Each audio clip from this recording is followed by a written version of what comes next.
their role in their children's lives. Contact the domestic litigation firm of Cordell & Cordell to schedule an appointment with one of our firm's Nashville area attorneys, a partner men can count on. 615-457-8700. Online at CordellCordell.com. That's CordellCordell.com. Offices in Nashville, Franklin, Murfreesboro, and Gallatin. Cordell & Cordell, 810 Crescent Center Drive, Suite 160, Franklin, Tennessee, 37067. If you missed the latest from Stillman & Company, delivered by TriStar Moving. And I got to tell you, without being a Bobo, Tannehill has looked really good. I read what they say about the Giants in Newsday every day, and it's like, oh, Daniel Jones sucked today. That's not coming out here. And I saw how Matt Ryan played on Saturday, and it wasn't what I saw to Ryan Tannehill.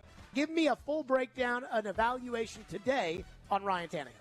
So I think one big thing that I noticed was that Ryan Tannehill really was spreading the ball around a lot. He started out in 7-on-7, deep shot to Treylon Burks for a touchdown. Next play to Nick Westbrook-Akina, kind of a short yardage situation, but Nick Westbrook-Akina was able to extend the play with his legs. Next play, Ryan Tannehill shot to Racey McMath, that deep ball. So that was coming out of 7-on-7 very, very strong. Tune in Stillman & Company with Jared Stillman. Weekday afternoons from 2 to 6. On ESPN. 102.5 The Game and the Game Nashville app. Sheet Metal Workers Local 177 is looking for the next great skilled construction tradesman out there. Are you unhappy with your current situation and seeking a better opportunity? If you have prior years of experience and are getting overlooked, it's time to advance your career and start your journey with Smart Local 177. They offer great benefits and job opportunities that are waiting for you. Further your career in the construction trade industry at sheetmetal177.com or call 615-292-0587. An equal opportunity employer.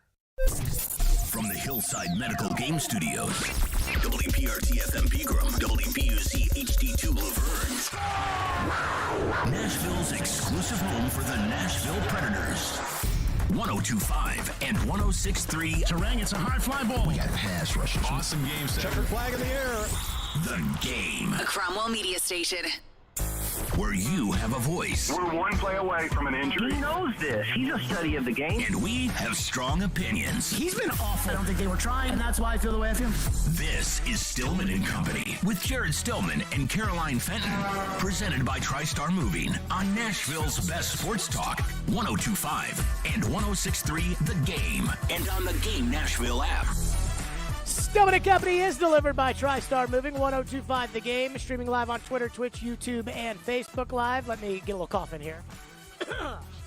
Thanks to the law offices of the managed entry, a little bit. Good. Live in the Hillside Medical Game Studios today at Titans practice here at Ascension St. Thomas Sports Park out here where literally the Titans are about 20 feet in front of us right now practicing as they get ready for Wednesday when the Arizona Cardinals will show up for practice. Did I watch the Cardinals game last night thinking that they'd be here on Wednesday and Thursday? No. I did. Good for you. Thank you. Good for you. Save that for tomorrow because I'm sure we'll be talking. Great. I'll send you all my notes. Caroline, how are you today? I'm great. How are you doing? Outstanding. Ian is back in our studios, back at Network Control. What's up, Ian? What up, what up? All right. It's a Reaction Monday. It's a Titans Monday. 615-737-1025. Calls and texts. Get them in. 615-737-1025. Let's start with what I think is the most important thing about the game as far as the team is concerned. Big picture. Malik. What do we think of Malik? Let's all go around the room and let's, I guess, address where we feel like Malik fits right now after what we saw from Game 1 to Game 2, what you saw in Game 2, how you felt about Game 2. Who would like to go first?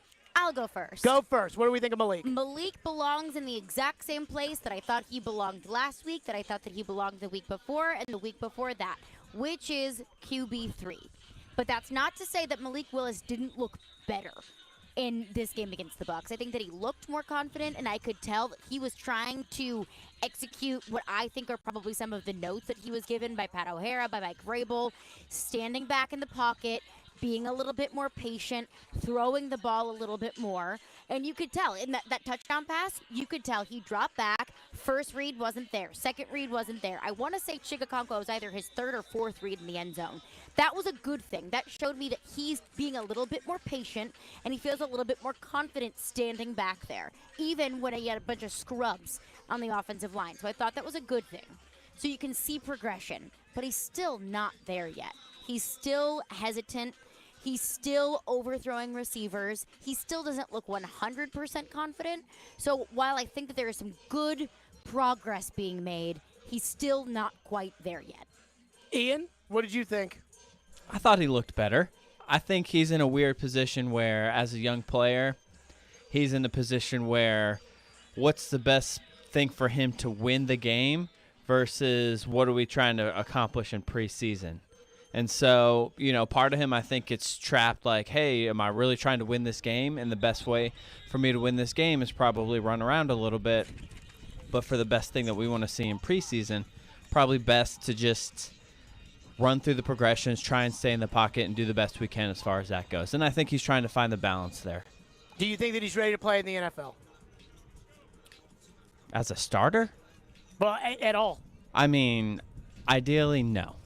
See, that's where I am. I'm with Caroline. I thought Malik did a lot of good things from game 1 to game 2, things that I truly did not think that I was going to see. I mean, I thought that he made the conscious effort of staying inside the pocket, and I could tell that he was doing what the coach was telling him to do, and the results because of it were a little bit better. I also think the results were a little bit better because he had a little bit better players around him for most of the time he was in there.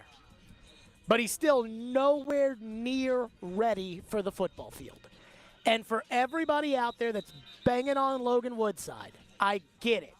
For everybody out there that's screaming and hollering and everything else about how Logan's no good and Malik's better and Malik should be QB2, and there were so many things I saw Saturday night that just told me, no way he's ready to be quarterback 2 on this. He does not need to be on the field. In fact, I wonder if it would be in Mike Vrabel's best interest to come out and say, Malik is our QB3. He's our developmental guy. We see the talent. You saw the talent. I think he's afraid to do that because they never know what situation they'll be in. So if Vrabel were to come out today and say Malik is not ready to play in an NFL game and won't be ready to play in an NFL game this season, and then all of a sudden they're getting ready for the playoffs and the trade deadline's passed and both quarterbacks get hurt, Malik has to go in, right? And they don't want to have already gone on record and said, yeah, there's no way Malik will be ready this year.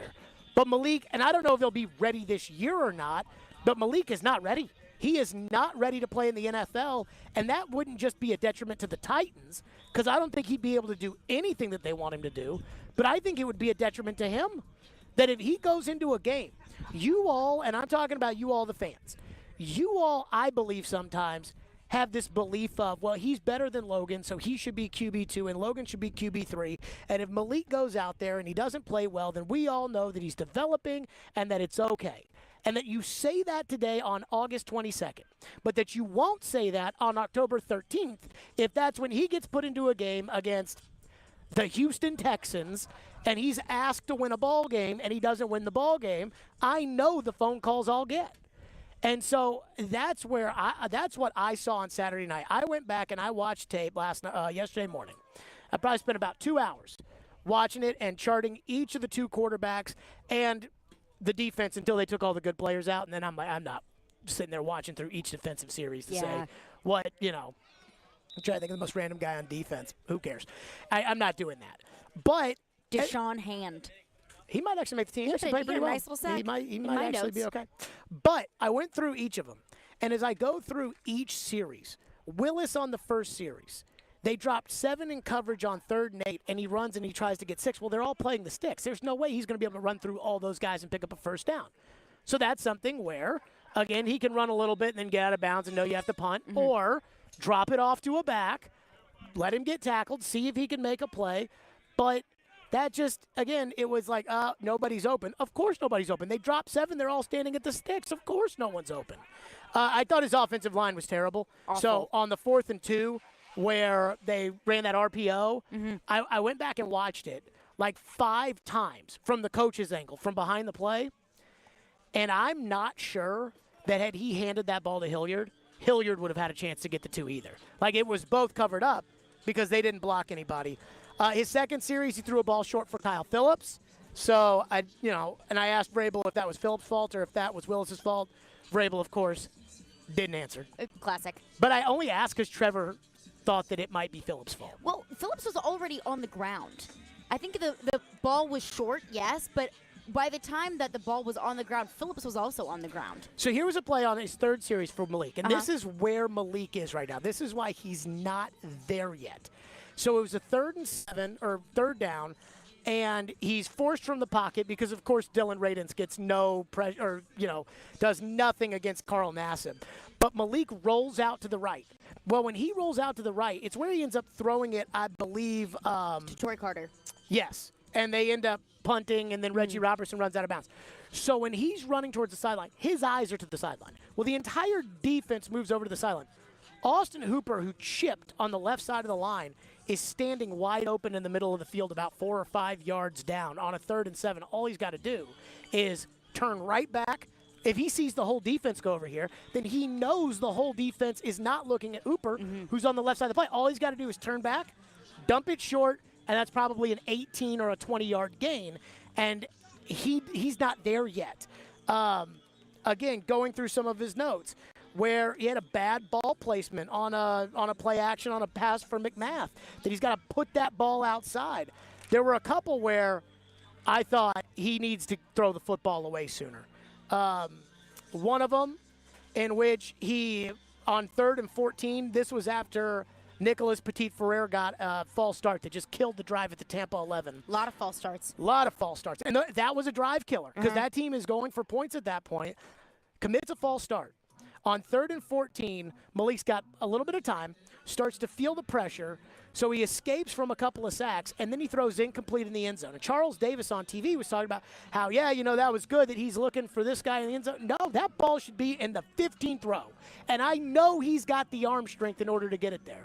One, he risked 2 sacks that would have taken them out of field goal range, but also something bad can happen if he's trying to make a play, as opposed to it's 3rd and 14. If it's not there, get rid of it. Throw it out of the back of the end zone. Yeah. Basic stuff like that. I thought he had a good throwaway on the next series where Tampa Bay brought a blitz and nobody picked it up, and so he just threw that ball off. I felt like the one where he stayed in the pocket. Now, here's the advantage of Malik Willis. The touchdown pass to Okonkwo.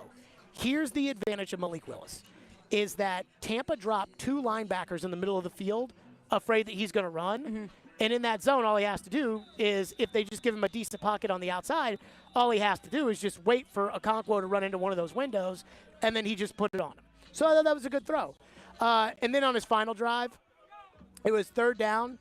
There was a bad snap against the blitz. He rolls away from pressure, and he takes a sack. Again, throw it away. And I don't think that's natural for him yet. And I would not put him on a game field against really good players. I wouldn't do it. And look, the Titans have a mess on their hands at right tackle right now. I don't know how that gets better. But for everybody out there that thinks that Malik Willis is ready to be the backup in the NFL, I didn't see any of that Saturday. I thought he played a good game. I thought he shows promise. He's got talent. I didn't see any of that would make me think that he's ready to be on the field in the NFL. That was my takeaway from Saturday. 615-737-1025 is our phone number. Again, I know a lot of people are out there, and I'm almost tallying myself off because I'm sweating so much out here at practice today. But I know a lot of people are out there. They saw the game, and they thought that Malik should be the backup after what they saw. And, again, not calling any one person out. I don't want someone to text in and say, no. I felt like Malik should definitely be the third-string guy. I think there are things to like about Malik. It is not a knock on Willis to say he needs a year where in the year he gets to practice every day because he'll be Josh Allen, he'll be Dak Prescott, he'll be, I'm trying to think of what other quarterbacks are on the schedule. He'll be Patrick Mahomes. He'll be, do they play the Ravens this year? I don't think they do. No, they don't. But if they do in the playoffs, he'll be Lamar Jackson. Like, he'll be that kind of guy in practice where they show him the card and they say, hey, here's the play that we're running. We need you to run it. And then he'll be in every meeting throughout the course of the season in which he'll see all the, discussions with Downing and Pat O'Hara and Vrabel and Tannehill, and he'll see how that's done. And my guess is he'll look much more comfortable next season. And I don't know if that means that he'll be an NFL player or not. But I think this is the route that they need to go with him as a third rounder, is they need to redshirt him this year. He needs a redshirt year, and that's okay. 615-737-1025. We'll get your reaction, unless you have a disagreement with that. I'm with you. 615-737-1025 is our phone number. Now, here's the other side of it. Woodside. Because a lot of people are banging on Logan Woodside after Saturday. He's about 30 feet from us, and I'm not going to hold back in what I say. We'll get to that next. Stillman and Company, 102.5-106.3, the game on a reaction Monday. And it is a Titans Monday right here on the program. 102.5-106.3, the game. Caroline, tell us about the Caesars Sportsbook app. We are back, so time to huddle up because it is time for the Caesars Sportsbook Report. Now, first things first, your first bet with Caesars Sportsbook, it's on Caesars. They've got you covered. Up to $1,250. So just download the app and use the promo code RADIOFULL. One word, RADIOFULL, and then place your first bet. It's that easy. And if you win, then congratulations. Go spend that money somewhere fun. But if not, no worries. You'll get that stake bet as a free bet. Now, Caesars has an odds boost going on tonight for some of the preseason games. Los Angeles Angels, Minnesota Twins, and the Falcons all win tonight at plus 575 odds. So if you feel good about those, then go ahead and throw a little bit of money on that parlay. Open to new users in Tennessee who are 21 or older. If qualifying bet loses, bet amount returned as a credit. Must use within 14 days. See Caesars.com/promos for full terms. Gambling problem? Call or text the Tennessee Red Line at 1-800-889-9789. Caesars Sportsbook. Download it, people. 185! Every team needs a quarterback. 185! That's why we have Hasselbeck, bootleg, rollout, toss, touchdown! Tim. ESPN NFL analyst Tim Hasselbeck gives his expertise on all things NFL. How that team is built, I think there's a lot to like about them. Every Tuesday at noon, Tim with Chase, Willie, and D-Mace. Presented by Red Spirit and Wine in Bellevue on 102.5 and 106.3 The Game and the Game Nashville app. Hey, it's Mike from Newton Ford South. We all know that you're not supposed to wear white after Labor Day. So with that in mind, we're discounting all of our white vehicles. Well, maybe we should just discount the lighter colors that are close to white too, and maybe the red and blue ones since we celebrate this in America. Okay, fine. I'll discount all the cars, starting right now. On top of that, we want to celebrate all of your hard work with the most American lunch we can think of. Hot dogs. Hot dogs all day on Labor Day. So come kick your feet up, get a new car of any color, and enjoy a hot dog. You can even shop online for a new car with Newton FastPass. But you'll have to make your own hot dogs that way. Sorry. Visit NewtonFortSouth.com to learn more.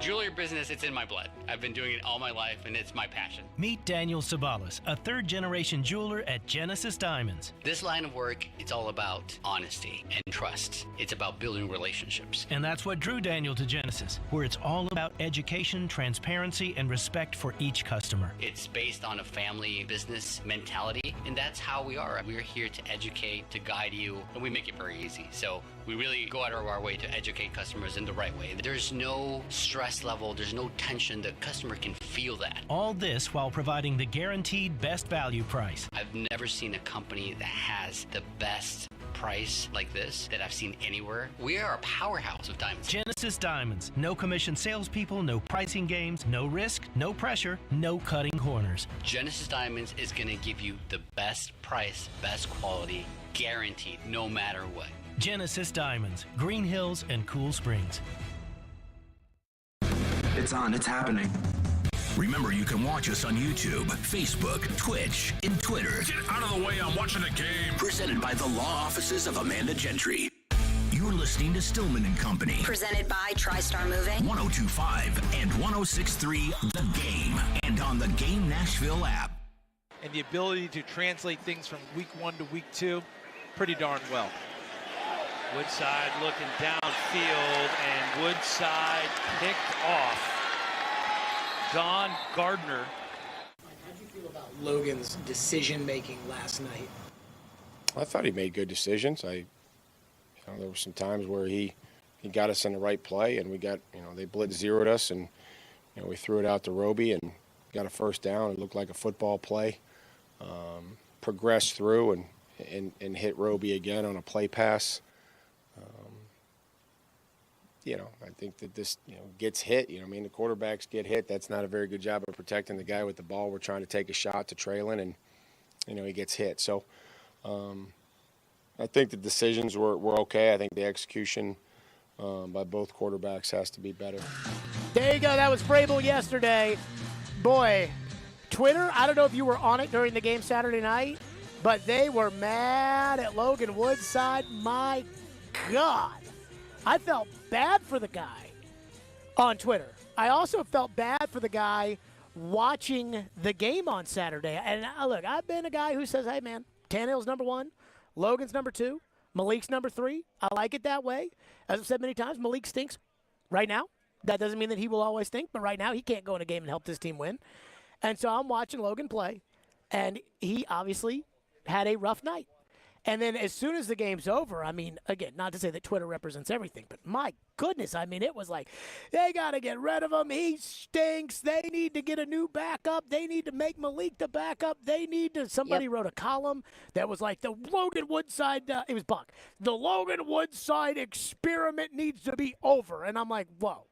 And also Chad Withrow's article that Logan Woodside is the worst backup in the NFL. I mean, I love Chad, but I'm at the point now with his feelings on Logan that honestly he could cure cancer, and Chad wouldn't think that he'd be good enough to be the backup. But I went back and I watched the tape. And what I was looking at was I wasn't thinking about Logan in the sense of, were the results great? Because I already knew what the results were. Mm-hmm. But what actually happened? So I literally charted every play that was run with Logan Woodside. First throw, gains 13, quick ball to Reggie Roberson. Good job. Then they ran the ball, second down, play action, pressure, threw it away. Mm-hmm. I wrote, good decision. I mean, don't play hero ball. You're the backup quarterback. Don't play hero ball. Be safe. Didn't play hero ball. 3rd and 8, blitz, drops it off short to 88, forces a punt. Got any problem with those decisions? Nope. And I wrote, fine series. Fine. Bad blocking, but that's not on Logan Woodside. Second series. First pass on second down, complete to 16, ball out quick, and good throw. Cool. Second pass from Woodside, complete to 88, ball out quick. Mm-hmm. Again, that's what his job is. Get it out quick. And again, this is if he goes in the game. If Tannehill gets hurt and they're not trailing by 17, what they're going to ask him to do is get the ball out quick and hand the ball off to Derrick Henry. They are going to say, we'd rather try to win this game with Traylon Burks and Robert Woods taking something short and making a big play out of it than we're going to try to win this game with you throwing it down the field. And so, again, ball out quick. Then the play action, the deep pass for Burks, in which, 1, he needs to throw the ball outside, and 2, second week in a row that he undershot a ball down the field. And, look, he's not going to push the ball down the field. Now, I don't know why he took the shot. Maybe Vrabel said, we want to take the shot in this. In a game, again, unless they're down 17, they're not taking shots down the field with Logan Woodside if he has to go in there. But it was a bad throw. And I wrote on that series, good until the bad pick. But it also wasn't a killer because they weren't in field goal range. The pick didn't set up Tampa Bay. Like, it didn't set Tampa Bay up in prime position. It was a second down. It wasn't, first and goal. Mm-hmm. It wasn't a killer of a pick. So it was a bad throw, but it wasn't a bad decision. And again, it wasn't a killer. The third, ball out quick, gained 18 to Robertson, which is what Vrabel was talking about in that cut right there. Then on 3rd and 11, after a holding was called on Burks, on 3rd and 11, he throws it short to the back out of the backfield, brings up 4th down. Then that's when Stonehouse dropped the punt. So then he ran on a play action, and it was well defended. 49, didn't turn his head over to look for it. So Logan ran, gains 4, whatever. And then he throws it short to the running back out of the backfield. They lose 2 on a 3rd and 11 after a false start. Again, not his fault on the false start. I keep thinking, okay, so where's the bad decisions? Where are the things that people don't like? Even in his fourth drive, he was incomplete on a ball that he threw deep for 88, but 88 didn't make a play back on the ball. And again, if he has to go in for Tannehill, 88, Roberson, he's not out there.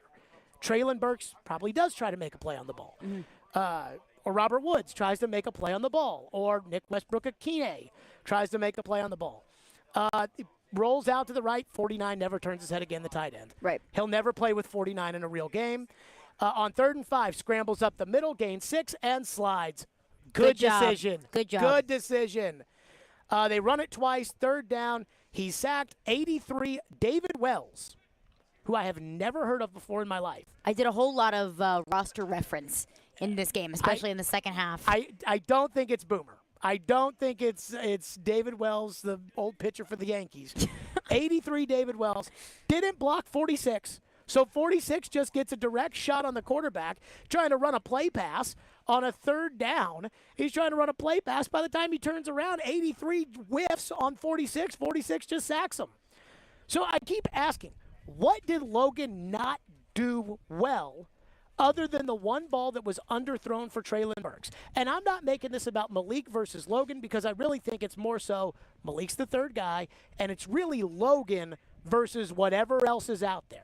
For instance, today the Vikings made a trade for Nick Mullins to come in and back up Kirk Cousins if he makes the roster because it's a conditional 7th-round pick. Mm-hmm. But that means that either Kellen Mond or Sean Mannion's not making the team. And then it's, okay, Logan versus Mannion for the backup job, which I watched Mannion this weekend. We'll get into that at some point, but I'm not sure it's that big of a difference. That's what I think the battle is. And I think Logan made one bad throw. The rest of it, he was playing with a bunch of guys who suck. And now everybody wants to say that he sucks. And I just don't think that that's true. And then I thought he had a horrible game Saturday. Then I watched the tape. And after watching the tape, I felt like, after watching it, I felt comfortable in saying that Logan didn't have as bad of a game as everybody's making it out to be. And I know it's not popular, but that's my take.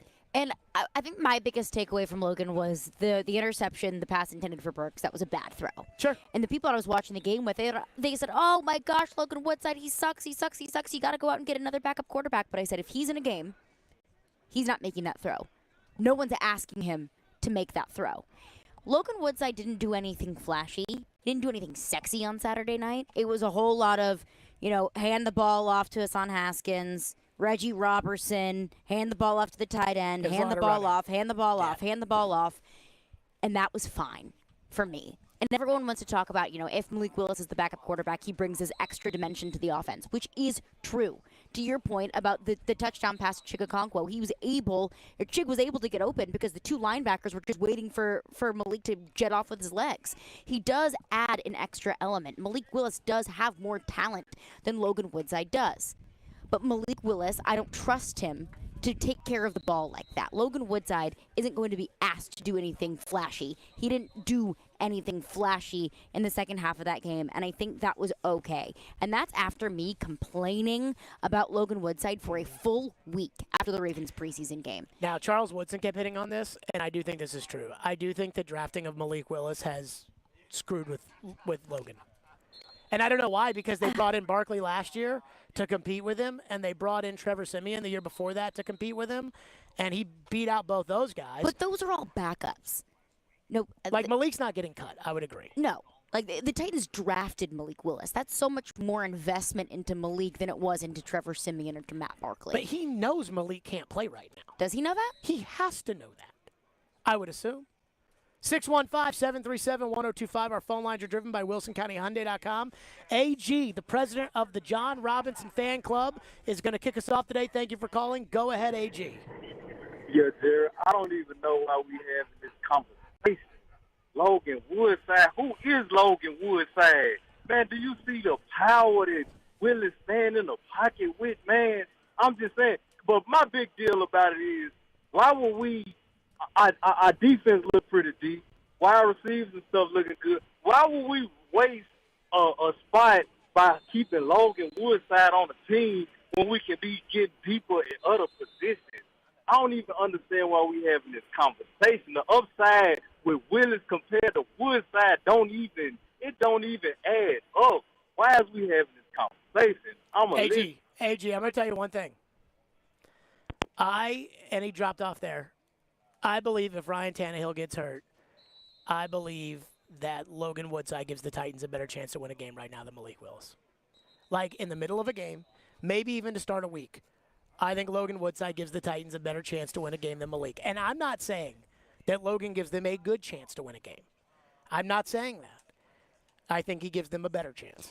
But I look at it as if Ryan Tannehill goes down and one of the two of them has to go in, I don't think either of them can win a game for you. Maybe they can hold on to a lead. Maybe. But I don't think either of them are going to have late game heroics to come back like a Tom Brady end of a game. Oh, I think they could run one drive. I think that Woodside could run one drive. I wouldn't put my money on it. I wouldn't feel good about it. When Blaine I'm not counting it out that it could be a possibility. When Blaine Gabbert was the backup here, he played in 5 games, I think, or in terms of like meaningful play time. And one game they won against Houston, and they didn't have any tackles, and it was a 14-14 tie. They scored 1 touchdown because Kevin Byard threw out of a punt to Amani Hooker was Dane Cruikshank. Byard threw a touchdown to Cruikshank, and then I think they manufactured one on a screen pass for another. It's 14-14 late, and they get the ball with about 3 minutes to go. And Gabbert gets them down close enough to kick a field goal. Jadeveon Clowney got a 15-yard penalty, and they get close enough to kick a field goal. They win the game. That same year, Mariota got hurt against Washington, who was terrible. They were down. Gabbert led them back in that game. Now, Derrick Henry's the reason they won that game, but Gabbert actually led a fourth-quarter drive with a play-action pass for a touchdown to Michael Pruitt. But then the next week when they played the Colts, and they needed Gabbert to really give him a chance against Andrew Luck, he wasn't good enough to do that. That's what I think Logan can do for this team, which is I think if something happens to Tannehill in a game, and let's say it's 16-14 one way or another in the third or fourth quarter, Logan can give you a drive. Logan can complete the ball short. He can throw it if they set up a screen pass for Treylon Burks, or if they end up, something in the back pocket, he can execute it. And I don't think Malik can do that yet. And so that's the biggest difference to me. I don't think they're going to win a game with either of them, but they can't develop a game plan for Tannehill. And then all of a sudden he go out and Malik go in and run that game plan. He can't do that. And then other than that, Malik's going to make the bad decisions, like trying to hold on for dear life to a play and not throw the ball into the 19th row, and it's going to take you out of field position, or it's going to, you're going to take a sack and you're not going to be in field goal range, or something like that. I mean, I'm not saying that Malik doesn't have more talent than Logan Woodside. He absolutely has more talent than Logan Woodside. But right now, he's not ready. And not only that, what would putting him out there in a game that matters, in which he doesn't perform, what would that do to his psyche? And that would worry me. And it does worry me. And so I really don't think it's close as far as who the backup should be. I think it should be Logan. I think the bigger question is there somebody out there who's better than Logan, who knows this system, who is a veteran, who can come in on Monday and be ready to back up Tannehill if need be on Sunday? That's my question, not Logan or Malik. 615-737-1025. We're to more of your phones on this, 615-737-1025. Plus, there is another thing about Malik that if the Titans decide to go with him, they're going to have to address. So we'll get to that coming up as well. FanDuel Sportsbook is my official sportsbook app. I love the FanDuel Sportsbook app. Kick off week 1 with FanDuel, America's #1 sportsbook.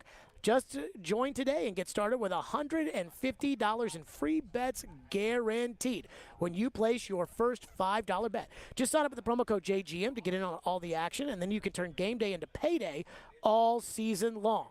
Watched the Giants last night. Speaking of backups, I felt Daniel Jones very much so looked like a backup. I think the Titans should win that game. But do whatever you like. Play your way and bet more than just the final score. You can wager on everything from touchdowns to total yards to catches. You can even combine your bets for a chance at a bigger payout with a same-game parlay. Don't fumble your chances to get $150 in free bets, win or lose, with promo code JG.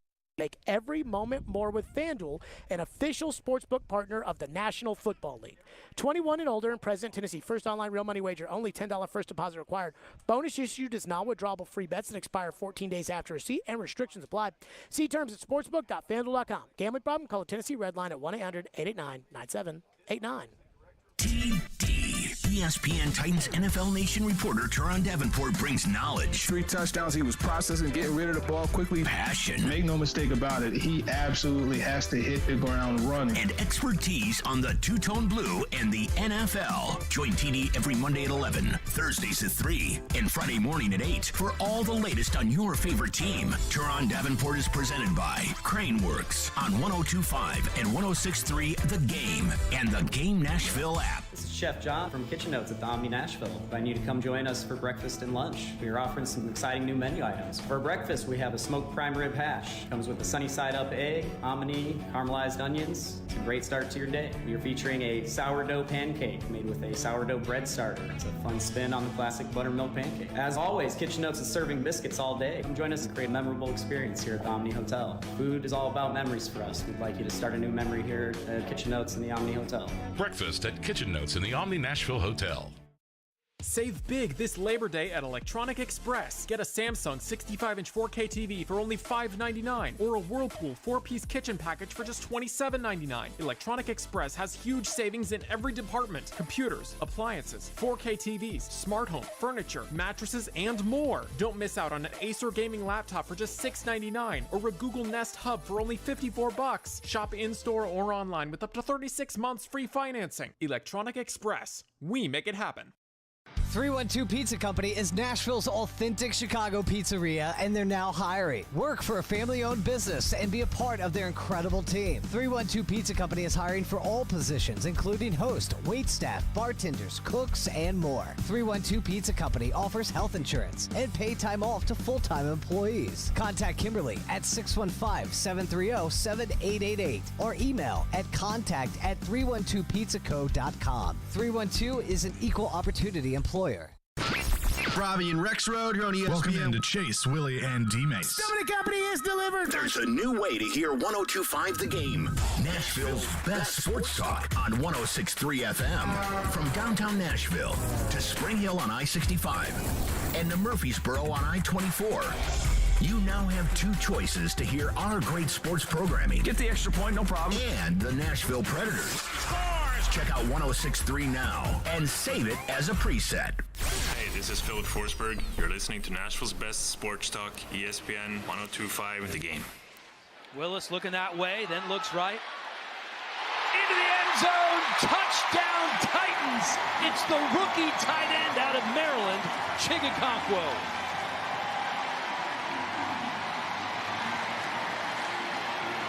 Watch him. Stays there, looks left, comes back to the middle. Doesn't flush too fast, stays in there behind good blocking, and lets everything progress. There you go. That was a touchdown from Malik Willis on Saturday. And I will say this. I thought Malik had a nice game. I'm not saying, when I say that Logan Woodside should be the backup, I'm not saying Malik didn't play well. Not saying Malik's not good. I'm not saying any of that. He had a nice game. But I will say this. If the Titans are ever going to commit to him long term, they have to commit to an offense that is made for him. Which this offense is not. No.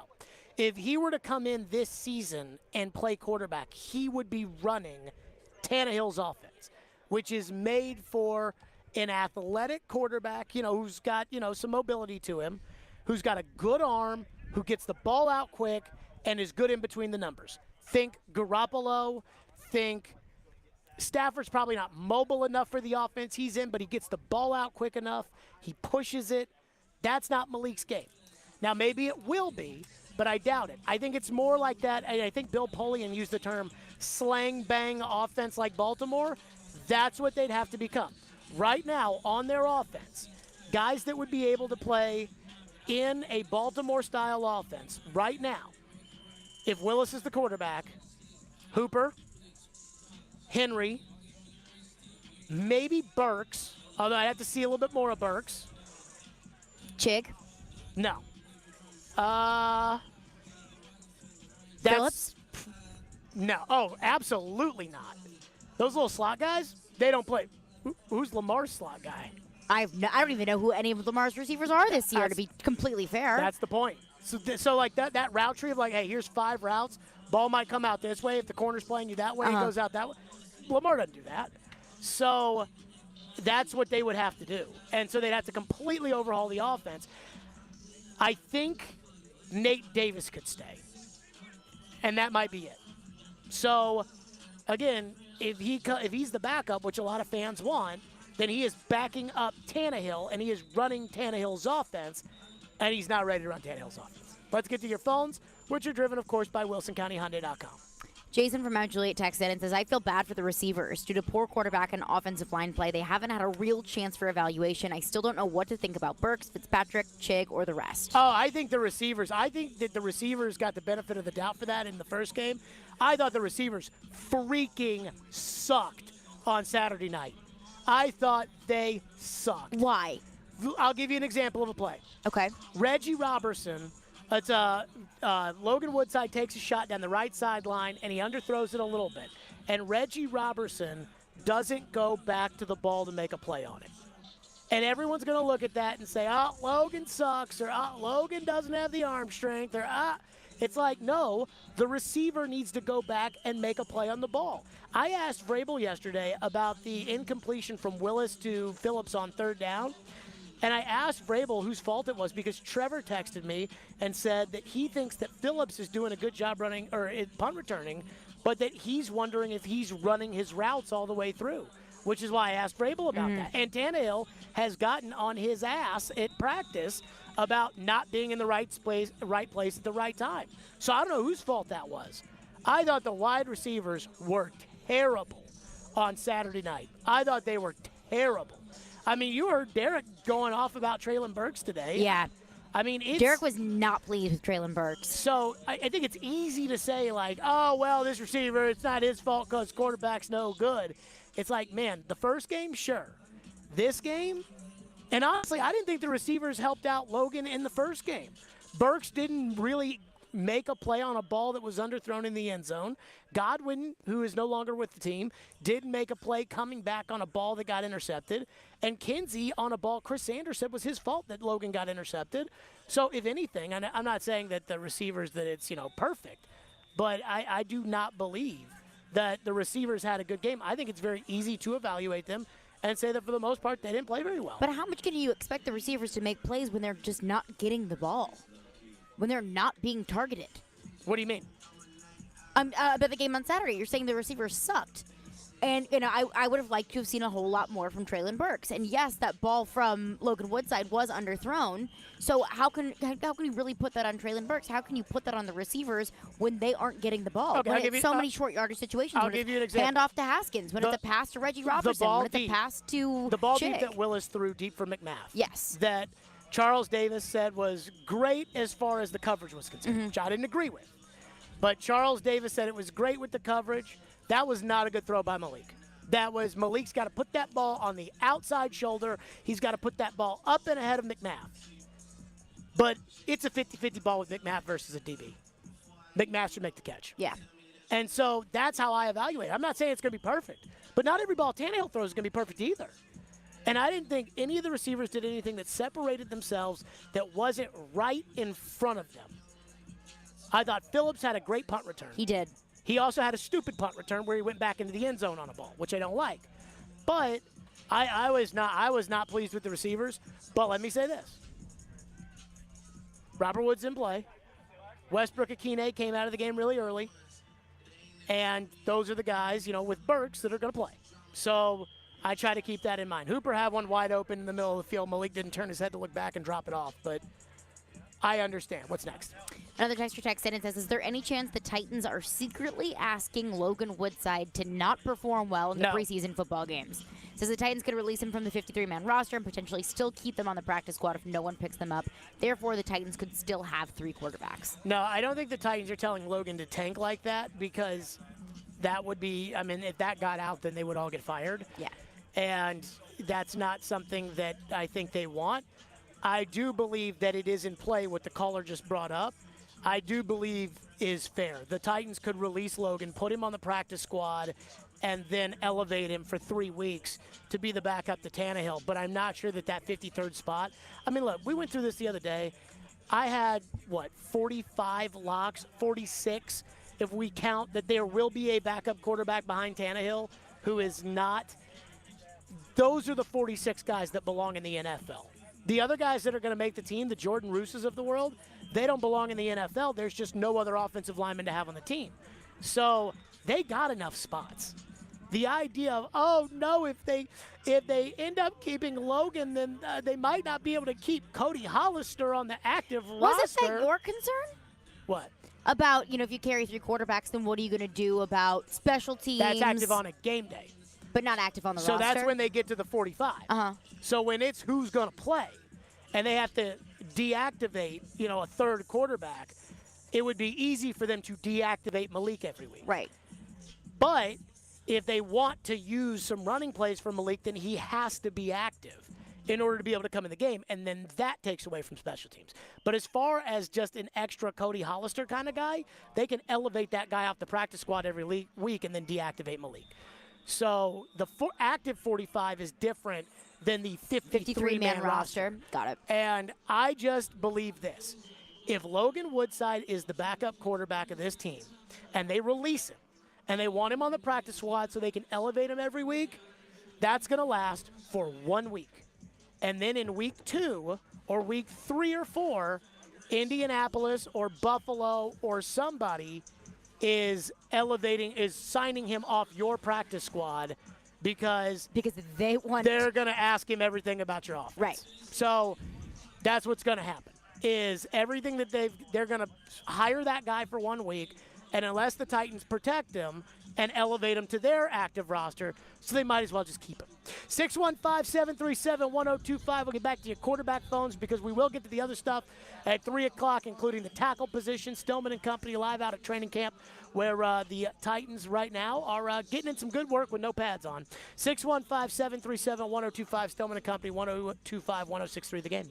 Want the latest on college football and Nashville sports? He looks like 1,000 MAC level quarterbacks I've seen in a college game. Join Outkick 360's Chad Withrow every Friday at 5 with Stillman and company. The coaching staff kept him and got rid of the other guys. He'll bring opinions and charisma for a full half hour every week. If he's so great in the locker room, then give him a coaching gig. Chad Withrow is presented by Regal Realty Group on 102.5 and 106.3 The Game and the Game Nashville app.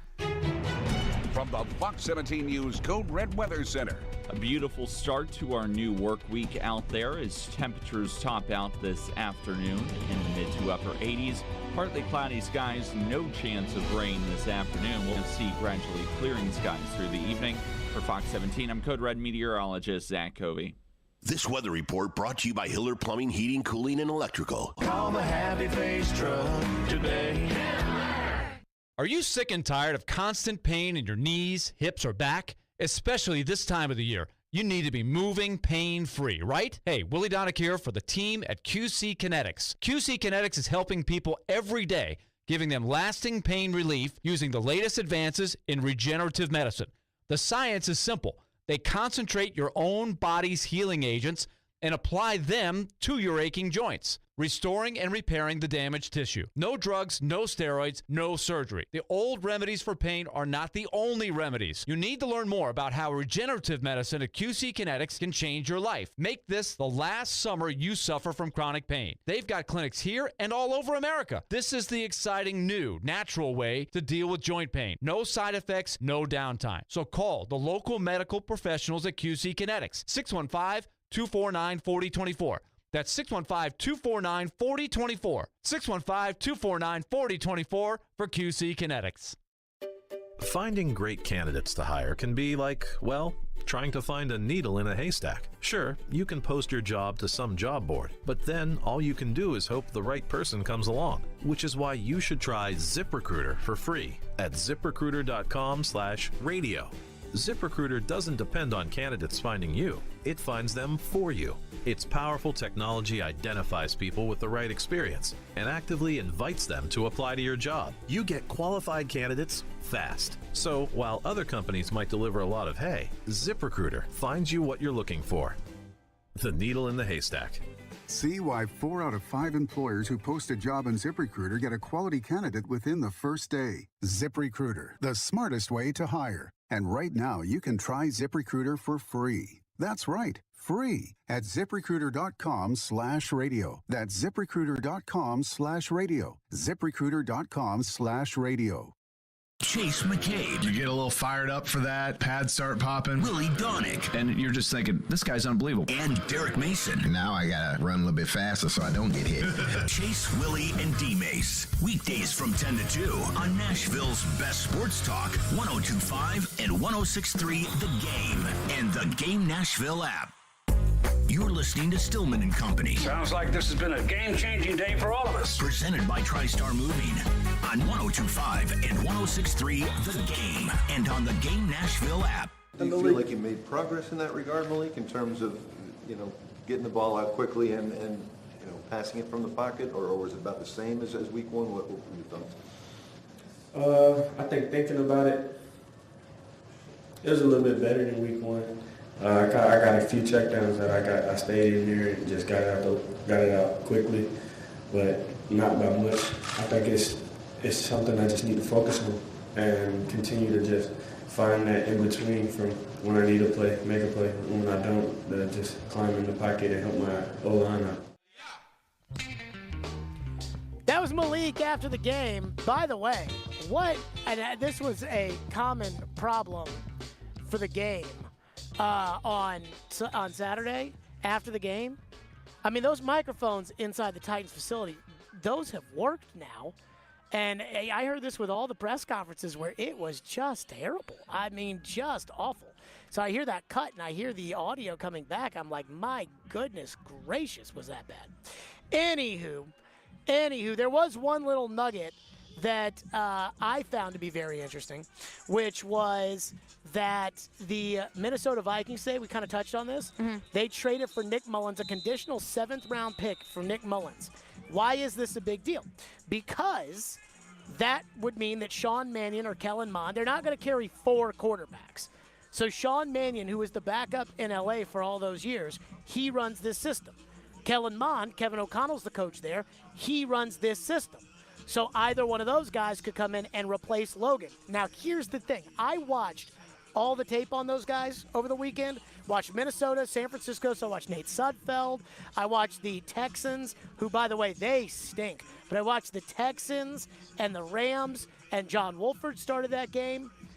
And none of those guys are that much better than Logan. Like, as much as everybody wants to crack on Logan, I'm not convinced those guys are that much better than Logan. In fact, as I'm looking at my notes right here from the Minnesota-San Francisco game, I put Mannion has confidence, but it's all dinks and dunks.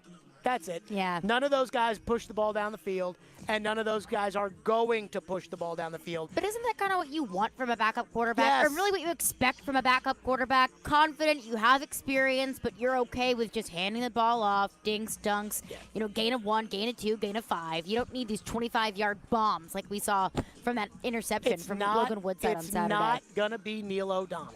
Those days are over because the Neil O'Donnells of the world have made, like in Neil's career, he would have made so much money as a starter. This is a guy who was starting in the Super Bowl for the Pittsburgh Steelers that after that, he's not with his time with the Jets and with the Steelers.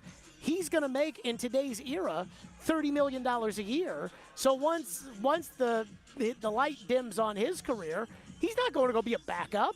Not interested in that. So there's not going to be that guy for the most part. What do we have in the text line?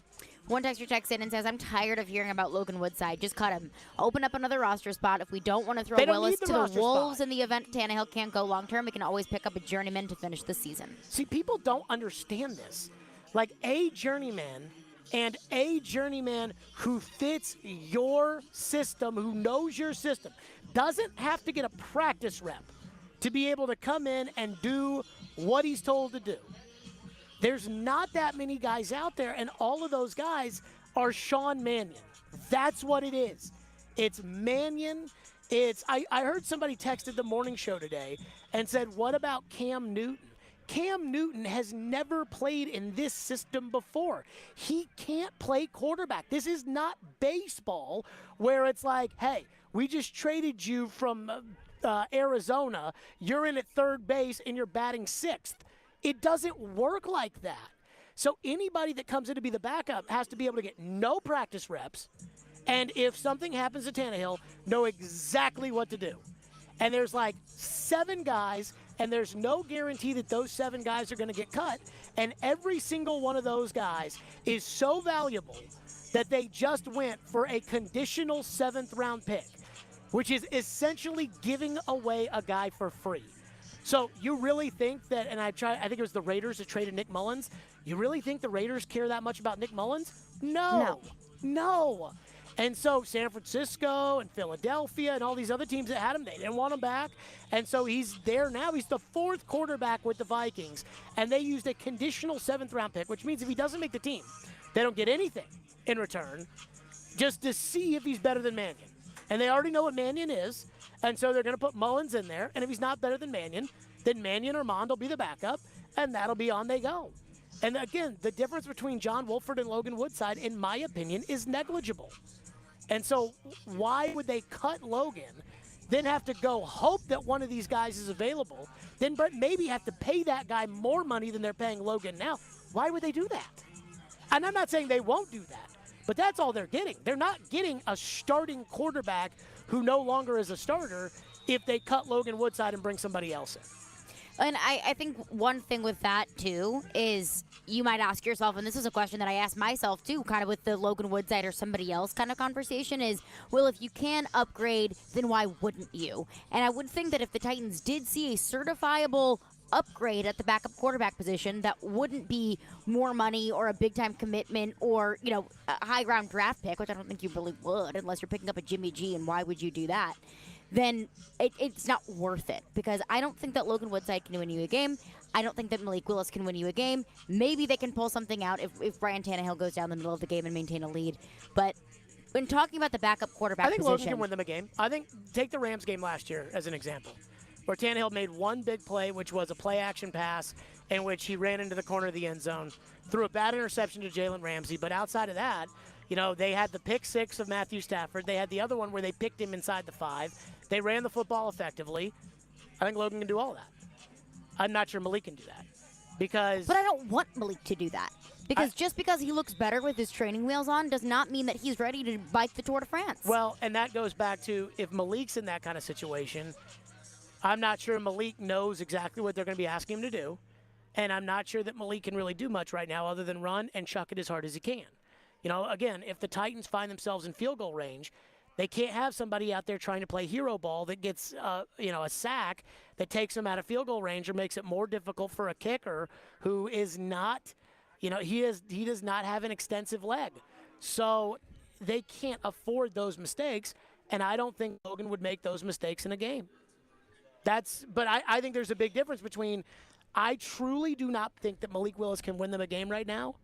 I do think Logan Woodside could play quarterback, and they could win with him doing it. Not every game. But I do think that they could get in a game and the defense could carry the load and Logan could win the game. That's what I believe in. I think Vrabel believes the same thing.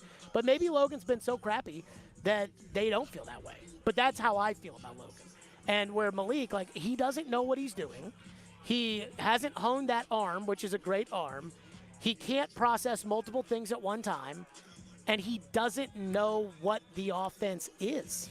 And I think it's the best thing for the Titans and Malik Willis long-term for Malik to not be the backup quarterback. Because I think that if you put him in that situation, let's say the Titans do get rid of Logan Woodside, sure. Malik, you're elevated, you're quarterback too. Ryan Tannehill gets hurt, Malik Willis goes in. You're expecting him to be Ryan Tannehill. And for his development, I don't think that's necessarily fair. Well, and he's not going to get snaps during the week. And nobody asked him to come in here and be ready to be a backup quarterback and play in the NFL. Nobody asked him to do that, so why put him in that position now? He's not going to get snaps during the week. Let's use Buffalo as You an don't example. want him to get snaps in the middle of the week. Those are Tannehill snaps. During the week, the plays he's going to be running are Josh Allen's plays. Those are the plays Malik will run during the week of the Buffalo game. He's not running Tannehill's plays that week. Tannehill is running Tannehill's plays. So what you need is somebody that can visualize it and has the experience to, hey, these are the plays you're going to have to run. You're not going to get to practice them, but we expect you to run them when you get in there. That's Woodside. And I know people don't like it, but that is the reality of where they are. 615-737-1025. There's another reality of where the Titans are that everybody realized on Saturday, and now I think they've realized it too. We'll get to that next. Stillman and Company live out of Titans practice right here, 102.5, 106.3 The Game. Your speaker at home is so smart that even Alexa knows where to find Nashville's best sports talk. 102.5 The Game is Nashville's best sports talk. Ask Alexa to enable 102.5 The Game. Once enabled, ask Alexa to play 102.5 The Game. Welcome to 102.5 The Game. We are Nashville's best sports talk, ESPN 102.5 The Game. ElectronicExpress.com. We make it happen. Cromwell Media, who owns this radio station, is observing a significant milestone this month. Our founder, Bud Walters, is celebrating his 50th year as president. Joining Bud with anniversaries of their own are Max Hurst and Scott Meyer with 102.5, 106.3 The Game, and Ryan Burke in our sales department is also celebrating 1 year with us. From 1 year to 50 years, Cromwell Media is a great place to work, and you're invited to join us. Send an email to together@cromwellmedia.com and tell us about yourself. That's together@cromwellmedia.com. Business owners and professionals face special challenges in divorce court. In addition to everything else going on, they have to contend with allegations that they are earning more than they are, coupled with claims on their business or practice itself. Attorney CPA Joe Cordell. An effective defense often hinges on sophisticated strategies relating to income tax projections, business valuations, spousal support claims. Clients with assets depend on their divorce lawyer's skills in these matters, and that's why it's so important to hire someone that has those skills. Contact the domestic litigation firm of Cordell & Cordell to schedule an appointment with one of our firm's Nashville area attorneys, a partner men can count on. 615-457-8700. Online at CordellCordell.com. That's CordellCordell.com. Offices in Nashville, Franklin, Murfreesboro, and Gallatin. Cordell & Cordell, 810 Crescent Center Drive, Suite 160, Franklin, Tennessee, 37067. Jared Stillman. Football season, and then football season becomes hockey season, and then it becomes draft season, and then it becomes hockey playoff season. And Company. Maybe this is something to just get people a little bit interested. It's a matter of not having too many chefs in the kitchen. Catch Stillman and Company on your drive home. Weekday afternoons from 2 to 6 on Nashville's best sports talk. ESPN 102.5 The Game and The Game Nashville app. And I can spot it from a mile away. Watch live on YouTube, Twitch, and Periscope. Looking for a career with purpose or have that passion for youth development? Boys and Girls Clubs of Middle Tennessee provides a safe place where youth gain the tools to learn, lead, and reach their full potential. And that starts with you, offering competitive pay and free after-school care for employees. Learn more at bgcmt.org. From the Hillside Medical Game Studios, WPRT FM Pegram, WPUC HD2 Laverne. Broadcasting on Alexa. I appreciate that. And other smart speakers. 102.5 and 106.3. Terang, it's a high fly ball. We got pass rushers. Awesome game. Checkered flag in the air. The Game. A Cromwell Media Station. Where you have a voice. We're one play away from an injury. He knows this. He's a study of the game. And we have strong opinions. He's been awful. I don't think they were trying, and that's why I feel the way I feel. This is Stillman and Company with Jared Stillman and Caroline Fenton. Presented by TriStar Moving on Nashville's best sports talk, 102.5 and 106.3 The Game. And on the Game Nashville app. Stillman and Company is delivered by TriStar Moving, 102.5, 106.3 The Game. Streaming live on Twitter, Twitch, YouTube, and Facebook Live. Thanks to the law offices of Amanda Gentry, live from the Hillside Medical Game Studios. We are live at St. Thomas Sports Park, where the Titans are currently practicing. Right now, they're in front of us. We're not allowed to say anything that happens in front of us until practice is over. But it's very hard not to get distracted by what we're looking at right now, watching the Titans on the practice field. But again, I can't tell you what I'm watching, but maybe you heard Tannehill in the background a little bit. And can't talk about that either. But sure was exciting, though. But can't talk about it. But it's going on right now, and it's also a little uncomfortable because we're about to criticize somebody right now, and the team is literally, the offensive team is literally in front of us. So I don't know if they're going to hear it or not. You know what? It's the job. It's the job. They got a job to do, and so do we. So I'll be honest with you, on Saturday, I was already there, but now I think everybody is probably there. It's time to end this Dylan Radin experiment. Like, it's over. And this is the thing, is that I felt like it was really irresponsible of the Titans to not have a veteran offensive lineman that's like a tackle guard kind of player that could, that's played in the NFL, that has experience in the NFL. Beyond a Jamarco Jones. Well, even then, like, I'm talking about somebody who's actually, good. And that's what I'm saying, is somebody. I think that what's happened here is the Titans drafted a kid in the second round last year because they wanted him to be their right tackle. They drafted Isaiah Wilson in 2020 expecting him to be the long-term right tackle, knowing that if it took him a little bit of time, whether it's to get in shape or whatever it may be, that if it took time, that would be okay, because after all those things happened, then he'd be ready, and they had Dennis Kelly to play right tackle.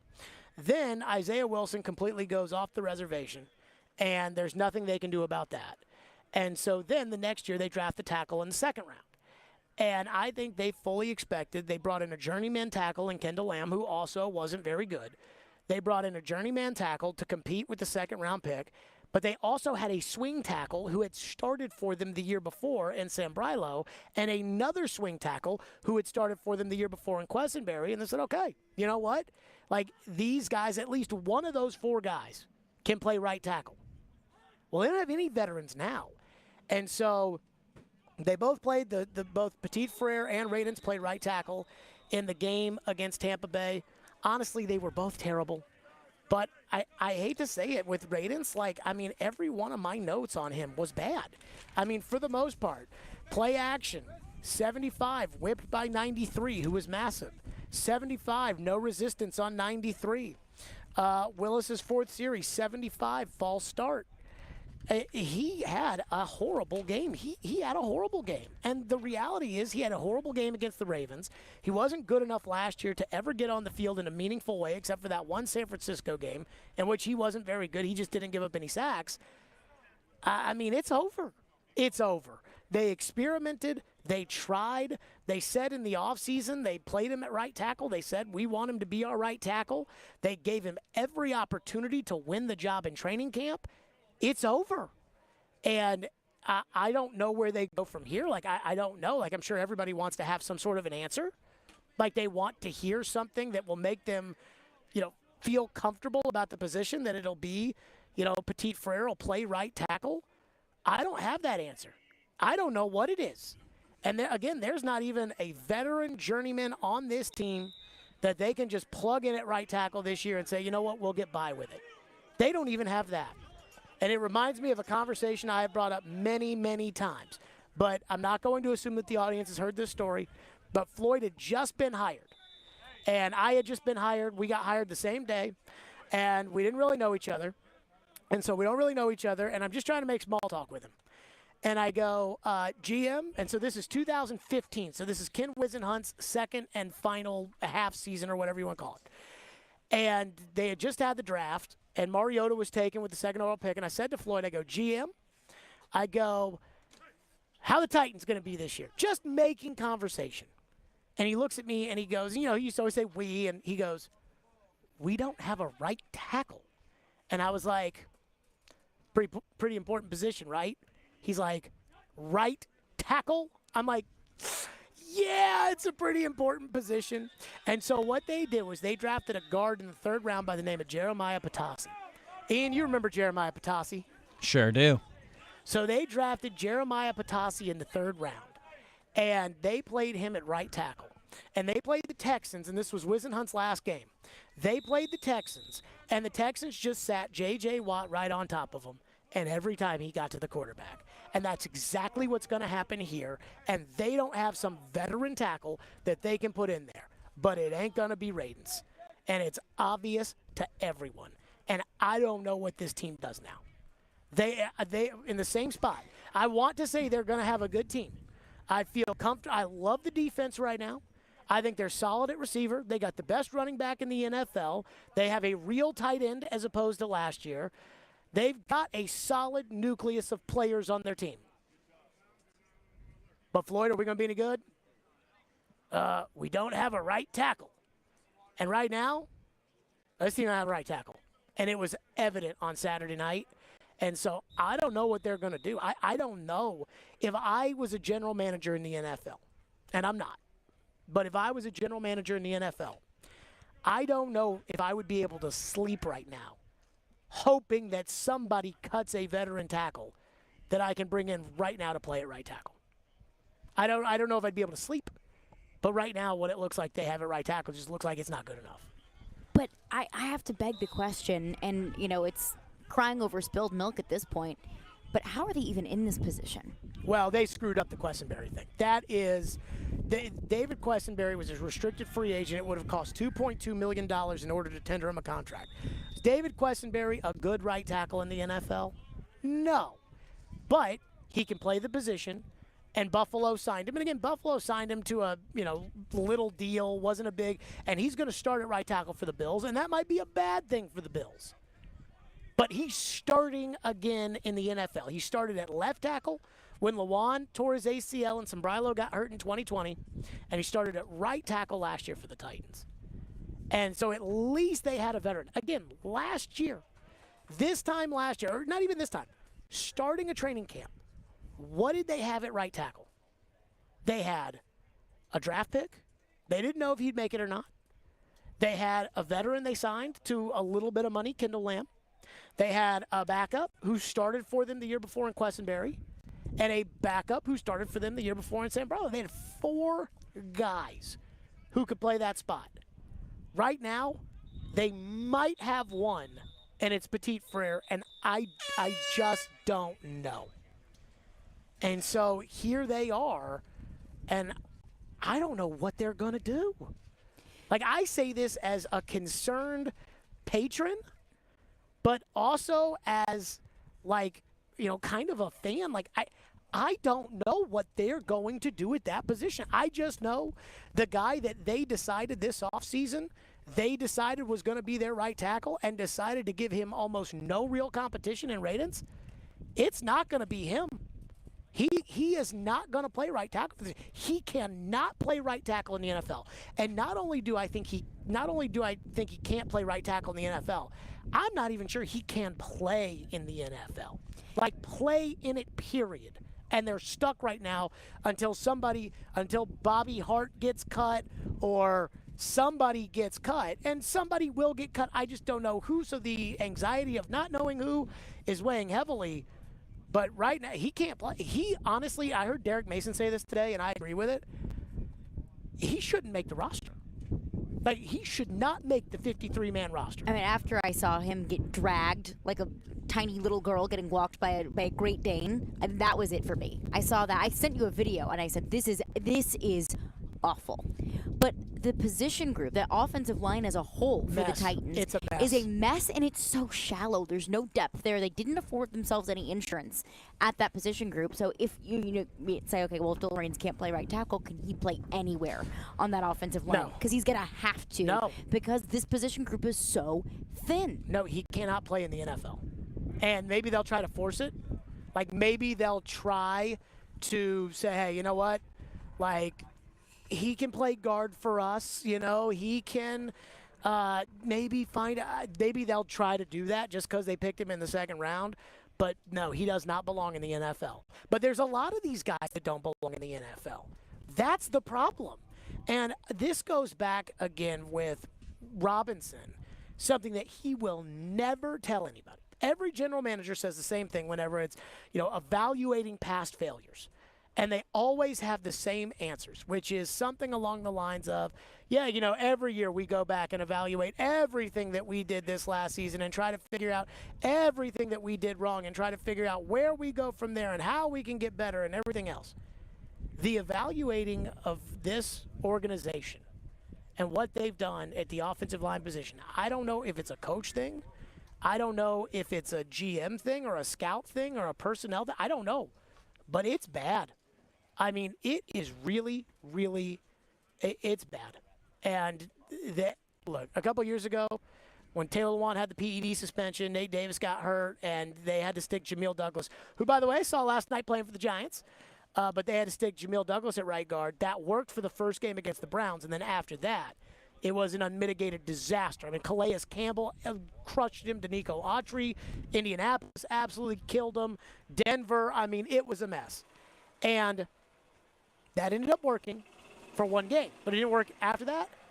And this situation is worse than that. There is so little depth. I feel bad because all the offensive linemen are right in front of us right now. Well, that's all right. But they again, block out the noise, right? I don't know I don't know how they got themselves in this mess, and I don't know what they're going to do to get themselves out of it. But am I worried? Hell yeah, I'm worried. Well, because at this point, it seems like the best strategy is hoping and praying. Hoping and praying that somebody in this offensive line group is able to step up and actually play. It won't happen. And hoping and praying that there's somebody out there that gets released that you can pick up off the practice squad. See, and that's your best option. Bobby Hart. That's your best option. Right now, you're putting all of your eggs in a Bobby Hart basket. You have to hope it does not make Buffalo, you feel good about it. You have to hope that Buffalo cuts him. You have to hope it. You have to hope that Bobby Hart gets cut. And it's frustrating because hope is not a strategy. One of these but that's tackles, the only strategy that they have. That's at this all point. I don't know how it got to this point. Like, I don't know how it got to a point. They don't even have good depth at guard, but at tackle, the entire offensive line. Yeah, they don't have any real depth at center either. But the problem is they don't have a right tackle. And so they're going to have to figure it out. And I mean, again, I know how they got themselves in this mess when they didn't pick up or they didn't tender David Quessenberry a contract. But I don't know what led them to believe that not having a veteran tackle on the roster like they had 3 of last season, 3 veteran backup tackles, and they didn't have a single veteran backup tackle. And I don't want to hear about the salary cap because the salary cap is all fake. But this is the position that they're in. And, again, goes back to that first conversation I had with Floyd, just breaking the ice, working together, saying, hey, Titans going to be good this year? And he looked at me and he said, we don't have a right tackle. And that's how I feel about this team. 615-737-1025 is our phone number, 615-737-1025. We will get to your phones on that because I'm sure, obviously, many of you want to weigh in on the tackle situation. But, yes, it is a massive, massive, massive, massive major concern. So we'll get to your thoughts on it. Stillman and Company live out at practice, 102.5-106.3 The Game. Let's put the green flag in the air and turn them loose. Nashville's home for NASCAR. He's going to try to make a big move here. It's brought to you by the Nashville Fairgrounds Speedway. We are your racing station. ESPN 102.5 and 106.3 The Game. And the Game Nashville app. Get clucky this August at Oak Grove Gaming. Challenge a real live chicken to a head-to-beak game of Chick-Tac-Toe every Thursday through Sunday in August. For details, visit oakgrovegaming.com. Lauren and Tony Dungy present Uncommon Influence, saying yes to a Purposeful Life book launch event, August 26th at Bethel World Outreach Church in Brentwood. NFL Hall of Famer and Super Bowl winning coach Tony Dungy with a special performance by CeCe Winans, along with a conversation with Jimmy Miato, President and CEO of Compassion International. Don't miss Lauren and Tony Dungy, along with CeCe Winans for the Uncommon Influence launch event, August 26th at Bethel World Outreach Church in Brentwood. For tickets, visit transparentproductions.com. Hey, it's Jared for TriStar Moving. If you're looking to move, you need to give my friends at TriStar Moving a call. At TriStar Moving, you'll get 5-star service throughout the entire process. Everything will be taken care of, from covering your floors, banisters, railings, front door thresholds, furniture, TVs, and more. They took great care of my move and made it as stress-free as possible. If you're looking to move, give TriStar Moving a call, 615-640-1219, or visit them at nashvillemoving.org/radio and get 5% off your entire move. TriStar Moving, my official movers. It's a fact. Guys hate going to the doctor. But when it comes to erectile dysfunction and low testosterone issues, men from all over Middle Tennessee have been thrilled seeing Dr. Alderson and the providers at the Tennessee Men's Clinic. Men all the way up to 95 years old have jump-started their sex drive and energy levels. Lots of men suffer with ED for years, but now they're able to enjoy sex again. Tom from Nashville said, "The Tennessee Men's Clinic has changed my life. I have been able to be intimate with my wife for the first time in 5 years. She thought this problem was because of her, but the pills never worked for me. I had given up until I went to the clinic and realized there were more options for erectile dysfunction. Now I'm happy and my wife is happy. A visit for only $99, and that includes all testing, including a PSA and testosterone test. Give the guys at the clinic a call at 615-208-9090. That's 615-208-9090. Or go to TennesseeMen'sClinic.com. Visit our website to learn more, including side effects, treatments, extra, results vary. Winning this award is truly like winning the Super Bowl of car dealer awards for Mercedes-Benz. Edwin Vickery, General Manager of Mercedes-Benz of Music City. Culture eats strategy for lunch. You have to hit on all cylinders to win this award. You can strategize all you want. You got to still have the right tools, and our tools are our people. Live the dream with 3-time Mercedes-Benz Best of the Best Award winner, Mercedes-Benz of Music City. Go to mbofmc.com. We want to hear from you. Thanks for taking the call. Join the conversation. Call or text at 615-737-1025. Driven by WilsonCountyHyundai.com. You're listening to Stillman and Company. Presented by TriStar Moving. 102.5 and 106.3 The Game. And on the Game Nashville app. How's he doing in terms of he feels better about what he's been doing in pass protection? How much of an advancement has he made in pass pro? Well, I mean, it's really a lot of the top of the pocket, making sure that, you stay inside out, or these guys have a decision to make at the top of the pocket, or they come back under, or, they keep running the edge. And, I think that's something that we focused about with Dylan, is just making sure that, he doesn't, lose at that point in time, or, I think he's done a better job. I think it's been better, and guys are trying to spin back inside on him, and I think he's done a good job. That was Mike Vrabel yesterday talking about Dylan Radins, and I don't think he was telling the truth. About, hey, he's doing better. He's done a good job. He's this, he's that. By the way, it was incredibly uncomfortable within the entire offensive line right in front of us as we were talking about how bad it was. Yeah. They definitely hurt us, and I do not care. Somebody's got to say it. So I guess it's us. Logan Woodside absolutely heard me say that he sucks last week, but that's all right. Yeah. Somebody's got to say it. That's the job. Somebody's got to say it. Surely he knows, right? Here's the issue. My issue is not with Radins. He sucks. I'm not worried about that. My issue is that there was no protection at all in case this happened. I mean, Jamarco Jones has started 7 games over 4 years, and that's their protection? I mean, that's where they are right now. And Jamarco Jones is a guard. And he sucks. And, I mean, I don't think, again, how many guys see, I'm not a veteran offensive line coach, or I never played, or I'm not a guru or anything, but Trevor is. And Trevor will join us on the show, and I know Trevor's got very strong opinions. I'm not going to share Trevor's opinions until Trevor comes on tomorrow. But I do wonder how many of these guys actually belong in the National Football League. How many of these guys that they're running out there right now, outside of Ben Jones and Nate Davis, Taylor Lewan, how many of them actually belong in the NFL? And for anybody asking about, I heard Joe this morning bring up the idea of kicking Dylan Radins into left guard and competing with Aaron Brewer for that spot. Horses left the barn on that. Aaron Brewer's playing left guard. Yeah. So that leaves one spot right tackle, and they don't have a single player on the team capable of playing it. So now we all just have to sit here and wait until Labor Day Saturday, I think that's August 30th or whatever it is, when everybody has to cut down to 53, and the Titans might have to cut down to 52 and wait for a tackle. Here's the problem, though. The Titans were a good team last year. So any tackle that gets waived, all these other teams ahead of them get to claim before the Titans do. Only Green Bay and maybe Tampa Bay, if I am not mistaken by this, unless it's draft order, but I think it's actual record finish. Only Green Bay and Tampa Bay can't claim before the Titans. And the Titans didn't bring back a Dennis Kelly. They didn't tender a David Quessenberry. And so they have nobody right now to play right tackle. Maybe it'll work itself out like it has the last 2 years when they had nobody to play right tackle and they figured it out. But right now, it's not a good look. It's not a good sign. And they also have absolutely no depth on the line. And I wonder how much of this is about – I wonder how much of this when it comes to the offensive line. How much of this is John Robinson just can't pick them, and how much of it is coaching? And like the idea that they have Keith Carter, an offensive line coach that they swear by, Coach Turbo, and that he maybe he just isn't good at evaluating. I know Mike Munchak played a huge role in the evaluating that the Titans used to do when Floyd was general manager, and that's how they found a David Stewart, and that's how they found Benji Olsen, and that's how they found all these guys on the line that could play, and right now they just don't have it. But as far as Petit Frere, he's got the physical tools. I mean, he was the number one, I think he was like the number 3 recruit in the country or something.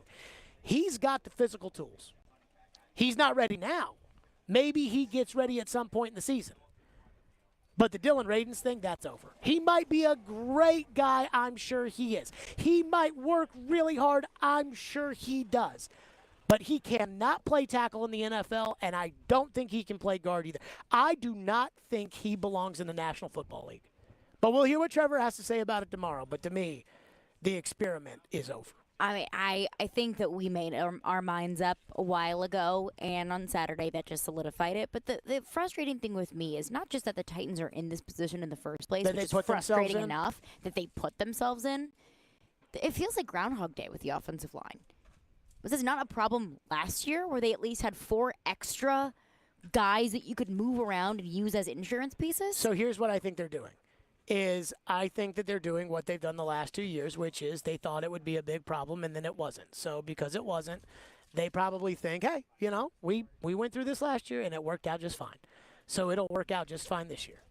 That's the only thing I can think of. But at some point, something's got to give. Remember? At some point, you just don't have enough bodies, and you don't have enough talent. Started at left tackle in a Sunday night football game against the Rams last year, and they won.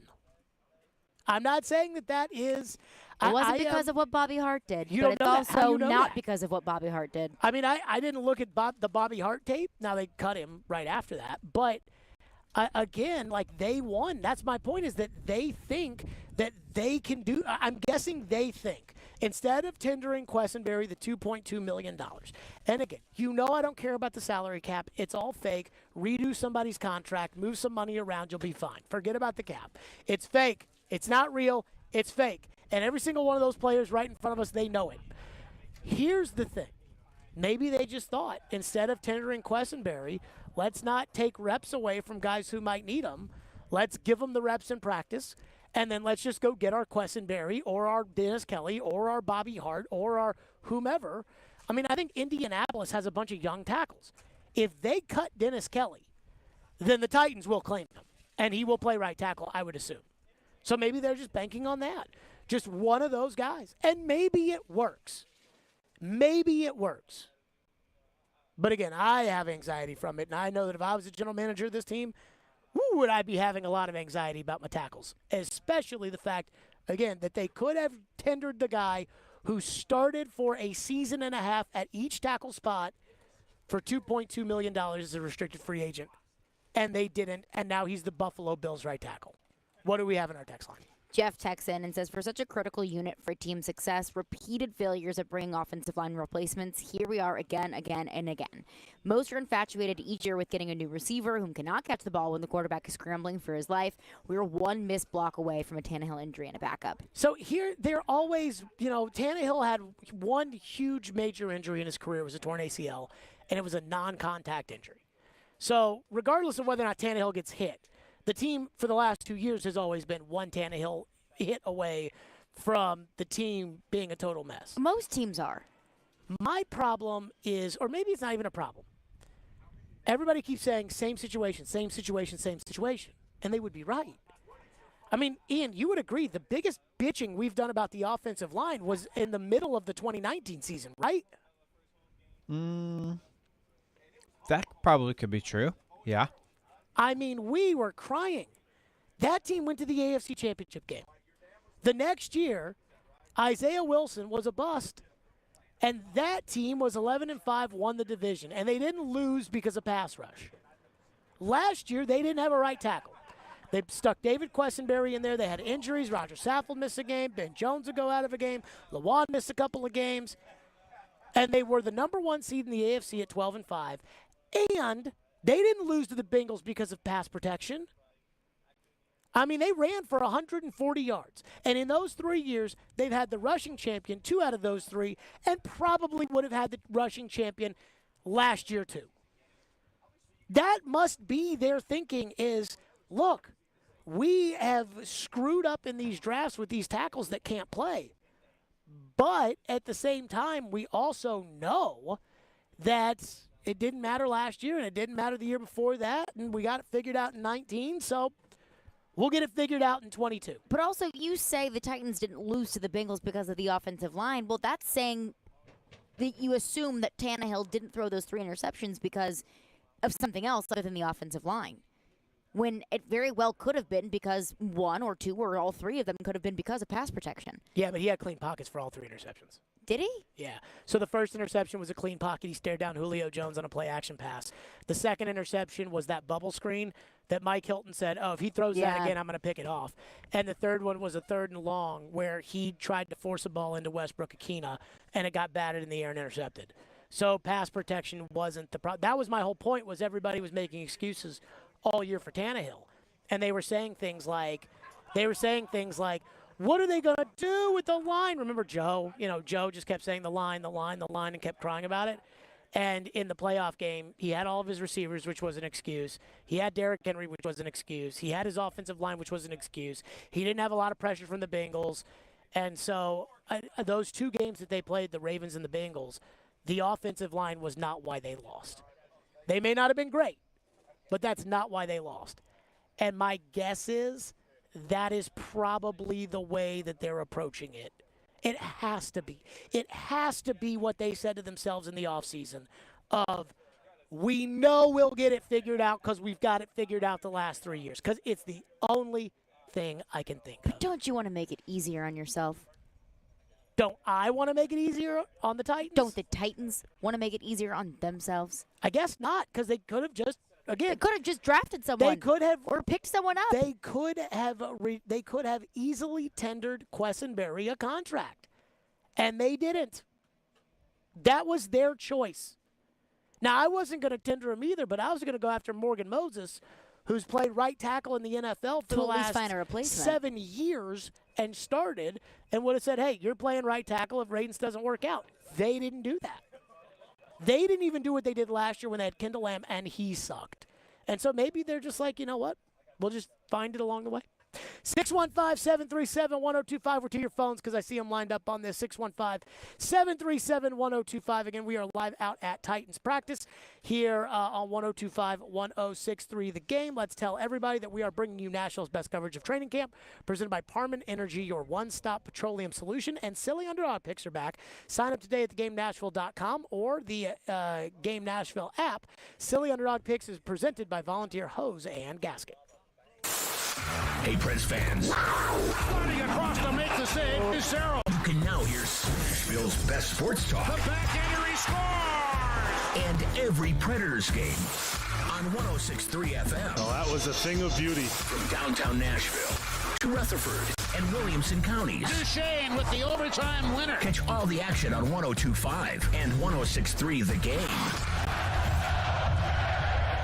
Hey Nashville, it's Jared, and there's a new go-to for home furnishing. The summer clearance sale at Social Furniture, where all furniture is reduced in every department. Designer sofas from $5.99 and leather sofas from $7.99. Queen bedroom sets with queen bed, dresser, and mirror from $11.99. They come in solid, cherry, oak, and gray. Casual 5-piece dining room sets starting at $3.99, and formal dining sets starting at $5.99. Sealy, Stearns & Foster, Simmons, Serta, and Purple Mattress, all sizes on sale. Social Furniture on the west side is independently home-owned furniture store in Nashville. Forget the big box store. Shop local, shop social. They have all the best brand mattresses, sofas, recliners, love seats, sectionals, coffee tables, and more with no waiting. They will deliver it the same day. That's with everything at Social Furniture. Enjoy new furniture now with no waiting. Shop local, shop social. 5412 Charlotte Avenue near White Bridge Road, and tell them Jared Stillman sent you.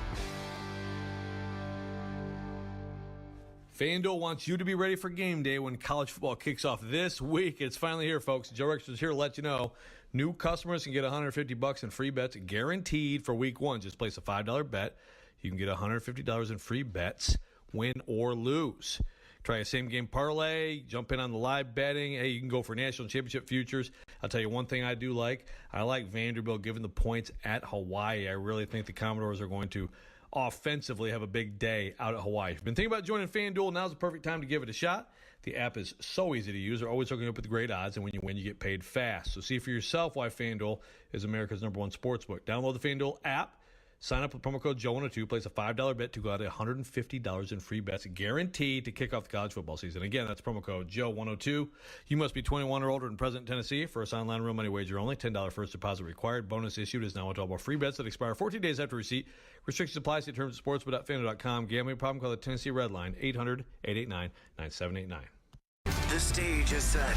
The rumors are true. The wait is over. My Chemical Romance. Live.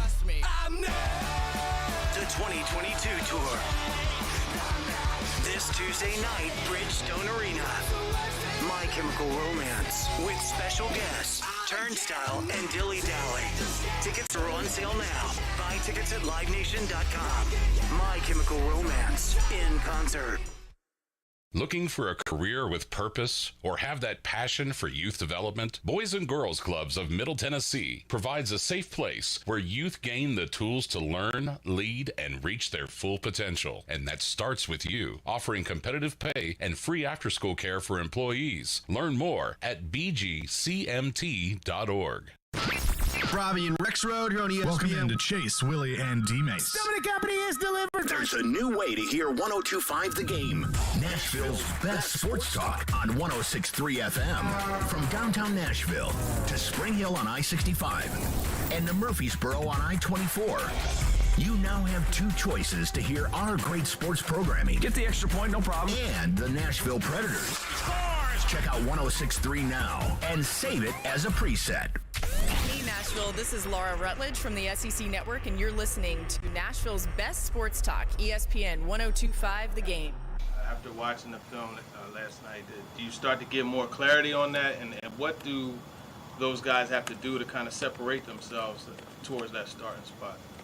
Well, anybody that's trying to, earn a role in there of offensive lineman, it would be to block your guy, to stay inside out in protection, to handle movement, finish. Those are all critical things for an offensive lineman. Nick got a couple series, at right tackle and then went over to left. So, not ready to, make anything permanent right now, but we'll see where we're at this week against Arizona. God, he don't want to talk about that. I mean, he really doesn't want to talk about the offensive lineman. And when I say offensive lineman, the right tackle, we know all the other four guys. I mean, it's so funny because they ask a question about right tackle and Pissy Pants Vrabel gets all, I don't know, it's early, we'll see, who stacks good days on one another. What about Brewer at left guard? Oh, yeah, Aaron Brewer's great, man. Tougher than a He's $2 great. steak. Yeah, well, I love watching. Got it. Noted. So, I mean, it's a mess. It's a mess at right tackle right now. And unlike last year where they had a Quessenberry that could bail them out, or they had even Kendall Lamb, they don't even have a Kendall Lamb this year. They don't have anybody. They just have what they have and have to hope somebody gets cut. They have Jamarco Jones. That's not an anybody. They are where they are right now at right tackle where they were the day of the 49er game when Lawan got hurt and Quessenberry, I think, played, and Kendall Lamb got COVID, and Bobby Hart had just been signed by the Bills, and it was either Christian DeLorio, who freaking stinks. He was in there with Logan at the end of the game on Saturday. Yeah. He's terrible. It was either the him. protection with Logan in the second half was rough. It was either him or Radens. They stuck Radens there. They put Bosa out there, and Radens just fell down every play trying to trip him, and it actually worked for a game, and they can't do that this year. And that's where they are right now, and training camp is going on. So maybe they'll figure it out. I did promise your phones. Phone line 615-737-1025. What do we have in our phone lines? Josh texts in and says the Titans need to fire whoever scouts O-lineman for them. I know. I agree, but the problem is they'll never tell you who that is, and so you'll never know whose fault it is. And they want it that way on purpose, but I am starting to point a finger at the O-line coach. And I'll say, remember this. This is Vrabel, not me.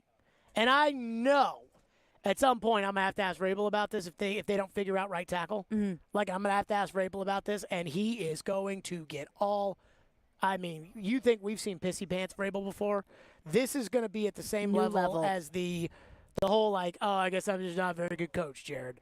Like, that's where we're headed at with this question, which is at some point he said at the Combine, his charge to Keith Carter, the offensive line coach – I like Keith Carter. He used to live in my neighborhood – that the charge to Keith Carter was to have Radunz ready by the start of the season. He said at the Combine, he's not ready to play right now, but my charge to Keith, and I'm paraphrasing here, but this was the message. My charge to Keith Carter, the offensive line coach, is to have him ready, which is easy to say in March. But if we're here in August, and he's obviously not ready, well, what are you going to do about that? If your charge to him was, hey, get it figured out, and the guy freaking sucks, then whose fault is it? You know, he'll get real, oh, my God, he'll have a meltdown. Or he'll just do, like, the, one-word Vrabel answer, which is probably for the best. But, I mean, at some point somebody could ask who's responsible for all these offensive linemen that they draft that freaking suck. Somebody was like, is Nate Davis the only good offensive lineman? No, because Jack Conklin, they brought him in too, but Man. And the Conklin was the 8th pick in the draft. So it's not like, are the Bengals. So you needed to hit on him. Are the Bengals great quarterback scouts, or did they just get Joe Burrow? They lucked out with Joe Burrow. So the Titans drafted a guy 8th in the draft. That's why the guy was good at tackle. Everybody else sucks. What's next? One texter texts in and says, is Nicholas Petit-Frere just not that good or just not better than Radunz right now? No, he is better. He is better. There's not a competition. If the season started tomorrow, if the Arizona Cardinals were coming in here to play a game tomorrow, Nicholas Petit-Frere would be the starting right tackle of this team. The question has to be, can he learn on the job? Because Von Miller is week 2. So can he learn on the job? Now, they probably got a little dose of good news yesterday, although you never want to see somebody get injured. But Kayvon Thibodeau is probably not going to play that first game for the Giants against the Titans, and that might be a breath of fresh air. Now, Ojulari will, and he's pretty good, but it's not the same as Von Miller. And Von Miller's week 2. And the Indianapolis Colts, Chandler Jones is week 3. And the Indianapolis Colts are week 4. So good luck to Nicholas Petit-Frere if they get stuck in that position. But no, he's not ready right now. But right now, if there was a game, he'd play. And that's the position that they put themselves in again when they didn't tender David Quessenberry a contract. I'm fine with moving on from David Quessenberry. I had no problem with that if they went out and got somebody else. And they didn't. And honestly, they should have known better. They should have prepared for this. What's next? One texter texts in and says, it is beyond me why the Titans didn't go after Eric Fisher. Only 31 and over a year removed from that Achilles injury, and they could have easily gotten him for cheap. At best, he can play better than who we have right now at right tackle. At worst, they get a great player coach and a player that can jump in anywhere if a player goes down in the middle of a game. So I'm not sure if Eric Fisher's ever played right tackle. And I know that a lot of people have played Madden football, so they can just take a guy and just put him at right tackle. And he automatically knows the plays, and he's automatically the same caliber of player at right tackle as a left tackle or whatever. So they think that's how this works. The other thing, too, with Eric Fisher is he has made an exorbitant amount of money. He was the number 1 overall pick in the draft. He has made an exorbitant amount of money. You think he's going to come in here for $1.24 million? No. Probably not. And he was not good last year with the Colts. And if we want to chalk that up to, well, it was the Achilles injuries, then you're going to look like a moron when he's no good this year. And it's like, oh, well, we didn't know Julio Jones had a hamstring injury. Well, he had it last year. And he's Those don't go away. And so Fisher's had a bunch of injuries. And he's old, and he's a left tackle, hasn't played right tackle, which is a totally different way of playing tackle. Doesn't mean the guys can't move from one to another. But no, don't just go to some website and see who the top free agent is at maybe that position and say, oh, this guy can come in here. He's never played this offense before, but he can come in here and fit right in. Because that's not how it works. I know people want it to work that way, and they've played video games, and the video games tell them that it works this way. But it does not work that way. What's next? Indy Ben texts in and says it'll catch up to the team eventually not having a starting caliber right tackle. It has to, unless they've randomly found some sort of magic elixir to get these no-name offensive tackles to perform well for them. Maybe Keith Carter's just such a good coach that they can just get random offensive linemen to go out there and play well. And so maybe it's the opposite about how we really feel about Carter. Like maybe it's the other way around, which would be like he's such a great coach. That and he's he can such a turn good coach that chicken they can salad. They can take these crap bums and put them out there, and they block just fantastically. Now, I Turbo. don't believe that, but that again, we're open to all ideas. But to Indy Ben's point, it This does is the concern year. me. This is the year. If they take Bobby Hart when he gets cut by Buffalo, if he gets cut by Buffalo.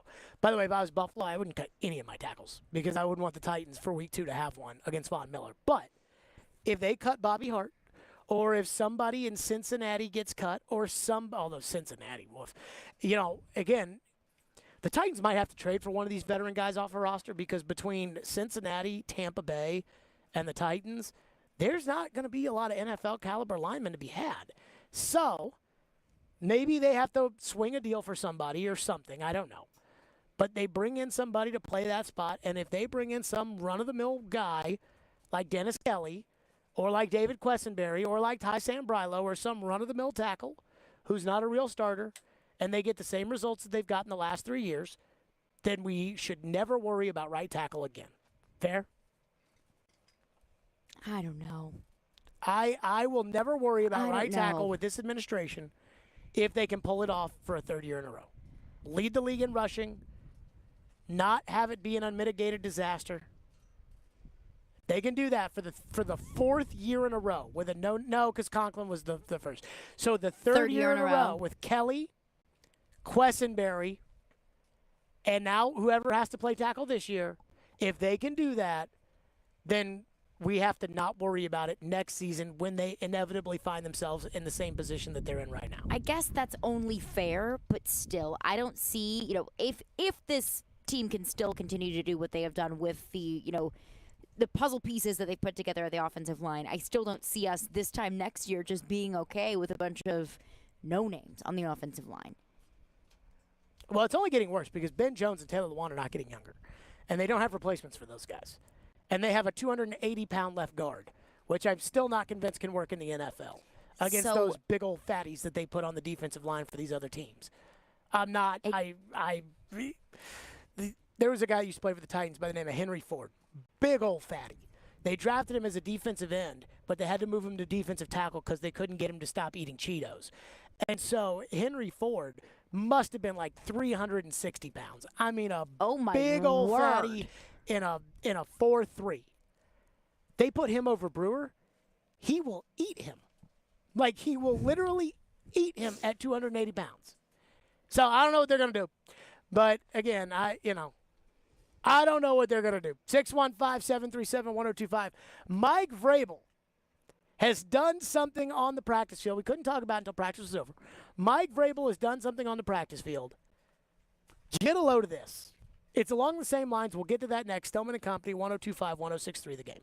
2, 3, 4, look. High school football is here. Join Big Joe Dubin every Friday night at 6 for the Game Blitz, presented by Apple Collision Centers. Just a small sample of these great coaches in our area. We'll go around the mid-state for scores and reports on all the big games. If I'm a high school coach, I want the challenge. The Game Blitz is on 102.5 and 106.3 The Game and the Game Nashville app. From the Fox 17 News Code Red Weather Center. A beautiful start to our new work week out there as temperatures top out this afternoon in the mid to upper 80s. Partly cloudy skies, no chance of rain this afternoon. We'll see gradually clearing skies through the evening. For Fox 17, I'm Code Red meteorologist Zach Covey. This weather report brought to you by Hiller Plumbing, Heating, Cooling, and Electrical. Call the Happy Face Truck today.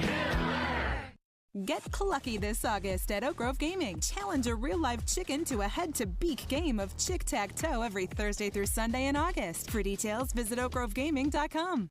This is a relationship, just like your relationship. Dating and getting married is awesome and fun, but having been married for 24 years, I can tell you it only gets better. Meet Ward Herbert, manager at Genesis Diamonds, talking about the importance of having a long-term marriage with your spouse and your jeweler. What's in the DNA here is relationship building. How can we be a part of your love story forever? It's your engagement ring, it's your wedding band, it's your anniversaries, it's gifts for your children, it's being a Genesis customer for life. Genesis Diamonds, where it's never about making a sale, it's about making a hero. The greatest joy I get is helping you find your perfect ring, helping you find your perfect diamond, and having you walk out with a huge smile on your face because you know she's going to love it and it's going to be something that you can be proud of forever. And Ward knows a thing or two about relationships as a marriage counselor and an ordained minister. He can provide a little extra added value. I did a wedding ceremony for one of our customers 2 months ago. He did not have a minister at the last minute, and I performed his wedding ceremony for him. Genesis Diamonds, going above and beyond for every customer. Now you may kiss the bride.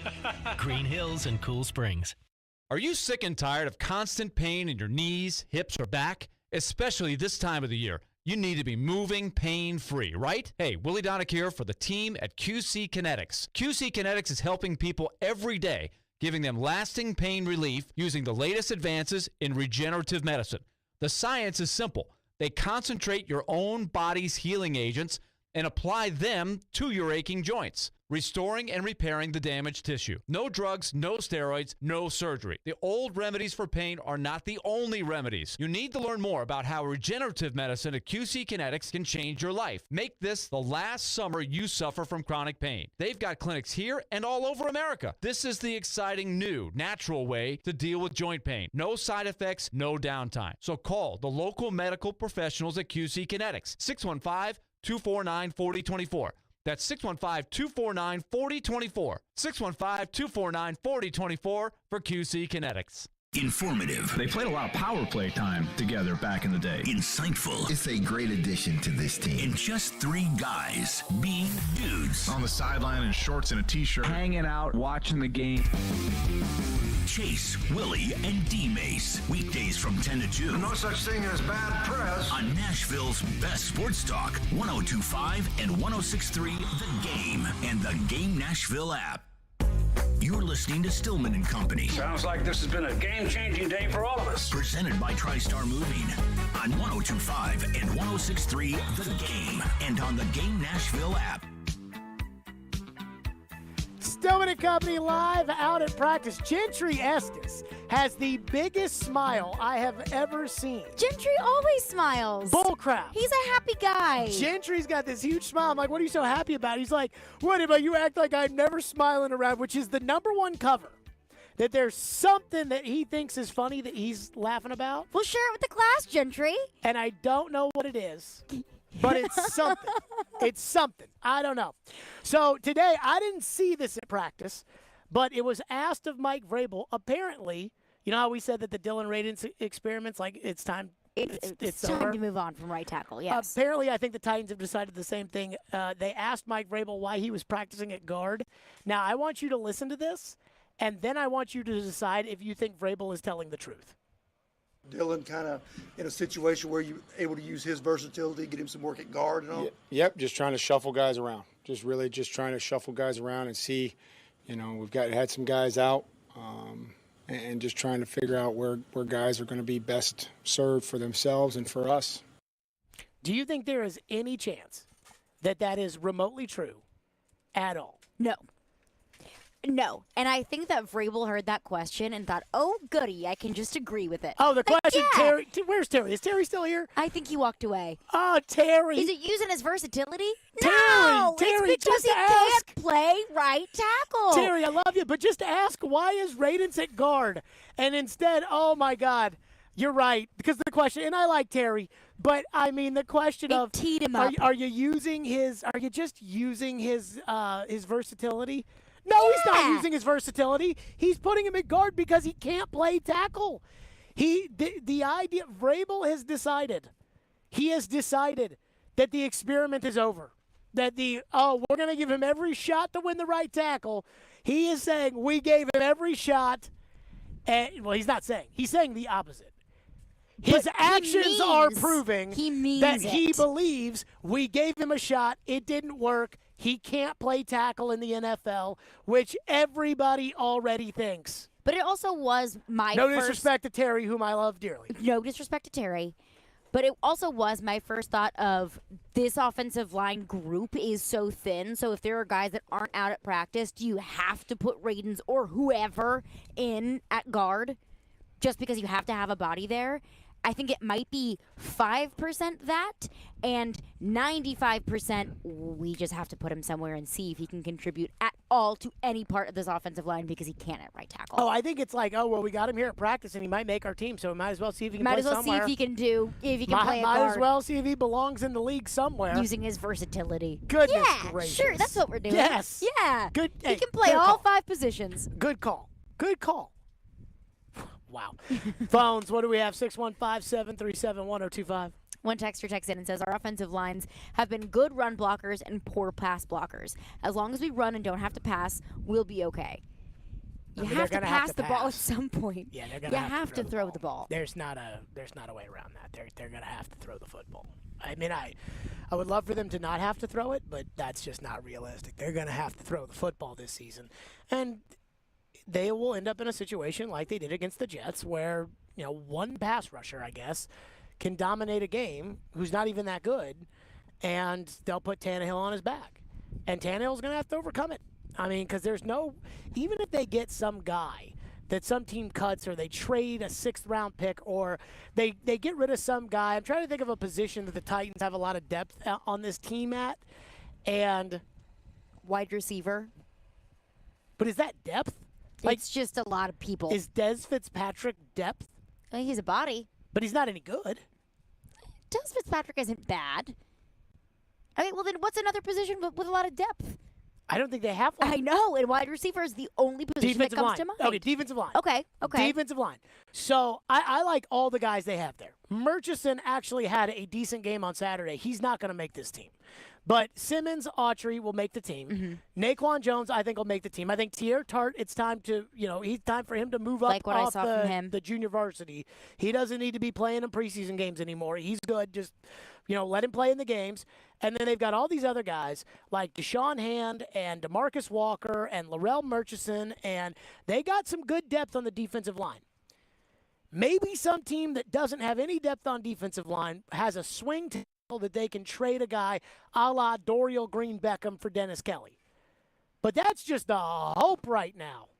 That's all I got is a hope. By the way, Joe's going to play that clip tomorrow and be like, yeah, like I said yesterday, they could see if he can compete with Aaron Brewer for that left guard spot. And that's what I'm like, okay. Because he's versatile. He sucks. I mean, there is a difference. I know I say sucks a lot on the air. And I know not everybody loves that. But there's a difference between, he's not very good, or he's really below average. Or he just needs some time to develop. Right. And then there's just guys who, they're on your TV, and it's like, man, this guy, he sucks. Because it is put up or shut up time for Dylan Radens. He's had his year of sitting back and learning. The Titans had a DB by the name of Parrish Cox. And one time he had an interception of Aaron Rodgers in a Packer game. And Floyd said the next day that he was walking out of the stadium when he heard that Parrish Cox had an interception and assumed that Aaron Rodgers threw it into his face mask on his helmet because there's no other way that he could have foreseen that Parrish Cox. That's how bad Parrish Cox was. He sucked. Sucked. That's what Radens is. He sucks. Just watching the game, even when he doesn't get beat and give up a sack, he doesn't push his guy. He just stands there, or he falls over, and the guy doesn't get around him. But I think Trevor was talking to me about this on Saturday, and I'm sure Trevor will probably go into more detail about this, when he's on the show tomorrow. But that Radens is just right now.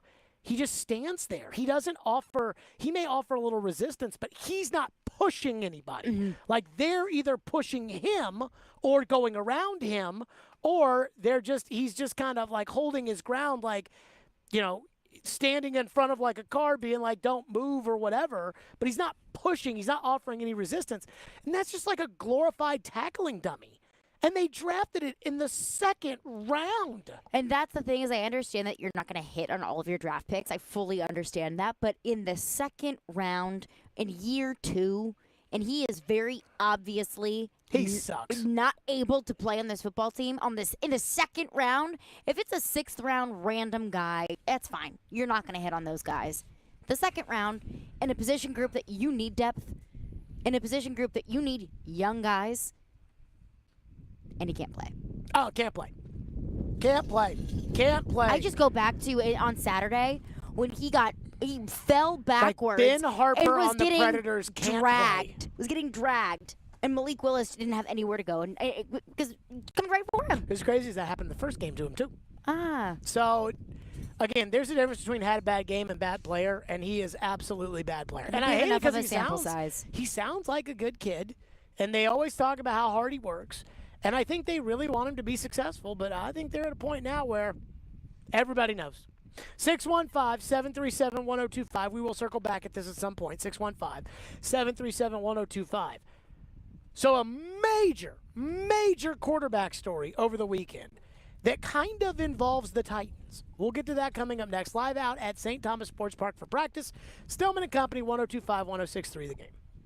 The MTSU Blue Raiders live here. Touchdown, Middle Tennessee! 3-ball, yes, sir! And when you're in the borough, tune us in on 97.5. In the end zone, caught, touchdown! We are Nashville's best sports talk. ESPN 102.5 The Game. ElectronicExpress.com. We make it happen. Hello, I'm Joe Cordell of the domestic litigation firm Cordell & Cordell. Here are a few quick divorce tips that we provide our clients. Number 1, don't move out of your house just because your wife tells you to. Remember, that's your house too. And number 2, don't blow through the financial statements that you file with the court. These are key exhibits, and they often make or break your case. And number 3, watch the social networking. Expect your wife's lawyer to do a thorough online search. And incidentally, this is a two-way street. Now a bonus tip. Partner with your attorney in assembling evidence. You're one of the 2 leading experts on your life and marriage. Your attorney needs your input to achieve your goals. And finally, talk to your attorney before taking action. Good luck. Contact Cordell & Cordell to schedule an appointment with one of our firm's Nashville area attorneys, a partner men can count on. Online at CordellCordell.com. Cordell & Cordell, 810 Crescent Center Drive, Suite 160, Franklin, Tennessee, 37067. The Game text line is driven by Wilson County Hyundai. Online at WilsonCountyHyundai.com. Be a part of the conversation. Call or text the Game at 615-737-1025. When Smashville wants to rock. I tried so hard and got so far, but in the end, it doesn't even matter. Looking to the sky, saving, looking for a sign of life, 'cause it's too cold for you here. We are Nashville's rock station. 102.9 The Buzz. This is a Reese's Peanut Butter Cup sound experiment. We're looking to find the perfect way to hear Reese's so you'll buy more of them. Here we go. Reese's. Reese's. Reese's. Reese's. Reese's. Hey, get out of here, you little stinker. Reese's. Reese's. Reese's. Peanut Butter Cups. That breathy one sounded very creepy, am I right? From the Hillside Medical Game Studios, WPRT-FM Pegram, WPUC HD2 Laverne. Robbie and Rex Road, Chase, Willie, and D-Mace. Stillman and Company. Nashville's best sports talk. 102.5 and 106.3. Terang, it's a high fly ball. We got pass rushes. Awesome Game 7. Checkered flag in the air. The Game. A Cromwell Media Station. Where you have a voice. We're one play away from an injury. He knows this. He's a study of the game. And we have strong opinions. He's been awful. I don't think they were trying, and that's why I feel the way I feel. This is Stillman and Company with Jared Stillman and Caroline Fenton. Presented by TriStar Moving on Nashville's best sports talk. 102.5 and 106.3 The Game. And on the Game Nashville app. Stillman and Company is delivered by TriStar Moving, 102.5, 106.3 The Game. Streaming live on Twitter, Twitch, YouTube, and Facebook Live. Thanks to the law offices of Amanda Gentry, live in the Hillside Medical Game Studios, where we are currently at Ascension St. Thomas Sports Park. The Titans with practice today, and it was a light practice, no pads. They'll be off tomorrow, and then Arizona for 2 days on Wednesday and Thursday. And I'll be honest with you, the midday show has been doing a bunch of shows out here at practice. I kind of prefer to watch practice and then do the show after practice. It's tough to do it during practice because you want to say what's going on, but Not you allowed can't to. say what's going on, and it's Yeah. hard to tell what's going on whenever you're doing a show. It's tough. Vrabel So- did say in his presser today, that most likely the joint practices will be mostly likely only on Wednesday. They're tweaking the schedule for Thursday due to some injury concerns on both sides. Feels like most of the joint work will be only on Wednesday, and then they're going to do their own practice on Thursday and then come together for 2-minute drills on Thursday at the end. Got it. Interesting. That's not a good sign. The fact that the Titans don't have enough offensive linemen to actually practice is not a good sign. That's I probably think what that's about. Vrabel probably strategically threw in the injuries on both sides. Well, I don't know what Arizona's situation is. I don't either. They but said, he said him and Cliff Kingsbury talked about it, and that's what they decided was best. Interesting. Speaking of interesting, Saturday night, there was some UFC fight. Now, let me just say this. I do not give two poops about UFC. I know it's popular. I know people like it. I know it's the new boxing because people don't like boxing anymore. I got it. I got it. But the idea of a man's, spleen showing up on national TV, I'm not interested in. On top of it, I also don't like the fact that for every big fight, not only do you have to subscribe to ESPN Plus, but then you have to pay $99.99 to get that fight anyways. Yeah, they're not cheap. And I don't want to watch fights anyway, so I'm not a UFC guy. But apparently they've got a UFC megacast, which involves Rob Gronkowski. And I don't know if you saw what happened on this UFC megacast with Rob Gronkowski. Did you even know that there was a UFC megacast with Rob Gronkowski? I did not. Okay. I'm with you. I don't do blood. I don't do guts. I don't do UFC. So nobody knew that this thing existed. Well, what is a great way to get people to pay attention to it? Gronk. To have something just go viral. So Dana White, the president of UFC, is on the Rob Gronkowski megacast. It looked like there were 25 people in this shot with Gronk. But again, I don't watch UFC, and I certainly don't care about Gronk's thoughts on UFC, so I don't watch. But I did see this. Ian, do we have this cut?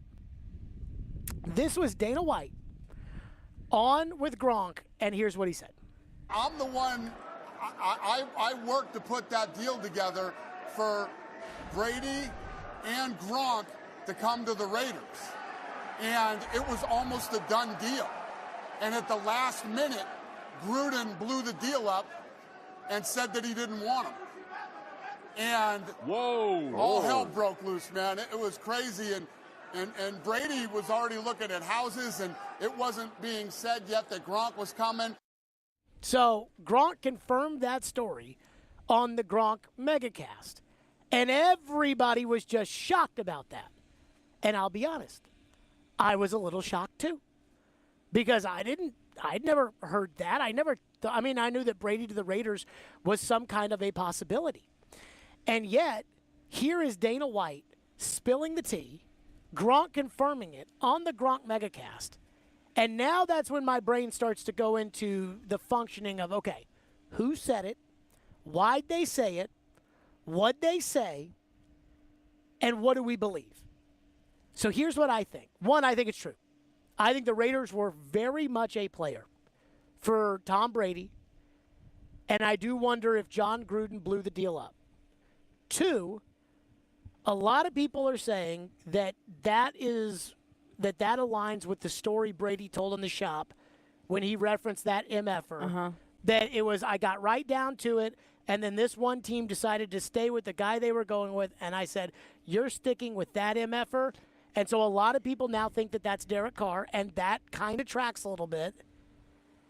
And yet, I think Dana White had a press conference after the UFC fight. Dana White, he's all about himself. Oh, yeah. So he had a press conference after the UFC fight in which he said that he never thought he would tell that story and that he just got caught up in live TV with Gronk and told the story. And I think Dana White knew he was going to tell the story. I think Gronk knew he was going to tell the story. I think that they knew, hey, you know what? If we do this, this will make everybody aware of the fact that Gronk has a UFC megacast. So this will be the number one way that we can promote our UFC megacast with Gronk is if we tell this story, and then it'll go viral, and then everybody will talk about it. And so I think that it's true. I don't know what Gruden was thinking. I mean, then again, with a lot of the things that Gruden has done lately, I don't know A lot of them what are very questionable. Gruden's been thinking. But I think it's true. And I just kind of wonder what we all make of the revelation that in the Tom Brady free agency, where we knew he didn't want to go to Tampa, we knew he didn't want to go there. What do we make about this new information that Dana White had worked out the deal? I assume Dana White worked out the deal between Brady and Mark Davis, and hopefully, unlike Miami, they're smart enough to not leave a paper trail, and because Mark Davis could be in some serious trouble if the NFL launches a tampering investigation, which honestly they probably should after this.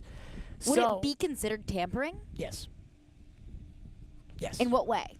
Tom Brady was not a free agent Okay, until so he wasn't a free agent. March 12th, and he signed with Tampa Bay on like the 15th. Right. So even when the season's over and the guy's contract is up, that guy, unless his team gives permission and the Patriots didn't, then that's tampering. If a team is talking. So let's say Amani Hooker's contract's up this year. Titans lose in the divisional round of the playoffs. Their season's over on January 20th. Amani Hooker is not allowed to talk with another team until the start of the tampering period. Okay. So that's why it would be tampering. Okay. But, and the league probably will have to launch an investigation since they already, came down hard on Miami. They'll probably have to launch an investigation. So hopefully for the Raiders' sake, there's not any issue there. But what do we make about the Raiders being in play on Brady and what Dana White said? And do we believe it? And do we think this is a publicity stunt? I do believe it, and I do believe it's a publicity stunt all at the same time. I do think that Dana White knew that he was going to say that, because how can you just say something like that of that magnitude when Gronk is on the megacast with you? Don't you think they would put Gronk in a really, really uncomfortable situation if they hadn't agreed to it beforehand to say, hey, I'm going to spill these beans.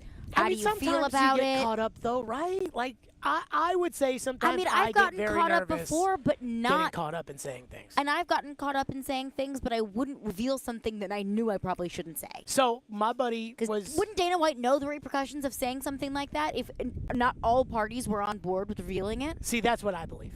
I mean, Dana White has been through enough high-level negotiations that he knows how to keep something to himself. Yes. And so And he wouldn't just blurt it out on live television just because you're getting caught up in the moment. And he blurted it out on his deal. Right. Like his UFC fight, his UFC megacast with clearly his buddy. A story about Gronk in which Gronk is on the megacast. It's not like, he was doing a charity thing and was talking to Fox or some non-partner and told the story about it. It's not like he went to the Las Vegas Tribune and told them this story. Right. I mean, he did it on his thing, production, which is and- why I think it was probably a publicity stunt. It was all a planned thing. Okay, so if Gronk and Dana White know that they're going to do this, you think there's any chance they do this without Brady knowing that they're going to do it? I don't think they could have.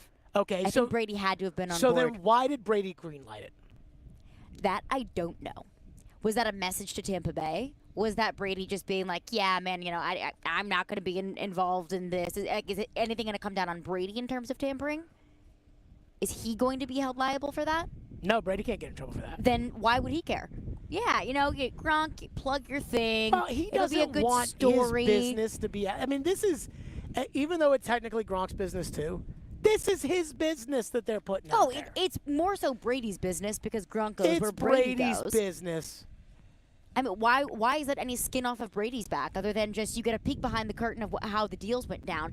And now everybody knows that Brady wanted to go to Miami. Everybody knows about that. Which he didn't lie about when he was did asked. not lie about that. The non-denial. So that's out there. Confirmation. So why not just reveal a little bit more? It's not going to get Brady in any sort of trouble. Man, Derek Carr over Brady. But I also go back to about the MFer comment. Jeff Darlington said he was talking about Drew Brees. And I always go back to that if there's anything that is to be shared about Brady, Jeff Darlington probably knows it. Unless Brady's camp said, hey, will you just throw this out there so it kind of throws people off so they don't realize who he's actually talking about, because we don't want the Raiders to get in trouble for tampering for all of this. Or we don't want Derek Carr to shove it up Brady's rear end if they have to play each other. Yes. I don't believe that Brady doesn't have that kind of respect for Drew Brees. And I think that's why maybe they used Drew Brees, because Brady could have said, hey, Drew and I are friends. He'll know. If that gets out there, then he'll know, it's not the truth. So that's why he went with Drew Brees rather than a Jimmy Garoppolo, which was the obvious choice at that point of being the quote-unquote MFer. Well, and he also easily could have just said to Drew, like, hey, it's Derek Carr. Yeah. But I don't want I don't want it to Derek be a thing, and I don't want it to be to get out that I was going to be in conversations with the Raiders. All good. Drew's like, yeah, that's fine, whatever. I'm retired anyways. I don't really care having my name wrapped up in all of that. But so for Brady to okay it, see, I think the biggest part of this story is that Brady okayed it. That's just my assumption that Brady okayed it. I Because think I you're think right. I think all parties had to be on board with, hey, we're going to drop a bomb on live television. Everybody cool? Cool, got it. I'm going to drop it then. And for Brady to green light it, that is... Did Brady want to green light it? Because all the conversation about Brady is, where the heck is he? And he's like, yeah, you know what? Just throw another conversation about me, because I'm done with people assuming or trying to figure out where I am or what I'm doing. So what's funny is now that we know that the Raiders were a legitimate player, it sent me down an even deeper tailspin, which I want to get to next. 615-737-1025 is our phone number. Your thoughts on the Dana White, UFC, Gronk, Brady, going to the Raiders, John Gruden. What a moron. John Gruden is the most overrated coach and the biggest moron maybe in the history of the NFL. Do you think if he was still the head coach of the Raiders right now, do you think he would have been fired after that story came out? Probably not. With all the money that they would have owed him, probably not. And, now what are they going to do? Go get Brady after the fact? No. But it is odd that if Carr was that MFer and Brady had that little respect for him, that Josh McDaniels, who Brady has an immense amount of respect with, is volunteering to go coach Carr. Which is just another thought that I had. I really went down the rabbit hole here on this. Wow. Including your point about Jeff Darlington, which I want to get to next. Because I think I might be right about this, and we'll get to this. 615-737-1025 is our phone number. 615-737-1025 here on the program. Get your thoughts in on this. Stillman & Company, right here, 102.5, 106.3 The Game.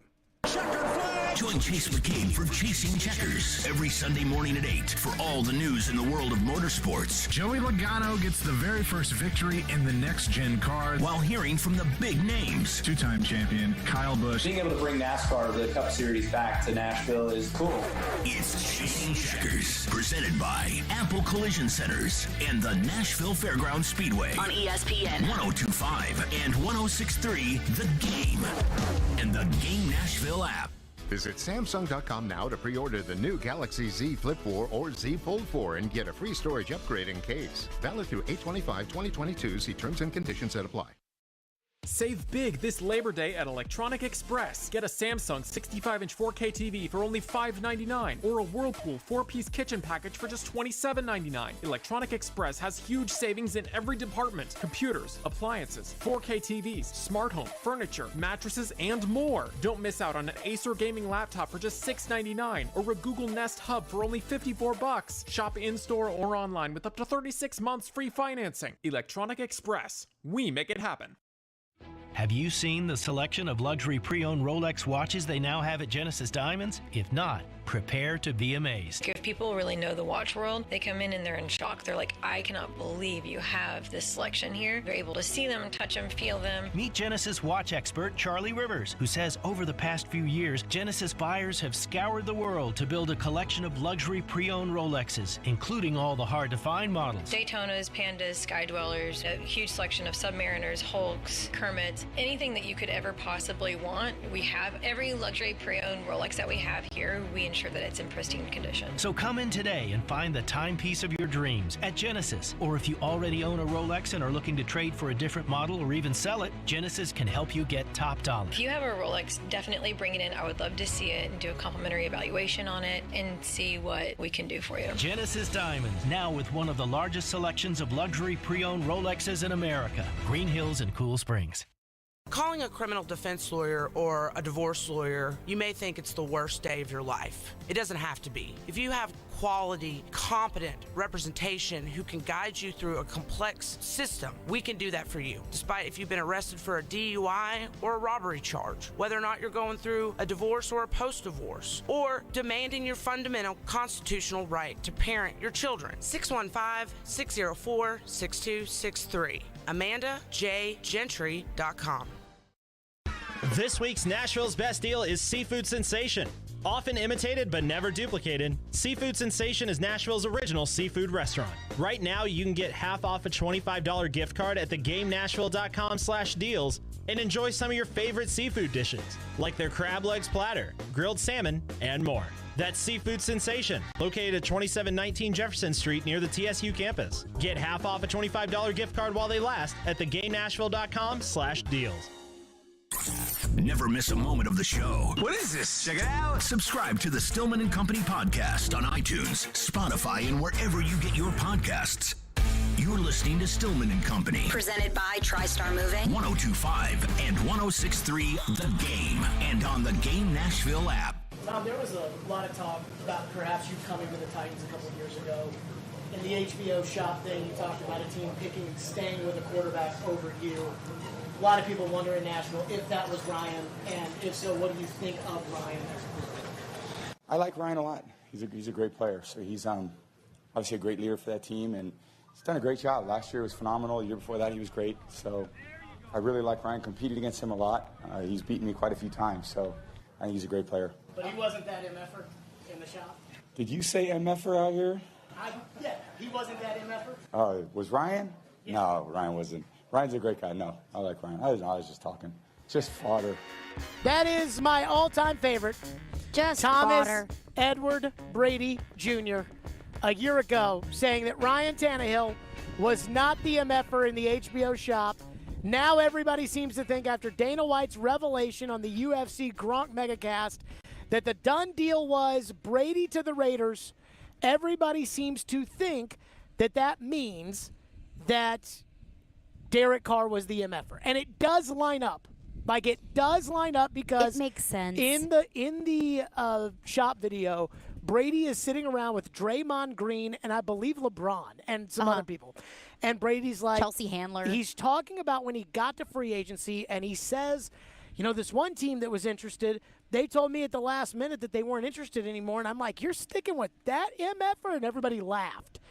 And everyone wanted to know who that was. Brady's never going to tell.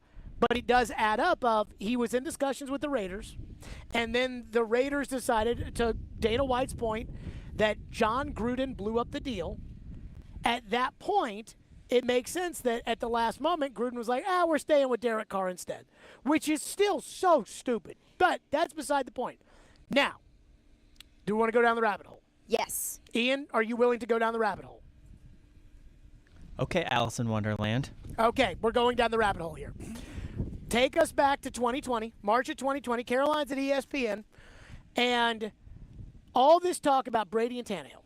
I went back and I read the Seth Wickersham book, which I do feel like is a very pro-Brady. And I went back and read the Wickersham book and what they wrote at that time about this. This specific, it's better to be feared. Quote, with the chance to pick his destination for the first time since high school, Brady faced a set of narrowing options just as he had in 1995. Tennessee signed the resurgent Ryan Tannehill to an extension worth a guaranteed $91 million, picking a journeyman over a living legend, a decision that would have been unthinkable a year earlier.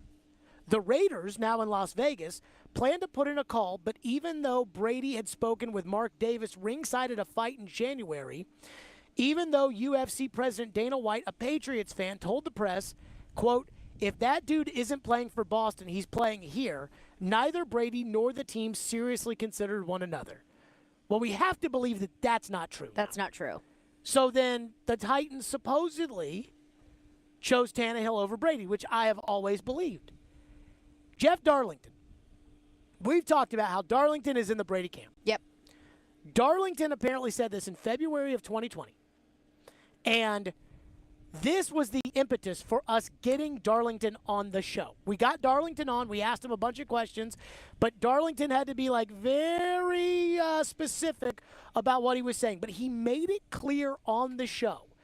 In February of 2020, Jeff Darlington, who's in the Brady camp, he made it very clear that Brady was thinking about leaving the Patriots, that he was legitimately sure that Brady was seriously considering leaving the Patriots. And every time Floyd would laugh and say, like, he's not going to leave the Patriots. Like, he's not going to leave the Patriots. And everybody kept saying that. And I probably thought that, too, that he wasn't going to leave the Patriots. This is what Jeff Darlington said in February of 2020 on SportsCenter. This cut was the impetus for us getting him on the show. This was Darlington. You spend a lot of time in the Boston area. You've got a lot of sources in that area, and I don't think people realize how connected you are to that situation. So I want to go back to this. You believe the Titans and the Raiders are the two leaders in the clubhouse for Tom Brady's services.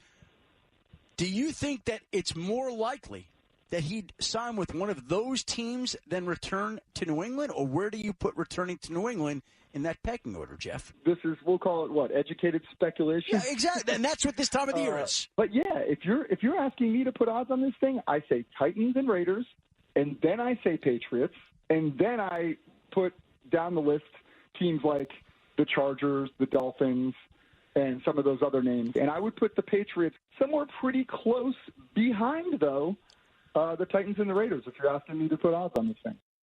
Okay, February of 2020. He says Titans and the Raiders. We find out the Raiders was legit. Do we think that the Titans in February of 2020 were in the mix? Yes, I do. How do we think this went down? Do we think that the Titans chose Tannehill? Or do we think that Brady chose not the Titans? And again, the Wickersham book says they chose Tannehill. But the hard part for me to believe this now is that it said that basically, yeah, Brady dabbled with the Raiders, but that it was never serious. And Dana White told Gronk, and Gronk confirmed it, that, oh, yeah, it was a done deal. The timeline, I think, is important here to answer your question of, did Brady choose not to stick with the Titans, or did the Titans choose to stick with Ryan Tannehill? Because if we're going to go off of that Darlington clip, he named 3 teams: Raiders, Titans, Patriots. I don't think he wanted to go back to the Patriots, so it leaves the Raiders and the Titans. So did this deal fall through with the Raiders before or after the Titans made up their mind about Ryan Tannehill? Because if the deal had fallen through with the Raiders before the Titans had decided on Ryan Tannehill, then that would mean that Tom Brady chose to not come to Tennessee. Like, do you think that Tom Brady told Vrabel, like, hey, man, like, because this is something I could see. I could see this. Maybe Brady could have said, I'm going to the Raiders. So Vrabel said, all right, we're sticking with Tannehill. I think it might have been this. The deal fell through. I think it might have been this. I think it might have been. Brady said, it's you and the Raiders. And Vrabel's like, I can't do me and the Raiders. I can do, hey, it's you. And then I can dump on Tannehill, and I sign you, and I franchise tag Derrick Henry, and on I go. And in all seriousness, had the Titans chosen Brady over Tannehill, they may have chosen Jack Conklin over Derrick Henry. Not saying that would have been for sure, but with I Tom could have Brady seen at quarterback, you have a completely different offense. Yeah, they're not going to run the ball the way they do. They're going to throw it to the back. You know that. So, but again, that's just spitballing here. We're going down the rabbit hole. I still think. See, this is where the Dana White thing makes it tough. I believe in my heart of hearts that Brady wanted the Titans and the Titans didn't want Brady. I have always believed that. But now if I'm told Brady wanted the Raiders. And the Raiders didn't want him. And then Gruden didn't want him. Was it that the Titans wanted Brady, but the Titans didn't want to get into this pitching battle with the Dolphins, who were, going to, this year they're willing to give him part of the franchise, or the Raiders, and instead of getting into this, contest. It's like, well, we have to have a quarterback, so they just go and sign Tannehill. Or was it that they legitimately chose Tannehill over Brady? And the worst part about it is, I say we'll never know. If we're going to find out what actually happened, we're going to find out from Brady before we'd ever find out from Vrabel or Robinson. 100%. I still think the Titans chose Tannehill over Brady. I think it was a situation where if they got down to the wire with the Raiders, Brady probably came up to Vrabel and said, "Hey, I'm going to the Raiders. We've already got a deal worked out." And so Vrabel said, "Okay, we'll stick with Tannehill." The deal falls through with the Raiders. The Titans already made their commitment to Ryan Tannehill, so Brady is forced to go elsewhere. I want to say that the way that this worked was on Sunday. The league year started on Monday. Mm-hmm. Monday was the day that everything closed down because of COVID. Like that Monday was when it went from gatherings of 50 people to 5 people, and non-essential businesses shut down and everybody's working from home, and that's Monday. On Sunday, they signed Ryan Tannehill to that 4-year, $100 and whatever million contract, and they tagged Derrick Henry. On Tuesday, Brady released a note Tuesday night saying, "Thank you, Patriots Nation." And Wednesday night, he signed with Tampa Bay. So I wonder at what point did Gruden, quote-unquote, blow up the deal, according to Dana White. And then that will tell us about the Titans. I cannot imagine that the Titans didn't tamper on Brady. Oh, probably so. I cannot imagine that they didn't. The hard part about this, as far as Brady, and the hardest part for me with this is I still struggle. It's hard for me to not hear Dana White and think that he was going to the Raiders over the Titans. And if he chose the Raiders over the Titans, and then the Titans turned around and decided, well, they've made up their mind, we're not getting into the quarterback carousel, let's just re-sign Ryan Tannehill, then that makes sense. And then it wasn't the Titans who chose Tannehill over Brady. It was the Titans who chose Tannehill because Brady was flirting with the Raiders. So maybe this does get Robinson and Vrabel off the hook.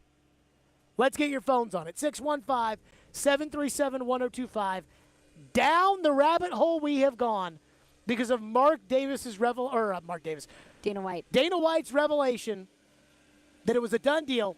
Brady and Gronk to the Raiders, and Gronk confirmed it. 615-737-1025 is our phone number. 615-737-1025. Stillman and Company right here, 102.5, 106.3 The Game. Let me tell you about Hiller Plumbing, Heating, Cooling, and Electrical. Those are my guys. I've been using Hiller for forever. I love Hiller. They can take great care of your home, and I promise that they will do the same for you that they do for me, which is a fantastic job.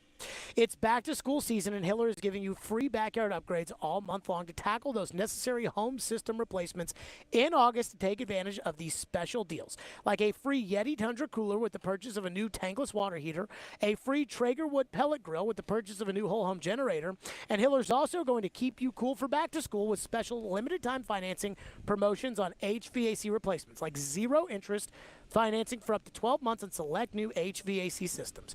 Hiller's work is backed by the Happy You'll Be Your Services Free guarantee, and I know this because I've been using Hiller for forever. That's right. Hiller Plumbing, Heating, Cooling, Electrical, proud supporters of the Preds, the Vols, and Vandy. Hiller, call the Happy Face Truck today. Hi, I'm Jussi Saros. And this is Smashville. Now here's a try off to the side. What a stop made by Jussi Saros there. You're listening to the flagship of the Nashville Predators radio network. ESPN 102.5 The Game. Dierks Bentley. Beers on Me Tour 2022. This Friday, Bridgestone Arena. I'm a little bit holy water, but still a little bit burning. Dierks Bentley, live in concert. Yeah, I'm somewhere on a beach. If you don't come through, buddy, that's on you, 'cause the beer's on me. On sale now. Buy tickets at livenation.com.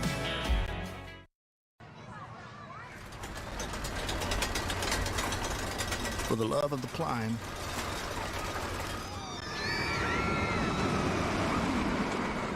for the love of the fall, For the love of knowing your kids' laughter is the sweetest music there is. For the love of Tennessee. Travel safe. Brought to you by the Tennessee Department of Tourist Development, the Tennessee Association of Broadcasters, and this station. Listen to Stillman and Company with me, Caroline Fenton, all season long on ESPN 1025 The Game for your chance to win Nashville Sounds tickets courtesy of 312 Pizza Company in Germantown. You've never knowingly feed your dog sawdust, but it's one of the most common fillers found in dog food today. Even the ones labeled healthy can contain powdered cellulose, otherwise known as wood pulp. I'm veterinarian Dr. Marty Goldstein. Your dog needs a biologically appropriate diet. That's why I developed Nature's Blend, a freeze-dried raw food, premium cuts of meat, omega-3 rich seeds, and superfood veggies and fruit. This is my dog Cleo. She's a 10-year-old Chihuahua. Before we started Dr. Marty's food, she was really not spunky, a lot of digestion problems, joint pain. Nature's Blend is made in North America and is pantry safe. Now she acts like a little puppy. She's running around. For a limited time, save 54% off Nature's Blend and receive a free pack of premium dog treats. Go to drmartypets.com/good or text GOOD to 511-511. I guarantee it with a 100% 90-day return of your purchase price. Message and data rates may apply. You may receive up to one additional text. Text stop to opt out. Robbie and Rex Road here on ESPN. Welcome into Chase, Willie, and D-Mace. Stillman Company is delivered. There's a new way to hear 102.5 The Game. Nashville's best sports talk on 106.3 FM. From downtown Nashville to Spring Hill on I-65 and to Murfreesboro on I-24. You now have two choices to hear our great sports programming. Get the extra point, no problem. And the Nashville Predators. Scores! Check out 106.3 now and save it as a preset. Hey, Nashville, Trey Wingo here. You're listening to Nashville's best sports talk, ESPN 102.5 The Game. I'm the one, I worked to put that deal together for Brady and Gronk to come to the Raiders. And it was almost a done deal. And at the last minute, Gruden blew the deal up and said that he didn't want him. And all hell broke loose, man. It was crazy. And Brady was already looking at houses, and it wasn't being said yet that Gronk was coming. That was Dana White. And so, again, Gronk confirmed it on the Gronk Megacast on the UFC fight. Dana White says Brady was coming to the Raiders. Let me say this, because it's the only evidence I have. I think for right now, and again, the two words right there, three words, for right now, I think this clears Robinson and Vrabel. I think this gets them off the hook for choosing Ryan Tannehill over Tom Brady, because if Brady thought that he was going to have some kind of NBA free agency tour like LeBron James, the Titans can't wait on that. The Titans can't let Tannehill sign with another team.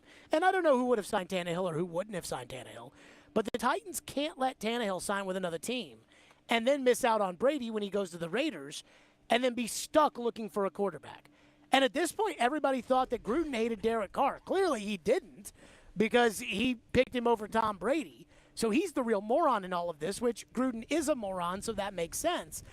But I think for right now, what has been a heavy criticism, even though I was Tannehill over Brady too, I think based off what we know now, what we've heard, we have to take off the blame that we have given to John Robinson and Mike Vrabel for taking Tannehill over Brady, when in the reality, maybe at best, the Titan shot was they picked the certainty of Ryan Tannehill over the courting process of Tom Brady.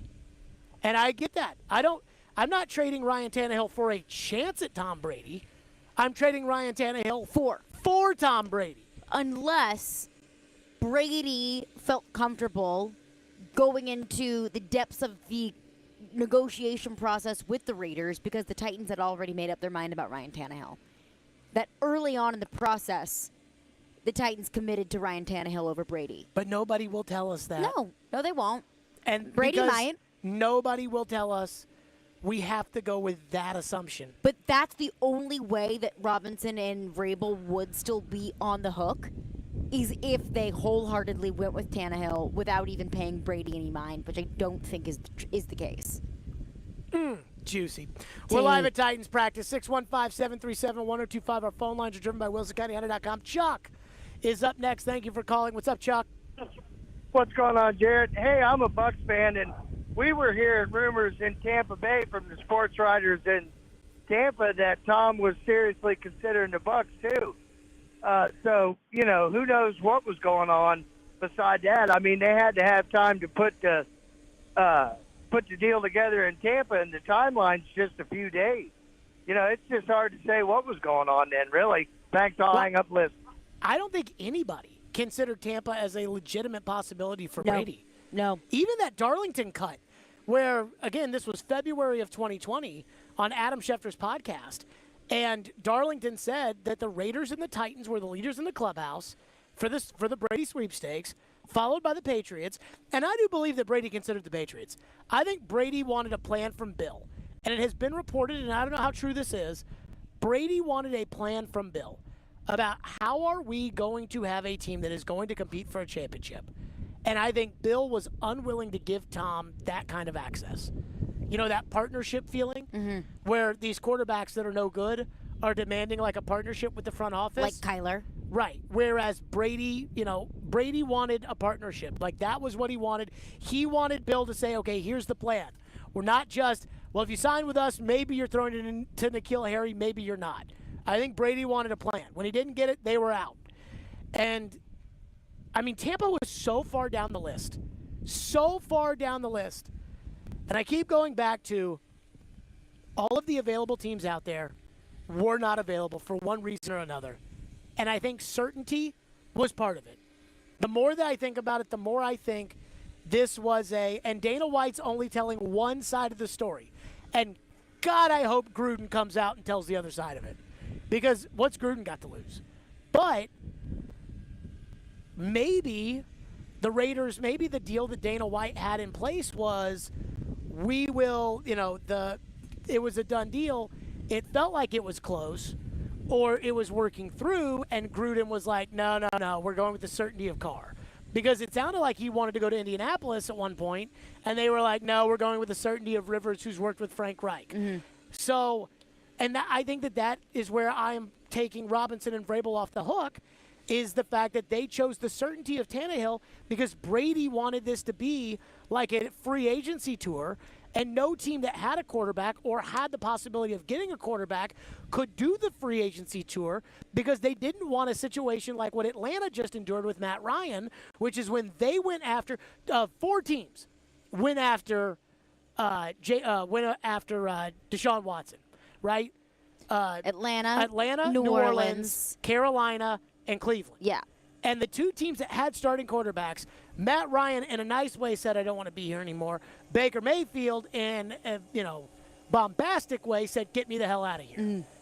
Sam Darnold's not going to say anything because he's got no ground to stand on. He has no right to say anything. And Jameis Winston wasn't signed back in New Orleans at that point, so he didn't have a job, so he couldn't say anything. But I think what happened was these teams looked at it like, no, we're not going to pitch Tom Brady to be our quarterback and then turn around and say, hey, Derek, we still love you. And Derek Carr saying, I'm out, send me to New England. But that certainty factor, I think, makes sense for the Titans. Raiders. But does it make sense with the Raiders? Yeah. If Dana White is basically handing Gruden and Mark Davis contracts on a platter and saying, I can work out this deal for you. That's why we only know one side of the story. But doesn't that feel like more of a certain thing? Than Carr? Yes. The side of the story. More of a certain thing for the Raiders than it was for the Titans. That Dana White presented says that. But we don't know how true that was. That's why I want to hear the other side from Gruden. Because he's throwing Gruden under the bus. Yeah. And Gruden's got nothing to lose. Gruden has nothing to lose. So I hope Gruden refutes it or Gruden, addresses it or whatever. Then did Gruden actually not hate Derek Carr? No, clearly he didn't hate Derek Carr. Or was it not actually Gruden who stopped the deal from going through? Well, it wouldn't have been Mark Davis. Mark Davis is trying to sell tickets in a new stadium. There's no better way to sell PSLs than have Tom Brady. Yeah, that's true. What's next? T from Clarksville texts in and says, I think it may be as simple as Brady is a winner wherever he goes. He's not bending over backwards to get on the Titans or the Raiders or whoever. Any team, any coach would want him, but Vrabel's not going to go begging to anyone. Vrabel is loyal. We already know that. He wants to be able to say we were good enough without Brady. No need to cut any of my people. I don't think Vrabel was ever loyal to Ryan Tannehill like that. When you can get Tom Brady, I it's don't not think about loyalty. I don't think Mike Vrabel operates like that. And it's not about proving a point of we don't need Tom Brady to win. I also don't think that Mike Vrabel makes those decisions. Like, I think that is above him. Like, if Brady's involved, he's a part of it because he is, the Titans are going to properly tamper. He's the connection. But I think that's an Amy Adams Strunk thing. Like, once the idea about the quarterback comes into play, then Robinson may get the final say, but the reality is that decision gets made by the owner. That one gets made by the owner. Not the idea of, well, these are my football guys, and my football guys tell me, and yes, but this is what the football guys don't call Amy and say, hey, we're about to waive Shaheem Carter. But they call Amy and they say, hey, we've got a chance at Tom Brady. But if we go after Tom Brady, this is what it's going to cost. This is what's going to happen. This is what it's going to be. This is what everyone's going to say. That's the difference. And I wonder at what level do they take that to Amy. I mean, again, I'm still thinking there's a chance that Robinson and Vrabel were like, we're good with Tannehill. That they decided, we'll be fine with Tannehill. Brady's older. Again, in the Brady versus Tannehill discussion, I was on the side of Tannehill. And I'm the biggest Tom Brady fan in the entire city of Nashville. And I was on the side of Tannehill. He was younger. He was coming off of a better season. They had just been to the AFC Championship game. I remember the week of the Titans-Patriots playoff game. We were discussing, is Ryan Tannehill at this point a better quarterback than Tom Brady because he had such a bad 2019 season because Belichick gave him nothing to work with. And I think everyone just assumed that it was Tom Brady's age. That he's old. That it was a point of no return, that this is just what Tom Brady is now. Not that his entire pass-catching group was absolute dog crap, and it was.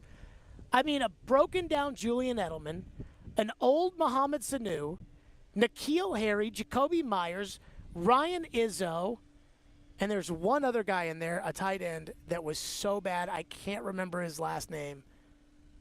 Oh, I can't remember, but he was so bad. Oh, that pass-catching group was so bad. Poor Brady. What's next? Mike texts in and asks that same question. Says, I'm not buying anything that Dana White is saying in terms of Gronkowski confirming it. That was probably tongue-in-cheek. He's not going to say anything to make Dana White look like a liar. I don't know, man. But would Gronk let that happen? If it wasn't true and Dana White was just spewing a lie, don't you think Gronk would say, hey, don't say things that aren't true about me and my guy Tom Brady? I don't care if you're on live television. I don't care if you're on Dana White's show. At some point, you have to cross a line if Dana White is saying something that isn't true. Yeah, I mean, I don't think Dana White's lying. I mean, I don't know if he's unless they agreed, like, hey, I this will be something don't know fun if to he's stir telling up. the whole truth. But I don't think he's lying. I don't think he's lying. 615-737-1025. More of your phones on this. Plus, there is a little nugget that I think is worth discussing on the Titans' Week 1 opponent, the Giants. So I do want to get to that as well. 615-737-1025. Stillman and Company, let me tell you about the Deal of the Week. That's right, love Nashville's Deal of the Week. I want to tell you about the Deal of the Week. If I can find this email to tell everybody about the Deal of the Week, here you go. This week's Nashville's Best Deal is from Seafood Sensation. Seafood Sensation is a lively restaurant in the heart of Nashville that uses the best ingredients and provides a great atmosphere. Get half off a $25 gift card at theGameNashville.com/deals while supplies last. The Sports Talk doesn't end on Friday. Join Michelle Knezovic every Saturday morning at 9. I've got my extra large coffee. As she talks about the big stories of the week. Predators news, the Tennessee Titans. And looks ahead to the weekend. Oh, I'm so excited. On Nashville's best Sports Talk, 102.5 and 106.3 The Game and the Game Nashville app. from the Fox 17 News Code Red Weather Center. Not a bad way to start the work week. We'll look for another beautiful afternoon as we head into Tuesday. Partly cloudy skies, staying dry. Highs will reach 90 with tolerable humidity. For Fox 17, I'm Chief Meteorologist Katie Morgan. This weather report brought to you by Hiller Plumbing, Heating, Cooling, and Electrical. Call the Happy Face Truck today. Visit Samsung.com now to pre-order the new Galaxy Z Flip 4 or Z Fold 4 and get a free storage upgrade in case. Valid through 8/25/2022. See terms and conditions that apply. Finding great candidates to hire can be like, well, trying to find a needle in a haystack. Sure, you can post your job to some job board, but then all you can do is hope the right person comes along, which is why you should try ZipRecruiter for free at ZipRecruiter.com/radio. ZipRecruiter doesn't depend on candidates finding you. It finds them for you. Its powerful technology identifies people with the right experience and actively invites them to apply to your job. You get qualified candidates fast. So while other companies might deliver a lot of hay, ZipRecruiter finds you what you're looking for. The needle in the haystack. See why 4 out of 5 employers who post a job on ZipRecruiter get a quality candidate within the first day. ZipRecruiter, the smartest way to hire. And right now, you can try ZipRecruiter for free. That's right, free at ZipRecruiter.com/radio. That's ZipRecruiter.com/radio. ZipRecruiter.com/radio. I had low back pain that was due to herniated discs. Meet Dr. Justin Garzone, another satisfied patient who found regenerative medicine at QC Kinetics. Over a very short period of time, the pain went away completely, and I have had absolutely no symptoms or pain since my treatment. Before Dr. Garzone found QC Kinetics, he was looking at all the old school pain treatments. It was recommended that I have steroid injections done, but then unfortunately my insurance company said that I would have to do 3 months of physical therapy first, and I needed to get better quickly. With QC Kinetics, the doctor got lasting relief with no downtime. I didn't have to take any medications during my treatment. I avoided surgery, and I am now pain-free. Don't live with chronic pain, and don't go under the knife. Call QC Kinetics, the nation's leader in regenerative medicine, for a free consultation. Call QC Kinetics, 615-249-4024. That's 615-249-4024. 615-249-4024. Robbie Stanley. They get a lead in that game and just totally close the door. Joe Rexrode. If he plays next year, it's disastrous. Robbie and Rexrode. Mornings from 6 to 10 on Nashville's best sports talk. ESPN 102.5 and 106.3 The Game, and on the Game Nashville app. You're listening to Stillman and Company. Sounds like this has been a game-changing day for all of us. Presented by TriStar Moving on 102.5 and 106.3 The Game, and on the Game Nashville app. Given your history of relationship, are you surprised Tom Brady's not out here? I'm not sure what Tom's got going on. Vrabel was not happy last week when he was asked that question about Brady. He was not happy. I'm not sure what Tom's got going on. It soured his mood for the rest of the press conference. Then again, I think I soured Vrabel's mood yesterday. Vrabel can get kind of pissy pants quite often, very often. It's one thing sets him down a path of turning into a total, And there's no coming back from it. But I do want to get to your phones. There is one little piece of news that we'll get to in a second, but let's go to your phones. Here on the Brady, Dana White, UFC, Gronk, Raiders, Gruden not wanting Brady. Maybe the Titans didn't choose Brady over Tannehill after all, as we had correctly, I thought, assumed for forever. What do we have? One texter texts in and says, do you think the Titans chose Ryan over Brady due to Brady's age? I don't think that the Titans chose Tannehill over Brady right now. Even if they had, I wouldn't have blamed them. I mean, I kind of blame them. About Brady's age? Yeah. It's easy to blame them now after Brady's won another Super Bowl in Tampa Bay. But they know him. Like, they know him. I don't know Brady. Well, I know a lot of people. Even though we're coworkers. And sometimes I think that people are too old for things that they actually aren't too old to do. Like what? They're too young for things that they're too young to do. Like what? Like, for example, my little cousin just got dropped off at college. He's not old enough to be in college. I know him very well. But I feel like he's not old enough to be in college yet. So do you think he'll fail in college? No, he'll be fine. So then he is old enough. If you think he'll be fine, then he is old enough to be at college. Well, if they thought that Brady was too old to play quarterback, do you think he's going to fail at quarterback? Do you think he's going to go 0-17? Here's my question. If you know him, you know he's not going to fail because you know him, then it's different. That's my whole point. But they didn't know everyone him. know that he wasn't going to fail? I mean, I didn't think he'd fail, but Jason Light knew him because he was in New England just when Brady was there and John Robinson was there and Floyd was there, and he knew Brady, and he made the call. Said, no more Jameis Winston throwing the ball to the other team. Tommy, we want you. And they got him, and they got a Super Bowl out of it. And people consider Jason Light a good general manager now because of that. We saw Jason Light's team this year, last week. They stink. Brady, even with Brady, Tampa Bay might stink this year. They'll still make the playoffs because they have Brady in that division. It's terrible. But, I mean, they have no offensive line. It's a mess. But he got Brady, and he knew him. But I don't think that I truly believe right now, maybe I'll change my mind if I hear some more information. I guess I believe that Robinson and Vrabel didn't choose Tannehill over Brady. I think they chose Ryan Tannehill over the ability to go after Tom Brady. And those are two totally different things. What's next? Another texter texts in and says probably both Titans and Raiders viewed Brady as needing both a premium offensive line pass blockers and premium wide receivers to win. Evidence is last year at Patriots. Look for Brady to have big troubles this year. I mean, I didn't think the offensive line, which was not great, was Brady's problem in New England. It was the receivers.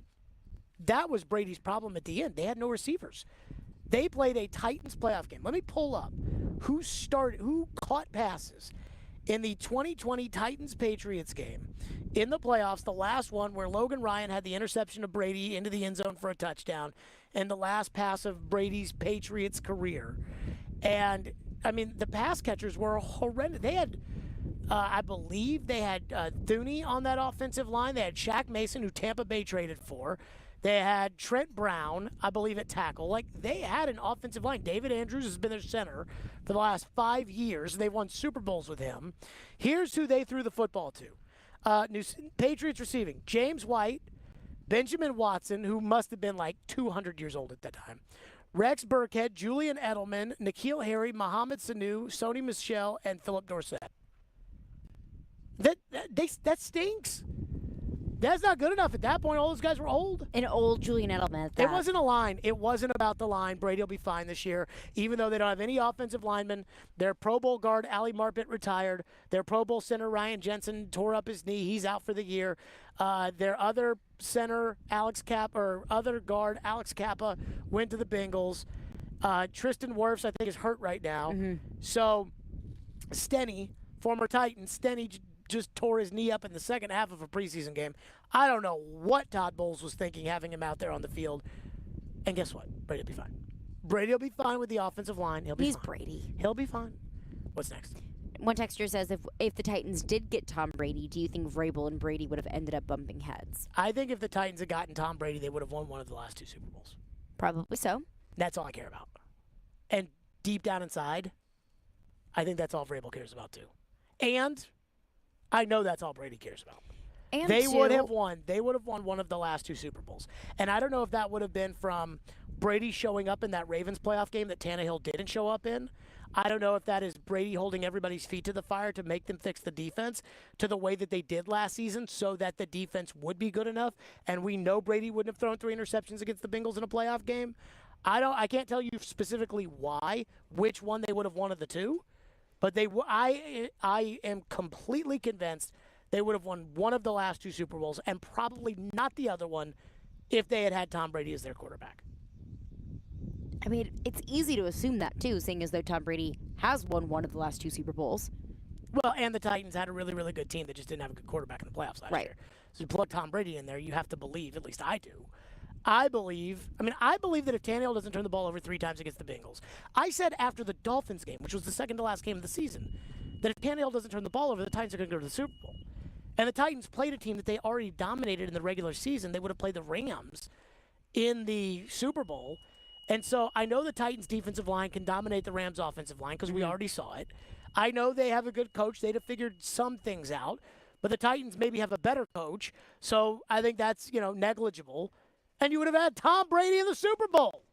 And I trust my chances with Tom Brady in a Super Bowl, especially with a defense that could get 9 sacks in a playoff game. So they would have won one of the two. And there's always the conversation about Brady potentially coming to the Titans. The question is always, how do you think he and Vrabel would have gotten along? They'd have been fine. But Vrabel and Brady know each other on a different level than any other player-coach relationship in the NFL because they played together. I have to think that Vrabel would be willing to give a little bit of give and take on both sides, really. Trying to think if there's any current head coach who played with anybody else in the league. Who's young enough? Well, there's enough like Kevin O'Connell in Minnesota. Or what other players are old enough and still playing to have played with a current head coach? So here's the thing. Kingsbury was a backup to Brady in New England. Uh-huh. O'Connell was a backup to Brady in New England.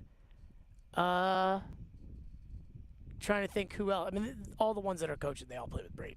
Like, he's the one guy who everybody's played with. But I don't know. What's next? Another texter texts in, asked the question that we're all asking, is Derek Carr that MFer who picked over Brady? Of course. As of right now. Of course. But also, I remember whenever that shop clip first came out, we were trying to come up with who it could possibly be. And I want to say it was either a conversation on Twitter or a texter, or somehow we got on the topic of Derek Carr. And we both said, no, it's not Derek Carr. Did we? Why would Tom Brady care about Derek Carr? I don't remember that, but I'll take your word for it. I think it makes Carr's sense fine. now. I think Carr's fine. I mean, certainly think he's better than Garoppolo. But, I mean, in the MFR rankings right now, like if it were a golf tournament, Carr is now the leader in the clubhouse. Yeah. And Garoppolo is firmly number 2. And then I guess Tannehill's probably number 3. But Tannehill's such a far number 3 that he's not even remotely It's in that Carr. zip code. It could be Jimmy.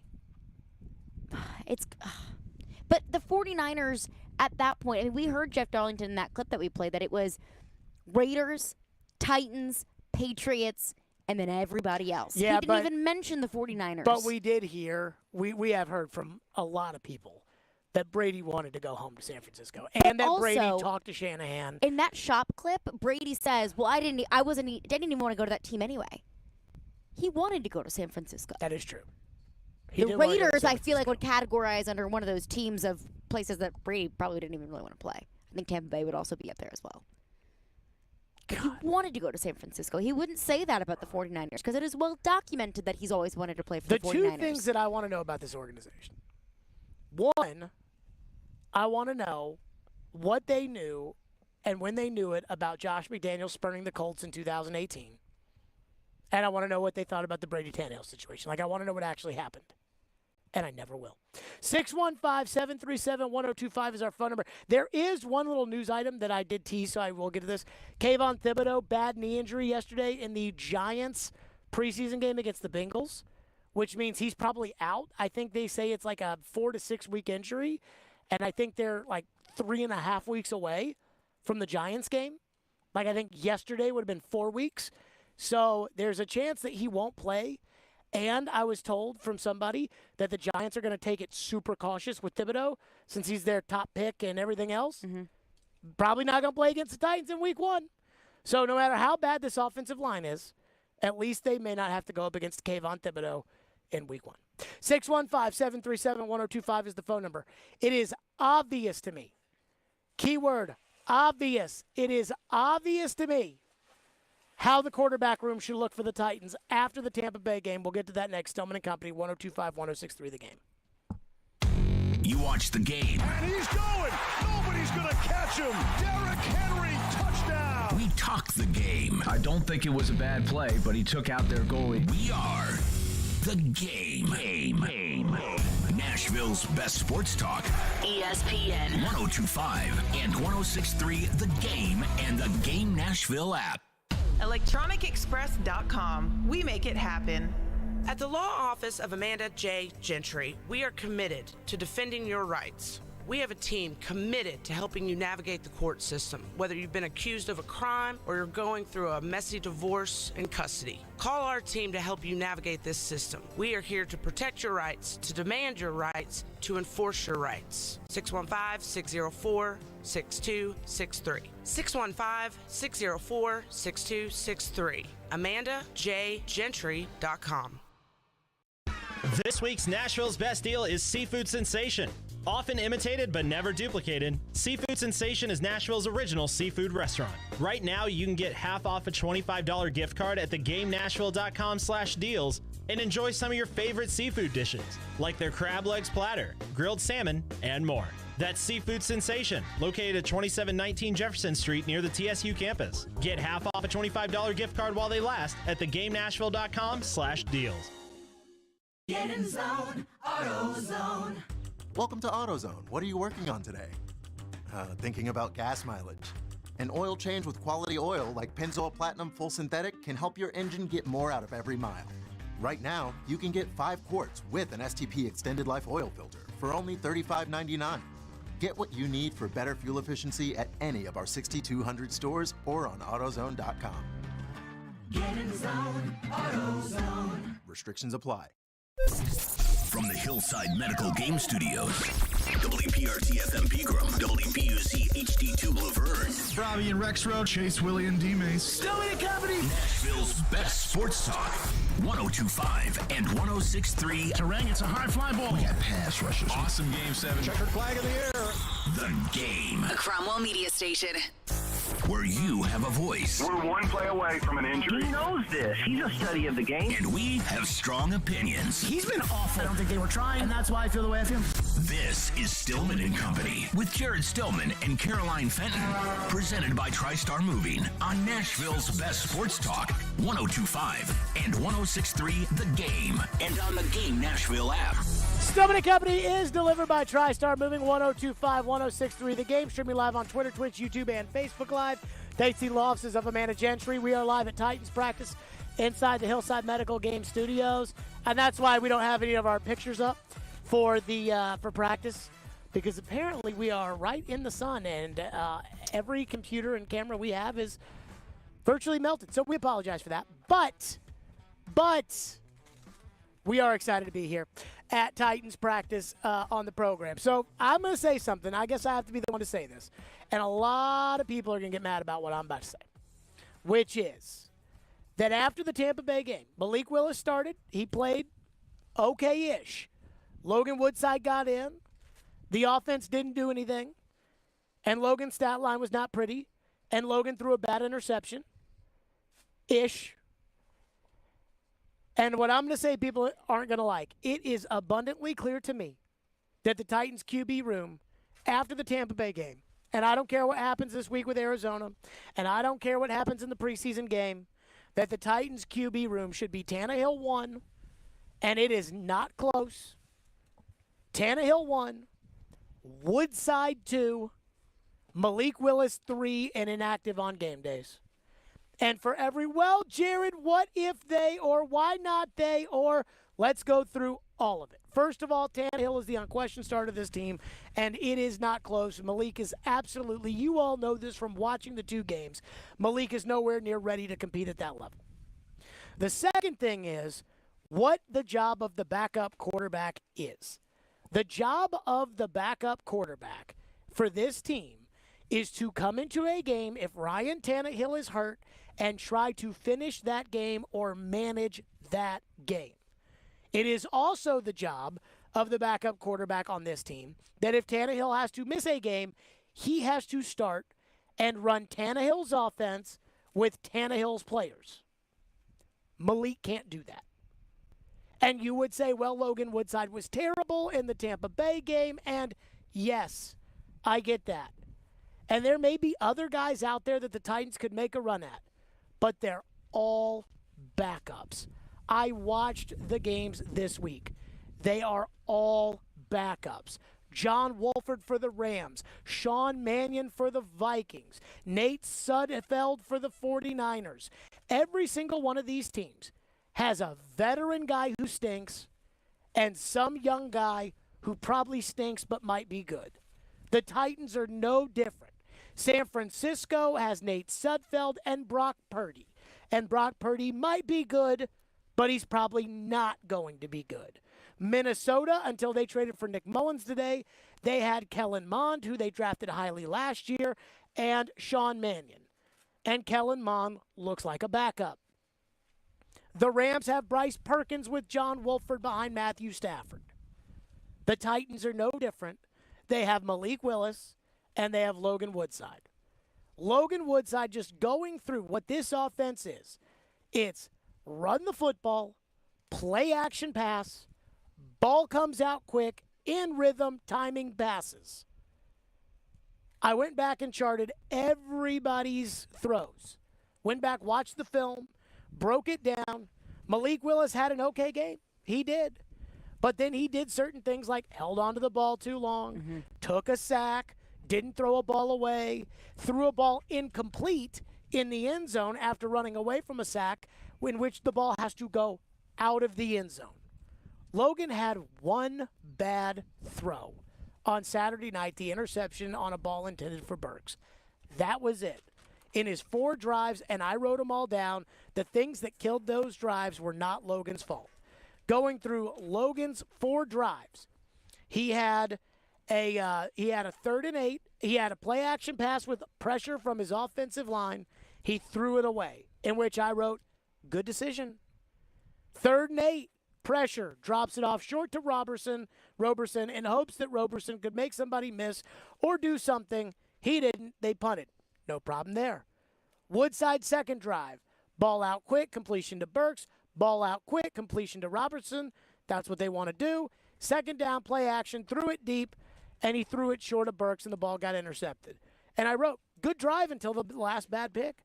His 3rd drive, the Titans were moving it down the field. He had an 18-yard gain to Reggie Robertson, in which the ball came out quick.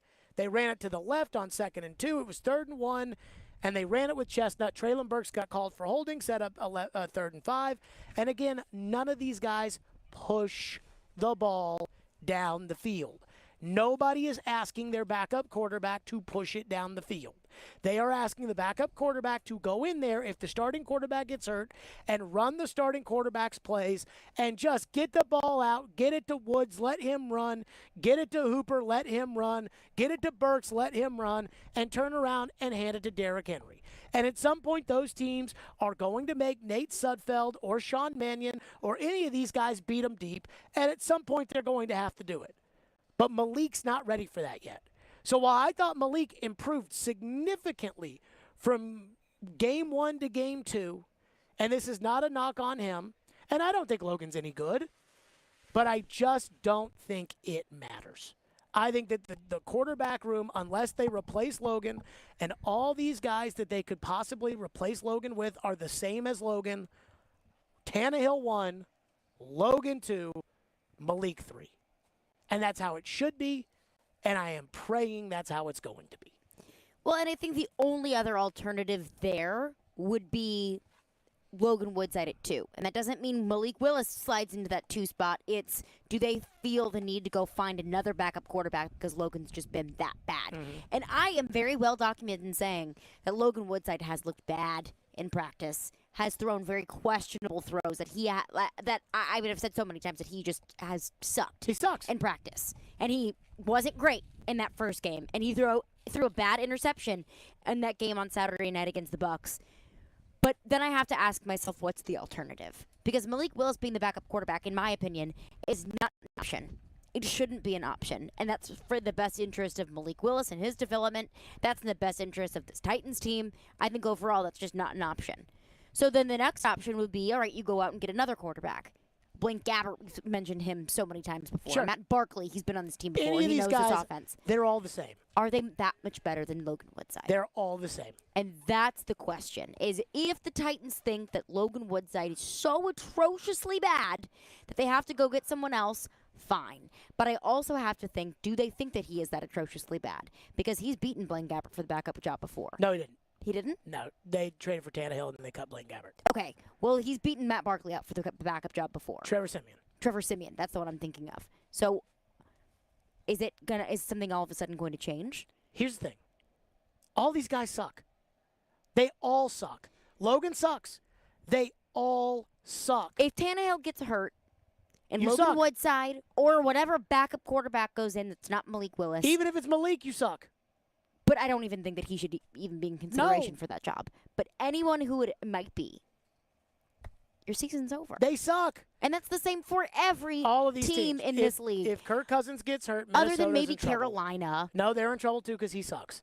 Carolina's already in trouble because they as a team are not very good.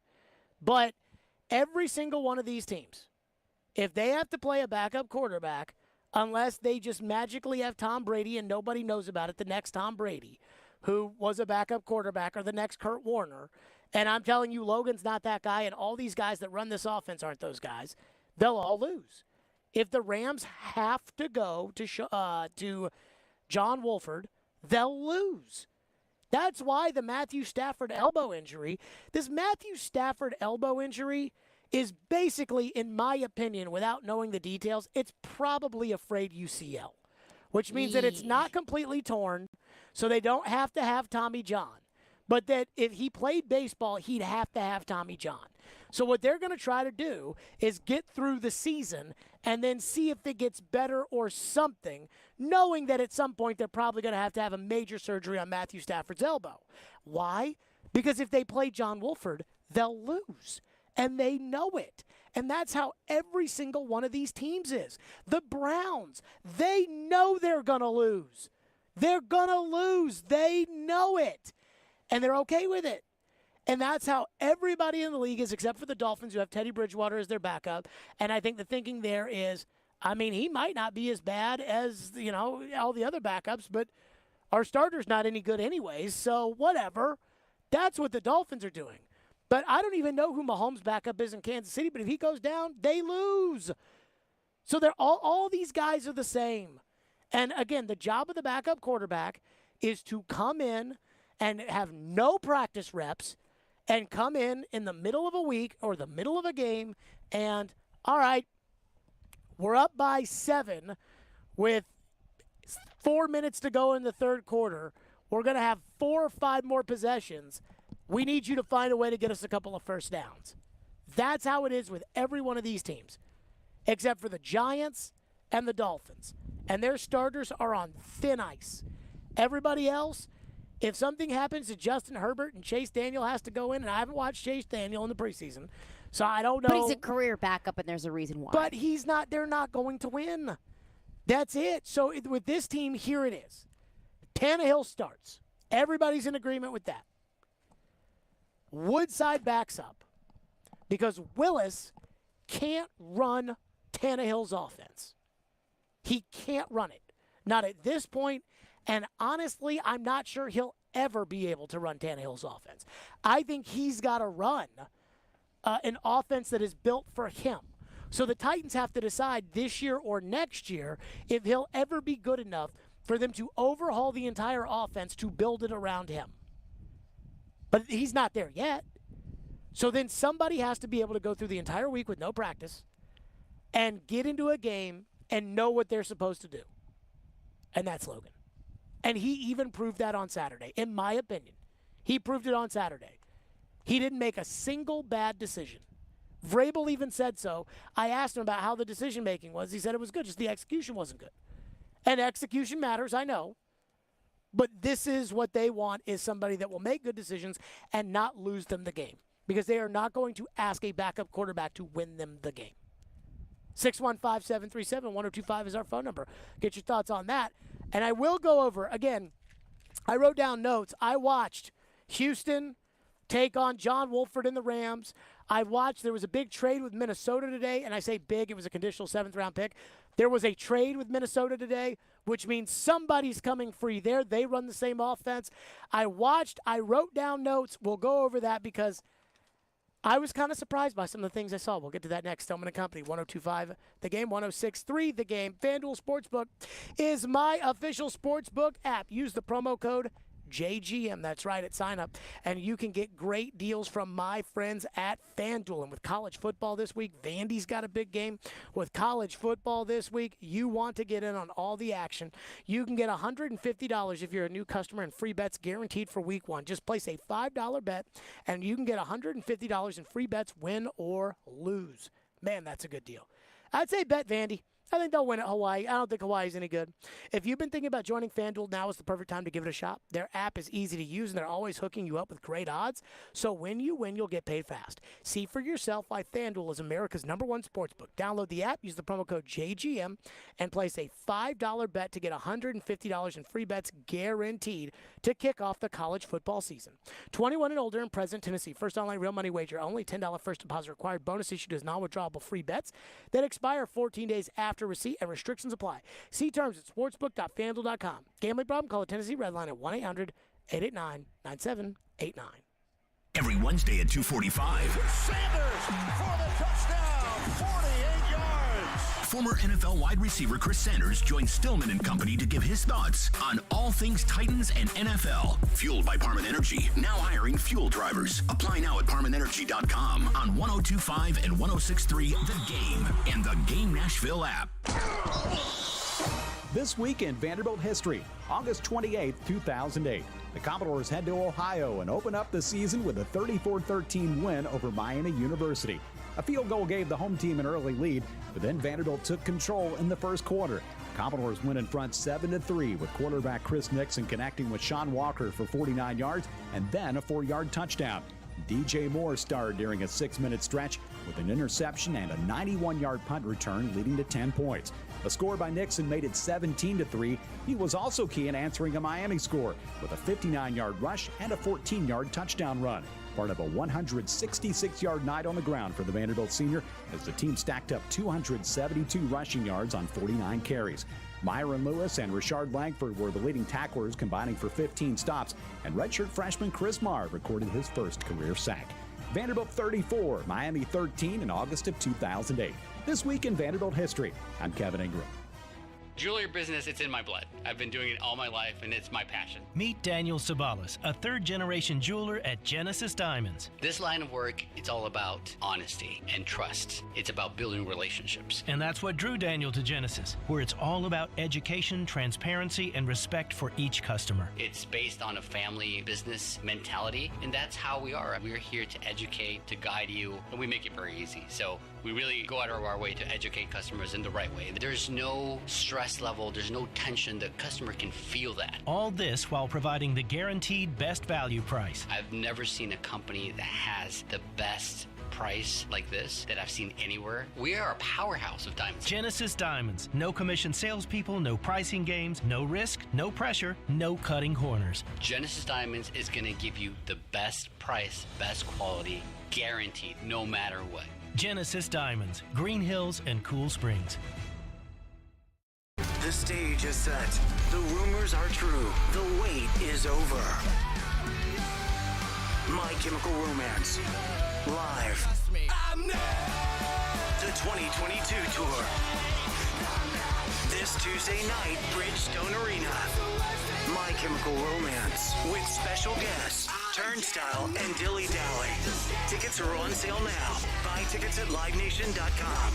My Chemical Romance. In concert. It's on. It's happening.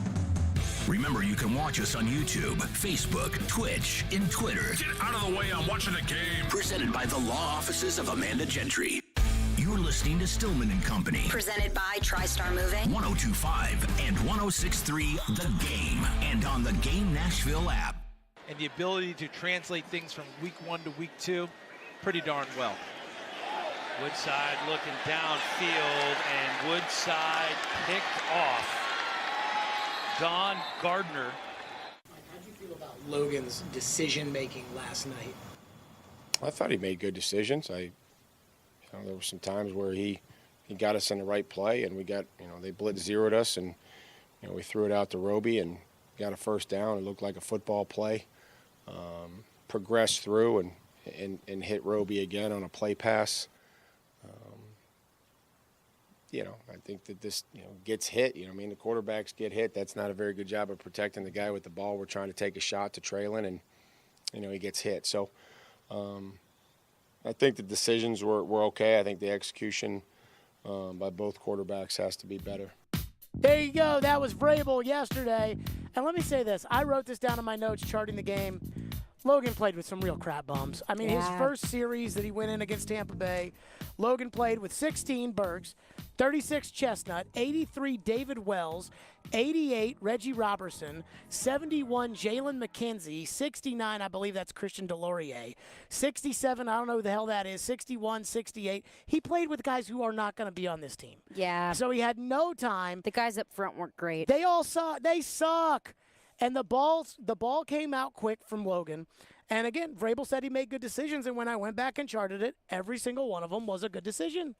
And that's what this is about. So then I went and I watched the other games of the Shanahan style. I did not watch the Packers.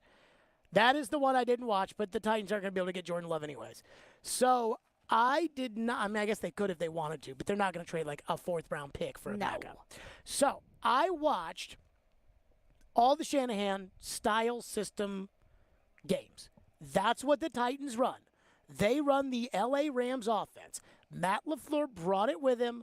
He taught it to everybody. Arthur Smith ran it. He runs it in Atlanta. And now half the teams across the league run it. I watched Brandon Allen yesterday with the Bengals play the Giants. He sucks.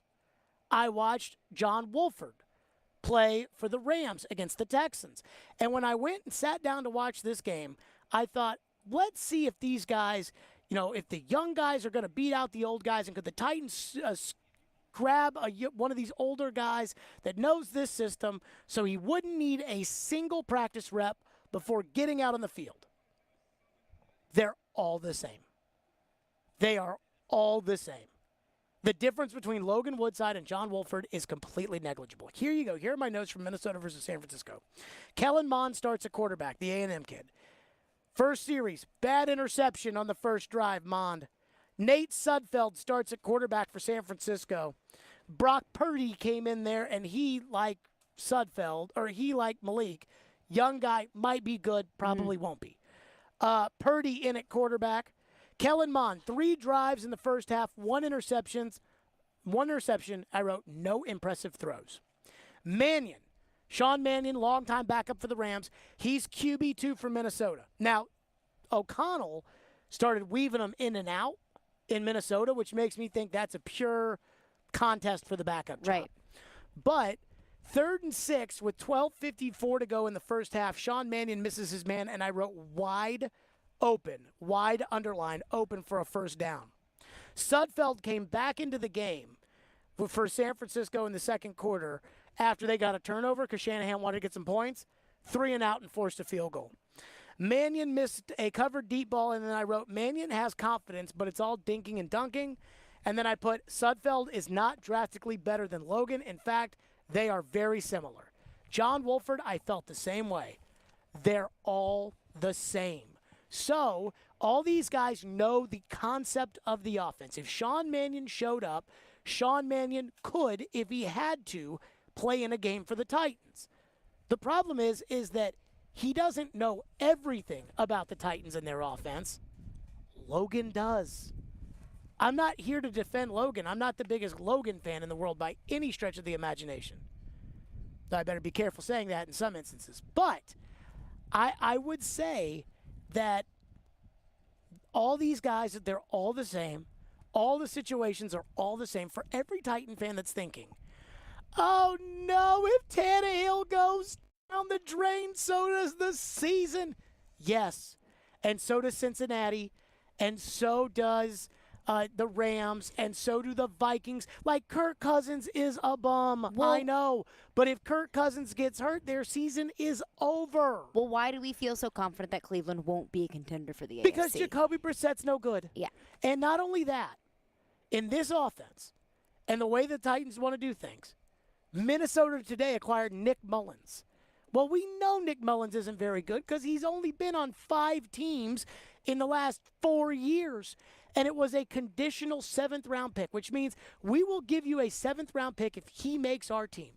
which means as unimpressed as I was from watching Minnesota play San Francisco on Saturday and charting, those quarterbacks or observing those quarterbacks, Kevin O'Connell clearly felt the same way because he went out and got a new quarterback that might be the backup to Cousins in Minnesota. So that means that one or both of those guys, Mond or Mannion, would be available for the Titans because one of them's definitely getting cut now. One of them might be available. Probably not Mond. They're not good. They're not good. Gabbert and Trask, we saw this weekend, they're not good. And so you all can get mad about Woodside all you want, but it doesn't matter because everybody's backup is the same way. The one backup I saw that I thought, hey, this guy is actually pretty good and has a similar skill set to Tannehill is Sam Ehlinger for the Colts. Yeah. And he's their third string guy, and he's probably going to make their active roster, and he doesn't know your offense. And you cannot teach him your offense without him getting reps in it. You cannot teach him your offense without an offseason, and you absolutely could not put him in a game if Tannehill got hurt and he had no practice reps. Ehlinger, I loved how he threw the ball. Everybody else in the similar style offense, David Blau for the Lions, they're all the same. They all are not good. And so when everyone gets worked up about Logan, I'm sure the text line where we'll venture to next, when they get worked up about it, just know, watch the other games. Get a 7-day free trial to NFL Plus. Watch these condensed games. Watch them, and you tell me if you really think John Wolford is any better. They're all the same. They dink it and they dunk it, and they can't push the ball down the field, and that's all of them. And Logan's no different. Unless Robinson and Vrabel think that, I almost just called them Berkeley, Logan Woodside is that bad that they view any of these backups that they could go out and get that know the Titans offense would be at least some sort of an upgrade. But you notice they didn't trade for Nick Mullins. No, they did not. So they could have been in, they could have gone after one of these guys, and they didn't. I believe the Titans. Now, I believe Logan's on thin ice now. I mean, I think Logan has As he should certainly be. done his part to work his way off the safety net of the roster. But I think right now the Titans look at it like I do. Tannehill 1, Logan the backup, Malik 3, and this is a total redshirt developmental year for Willis. Phone lines are driven by WilsonCountyHyundai.com. What do we have in the text line? One texter texts in and says, Logan needs to be gone. He sucks so bad. They all do. They all do. The season's over if Logan has to go in. The season's over if Sean Mannion has to go in for Kirk Cousins. The season is over. Let me just give you a headline. And I hope this doesn't happen. I don't root for injuries. Patrick Mahomes out for the season. Your reaction? I'm not as worried about the Chiefs as I was. They're done. I'm not worried about the Chiefs at all. They're done. They're done. Josh Allen out for the season. Week 2, win for the Titans. They're done. They're done. It's all these teams are the same way. This is not the era of Neil O'Donnell. These guys that are other than Flacco, who might actually have to play, all the guys that have made all this money, they don't want to back up anymore. The guys that have been legitimate starters, they don't want to back up. I've seen a lot of texts in the text line asking for Jimmy Garoppolo to be a backup. He doesn't want to back up. He doesn't want to be a backup. He doesn't want to back up, and he wants to make money, and the Titans aren't going to pay it. 615-737-1025. We'll get back to your phones on this. Plus, Chris Sanders has weighed in, so we'll get to what Chris had to say, and we'll do that next. Stillman and Company, 102.5 The Game, 106.3 The Game, right here on 102.5 and 106.3 The Game. Titans training camp is underway. Talking Titans? What wide receivers make the team? Traylon Burks. The physicality. Robert Woods. Route concepts and how to get open. Who starts on the offensive line? It's a full-on right tackle battle. What other storylines will stand out? Malik Willis, some of the best he's looked in camp. Titans training camp coverage is fueled by Parman Energy. Now hiring fuel drivers. Apply now at ParmanEnergy.com and by USA Hemp Store on 102.5 and 106.3 The Game and the Game Nashville app. Hey football fans, Patrick Mahomes here, and I'm here to tell you that with NFL Sunday Ticket only on DirecTV, you can watch your favorite team no matter where you live. Because NFL Sunday Ticket gives you every live out-of-market game every Sunday afternoon. So switch to DirecTV and learn how to get the 2022 NFL Sunday Ticket season included at no extra cost. Call 1-800-DirecTV. With choice package and above, 24-month agreement required. Call for details. Hey, it's Jared. Have you ever had a room that just won't cool down like the rest of your home? My room upstairs where I've got all the TVs always felt uncomfortable in the summer, but this year I put in a ductless mini splint from Mitsubishi Electric. This ductless style heating and cooling system allows me to set a temperature for just that part of the house, and I didn't have to remodel or install any ductwork to put it in.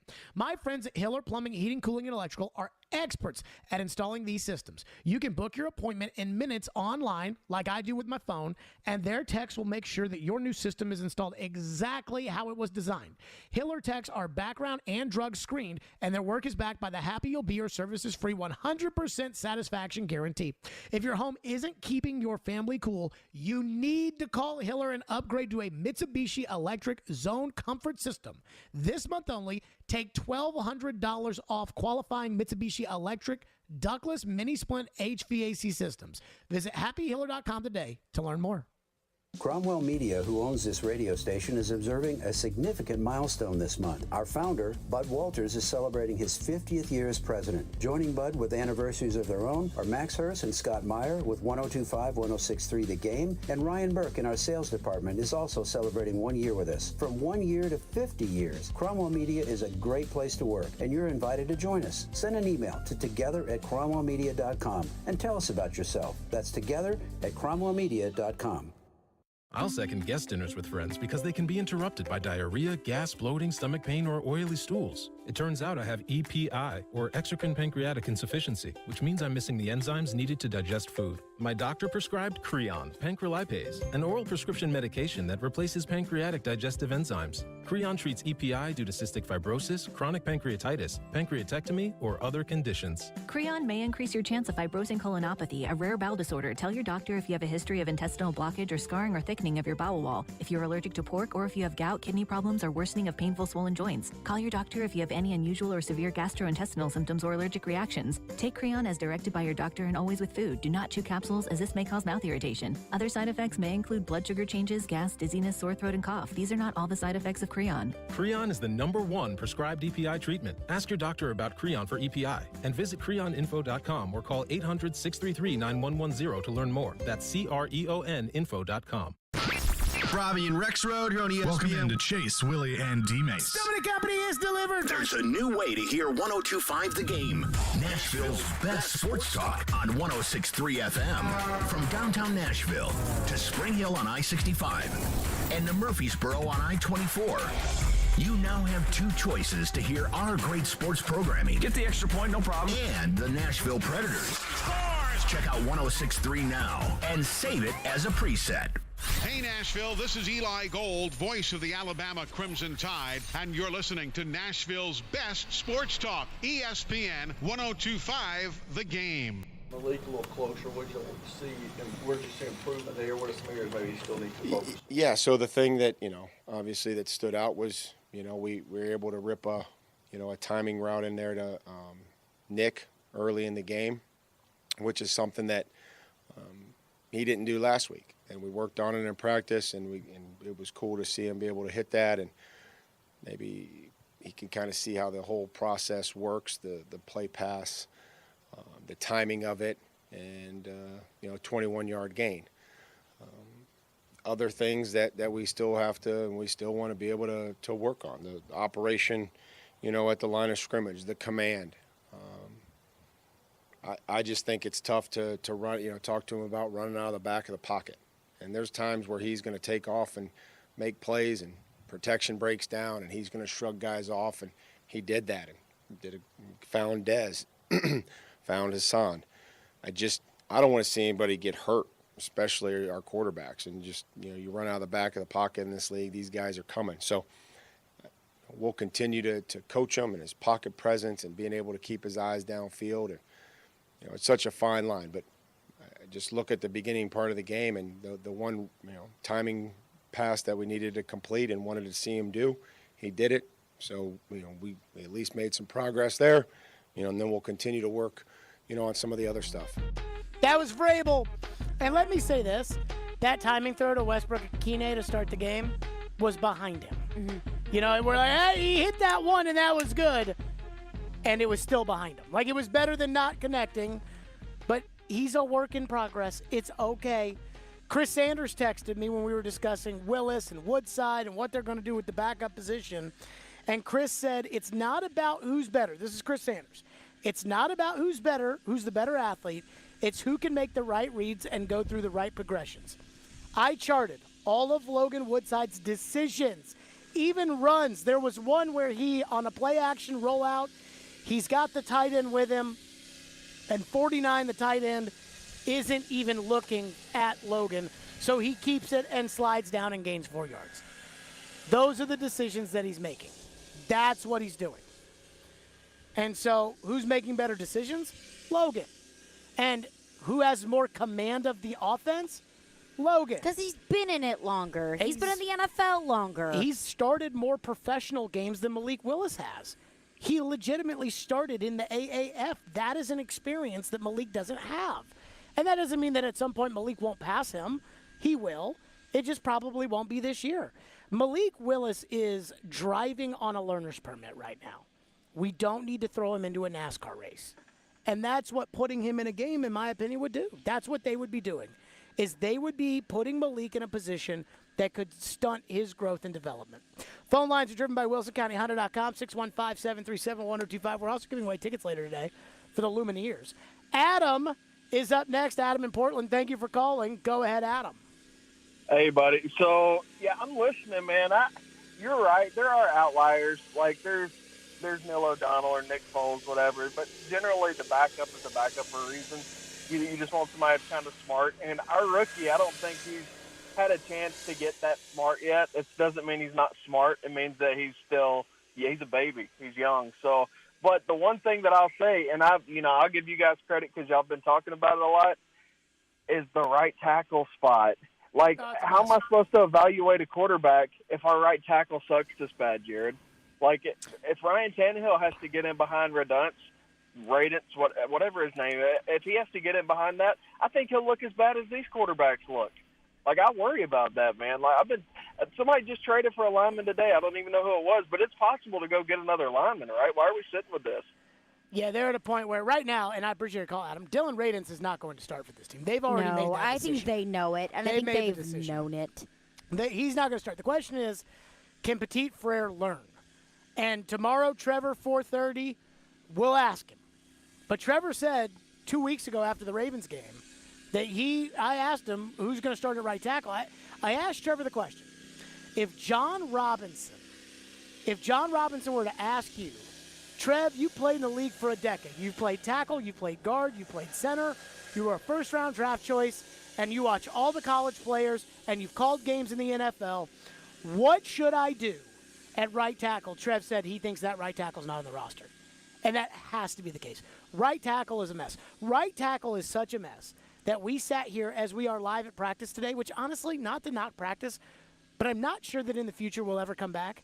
Not that they ever have practice when we're on the air anyways. Yeah. But as far as, like, I like covering practice, I'm not sure I like doing the show at practice. You can't focus on anything that's going on in practice.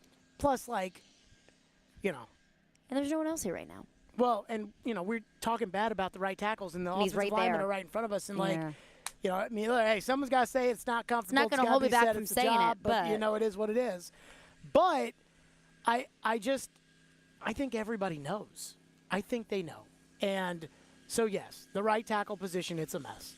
And Radins has been given every opportunity. And if Radins had been an undrafted free agent signed by the Titans, he would not have made the team last year. And he's not going – I don't think he belongs in the NFL. I don't think he belongs on the team this year. What's next? One texter texts in and says, so after watching Woodside throw 3 interceptions this preseason and Malik has thrown 0, how can you trust Woodside over Malik? Malik is clearly better. Because the decisions that Logan Woodside is making are not why he's throwing the interceptions. And that, I think, is the more important part of what a backup quarterback is supposed to do. Remember, Tampa Bay played some okay players. Like Carl Nassib is a legitimate NFL veteran player. Mm-hmm. Joe Tryon is probably going to start, on some position on the line for them this year. Like, they're not nobodies. And they just blew right past Radins on every play. But they didn't play a lot of good players on defense.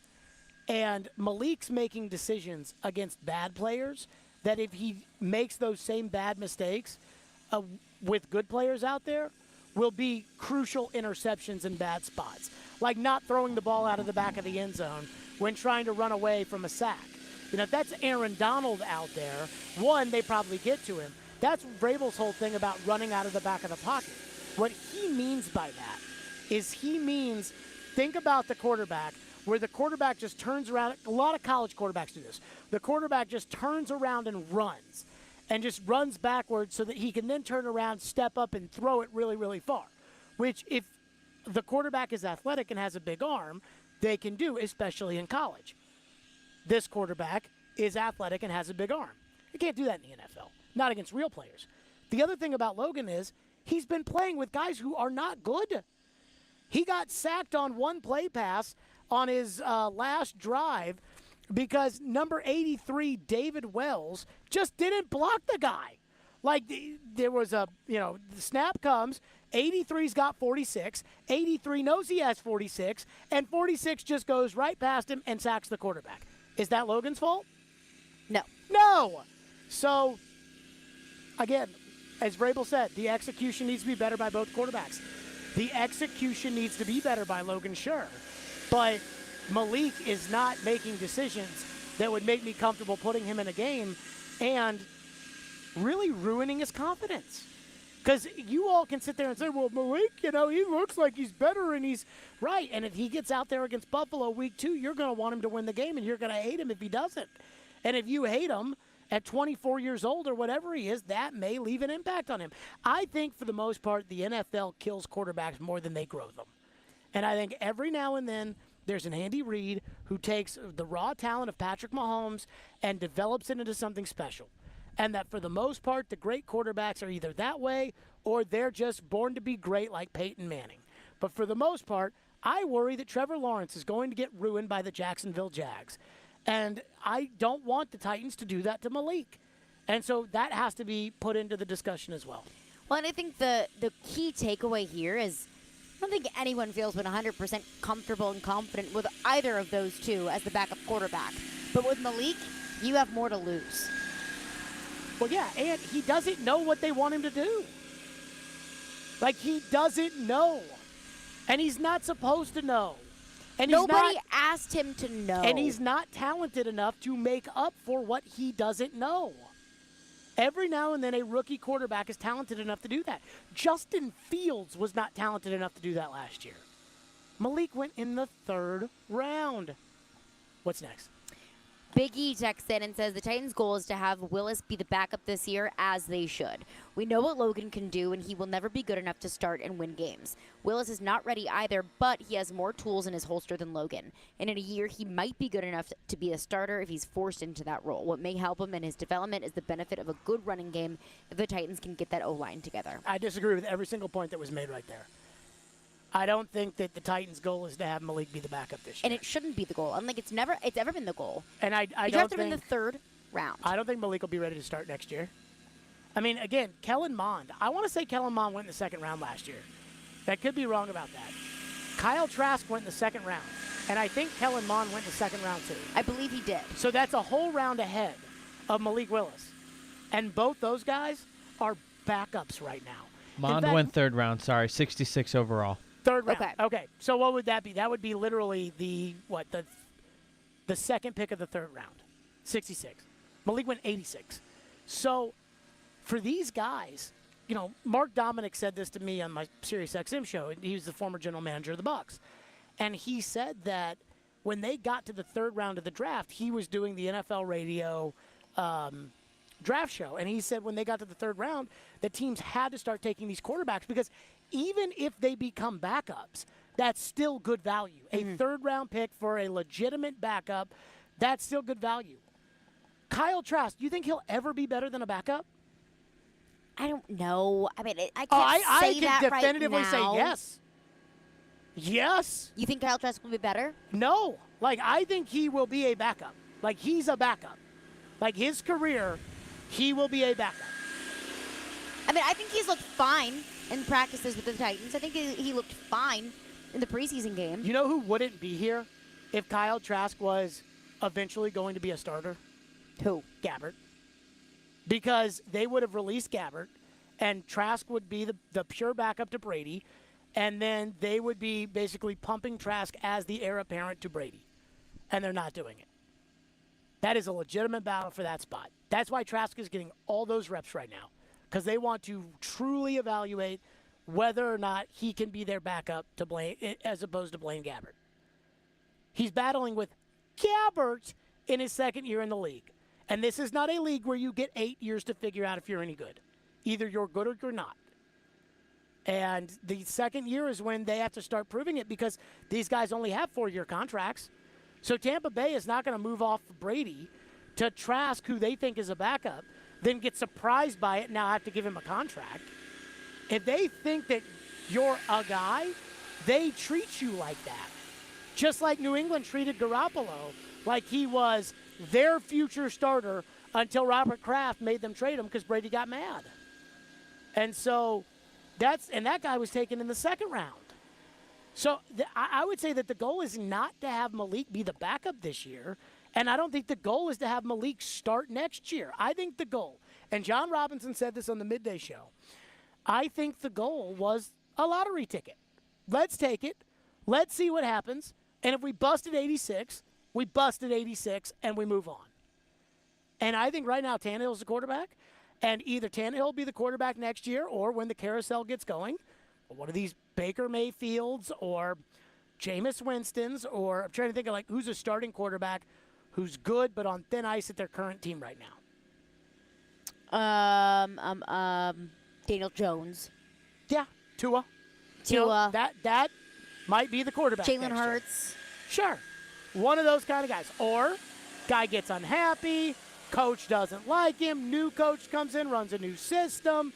Again, Indianapolis had no idea that Matt Ryan was going to come available. He did because of really extraordinary circumstances. And then they made their move, and now they have Matt Ryan. Now, Matt Ryan might not be any good, but they've made their move. 615-737-1025. We'll wrap up the show next with your wonderful phones. And let's give away a pair of tickets to the Lumineers. That's right. Be caller 5 right now at 615-737-1025, and you'll win a pair of tickets to see the Lumineers at Bridgestone Arena on Thursday, September 1st. Hey everybody, Willie Donick here to tell you about Trivia Night for Stars. Think you're pretty smart? Well, come on out Wednesday, August 24th to Boomboz East and test your trivia skills. I'll be your trivia master. We'll have sports questions, some non-sports questions, and some great prizes. It's brought to you by Nerdy Talk, and all proceeds support Stars and the hope, health, and connection of young people in our community. Register your team of no more than 4 and let the competition begin. Go to starsnashville.org to officially sign up. That's starsnashville.org. See you on August 24th at Boomboz East. From the Fox 17 News Code Red Weather Center. Not a bad way to start the work week. We'll look for another beautiful afternoon as we head into Tuesday. Partly cloudy skies, staying dry. Highs will reach 90 with tolerable humidity. For Fox 17, I'm Chief Meteorologist Katie Morgan. This weather report brought to you by Hiller Plumbing, Heating, Cooling, and Electrical. Call the Happy Face Truck today.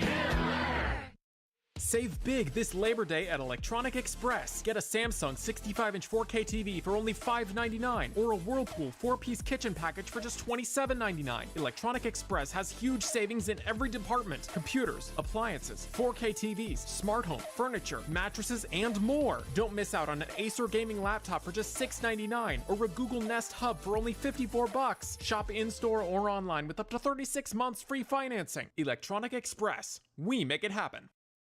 Hey, Robbie Stanley here, and FanDuel wants you to be ready for game day when college football kicks off this week. Right now, new customers can get $150 in free bets guaranteed for week 1. Just place a $5 bet, and you can get $150 in free bets, win or lose. Lots of interesting college football props out there. I'm looking at the Vols over 7.5 wins this year, but you take it any way you want to take it. If you've been thinking about joining FanDuel, now's the perfect time to give it a shot. The app is easy to use, and they're always hooking you up with great odds as well. So see for yourself why FanDuel is America's #1 sportsbook. Download the FanDuel app today, sign up with promo code ROB, and place a $5 bet to get $150 in free bets guaranteed to kick off the college football season. Once again, that promo code is Rob. You must be 21 or older and present in Tennessee. First online real money wager only. $10 first deposit required. Bonus issued as non-withdrawable free bets that expire 14 days after receipt. Restrictions apply. See terms at sportsbook.fanduel.com. Got a gambling problem? Call the Tennessee Red Line at 1-800-889-9789. Men, what if I told you that now you are able to get testosterone replacement therapy in the comfort of your own home? No more weekly trips to the doctor's office. We come to you 7 days a week, 12 hours a day. Be seen by a licensed medical professional in the privacy and comfort of your own home or office. You decide. Schedule your appointment today at CoolSpringsMD4Men.com. O'Reilly. Protect your vehicle's engine with Syntec and O'Reilly Auto Parts. Syntec Premium Full Synthetic Motor Oil is formulated for today's engines to dissipate heat and reduce friction and wear. Right now, get 5 quarts of Syntec Full Synthetic and a MicroGuard Select oil filter for just $33.99. Try Syntec today, exclusively at O'Reilly Auto Parts. O'Reilly Auto Parts. Robbie Stanley. To avoid non-contact injuries and not repeat last year. Joe Rexroad. Just wait until next year's national TV schedule comes out. Robbie and Rexroad. Mornings from 6 to 10 on Nashville's best sports talk. ESPN 102.5 and 106.3 The Game. And on the Game Nashville app. You're listening to Stillman and Company. Sounds like this has been a game-changing day for all of us. Presented by TriStar Moving on 102.5 and 106.3 The Game. And on the Game Nashville app. Dylan kind of in a situation where you're able to use his versatility, get him some work at guard and all? Yep, just trying to shuffle guys around. Just trying to shuffle guys around and see, we've had some guys out and just trying to figure out where guys are going to be best served for themselves and for us. That was Mike Vrabel. They are moving Dylan Radins off of tackle. Why? Because he sucks. He sucks. That's why. I was wondering if you were going to say something nicer than that. But I don't really know what nice thing I could say about Dylan Radins. He seems like a nice guy. Seems like a great kid. I'm sure he's wonderful, but he's not very good. I do not think that Dylan Radins would make this team if he was not a second-round pick last year, and I'm not convinced that he'll make this team, period. But they've already moved him off of tackle. I think he'll make the team for 2 reasons. 1, he was a second-round pick last year. 2, this offensive line group is so thin. I don't know if they can afford to just go not signing guys to the team. I mean, right now the question has to be, is he better than Jordan Ruse? I don't know if I can answer that because question. he's not a better guard than Levin, and he can't play center, which Levin can. Right. And so Levin's going to be the number 1 backup guard on this team. And then after that, Jordan Ruse is probably the number 2 backup guard. But then they still need a tackle. I never see him. I never see him on the field. He did not play Saturday. Well, I think Vrabel's made it very, very clear how he feels about Jamarco Jones, just in contrast how he talks about other players. It was the same thing with Radins. I think it was after the first preseason game. He said, Nick did some good things. Aaron Brewer's a great leader. We love him. Oh, they love Aaron He said Brewer. Jamarco was there and Dylan was there. Yeah, I think that's very telling of how he feels about them. How are they? They're there. They're there. They're there. They were in there. Let's get back to your workers. Let's get back to your wonderful phones. We have really covered a lot of ground today, where we covered the offensive line mess. Again, this is a plug for the podcast, I guess, to go back and listen to the podcast. We spent 2 hours on the quarterback, spent an hour on the offensive line, and then we spent an hour about Brady going to the Raiders and whether or not the Titans ever had a chance at Brady, and instead we're stuck with Tannehill. I actually am very proud of where we went. Oh, and I do want to get this out before we get back to your phones. I did not want to forget this.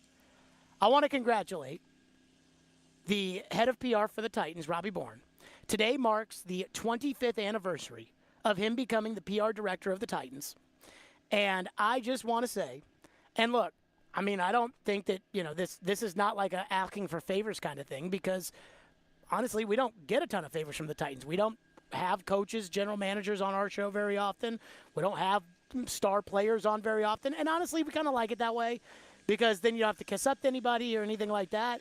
I'm just saying this as somebody who's done this for about a decade now and has worked with a lot of PR directors with a lot of teams.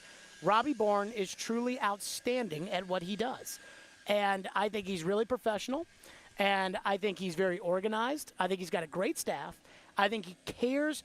This is the thing I'll say about him, again, is we congratulate him on 25 years with the Titans.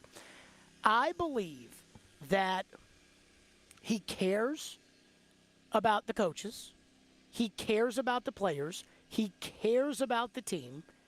And I think he cares about the media, like the people that he works with on a daily basis. And I think he cares about everybody. And look, I mean, PR is a hard gig. It's basically the gatekeeping to saying no on everything. But I think he does a fantastic job. I think he's a good man. And I think the Titans are very lucky to have him. So when I saw today was the 25th anniversary of Robbie Bourne being hired by the Titans, I just wanted to make sure that we mentioned it today to give him a shout-out. Congratulations, Robbie. Shout out to Robbie Bourne. Happy there we anniversary. Go, right there. So there you go, 25 years there. Let's end on some of your wonderful phone calls. David in Arkansas Texan says, I know you've had beef with the offensive line coach in the past. Can we not put some blame on him as well as on top of Radens and such for such a bad offensive line? Vrabel said at the Combine his charge to Keith Carter was to make sure Radens was ready to play. Radens is not ready to play. But is that Keith Carter's fault? I don't know. Just ask yourself this question. How could a team fire its offensive line coach that has produced the league's rushing champion in 2 of the last 3 years with backups at various positions and last year was on pace to have a 3rd straight rushing champion? How can you blame the offensive line coach for that? I guess you could look at the number of sacks that Tannehill has endured and say Tannehill was sacked, second most out of any quarterback in the league last year? Is it true? Let's see. We can look it up and see. Because, you could look at those 2 things. Let's assume that's true. I'll double-check and make sure. You could say that's a really good run-blocking offensive line and just a god-awful pass-blocking offensive line. So, again, here's the thing about offensive line. I have never played offensive line. I have never coached offensive line. I have never evaluated people who coach offensive line. I don't know if there's a difference between coaching offensive line. Ryan Tannehill, second most sacked quarterback in 2021 behind Joe Burrow. Oof. 47 sacks. I don't know. I wish I was smart enough to know. I wish I could tell you all, hey, this coach, if they hire this offensive line coach, he's a good run-blocking offensive line coach. I don't know. That's it for us. We're out of here. Titans will practice with Arizona on Wednesday. We'll be back tomorrow at 2, Stillman and Company.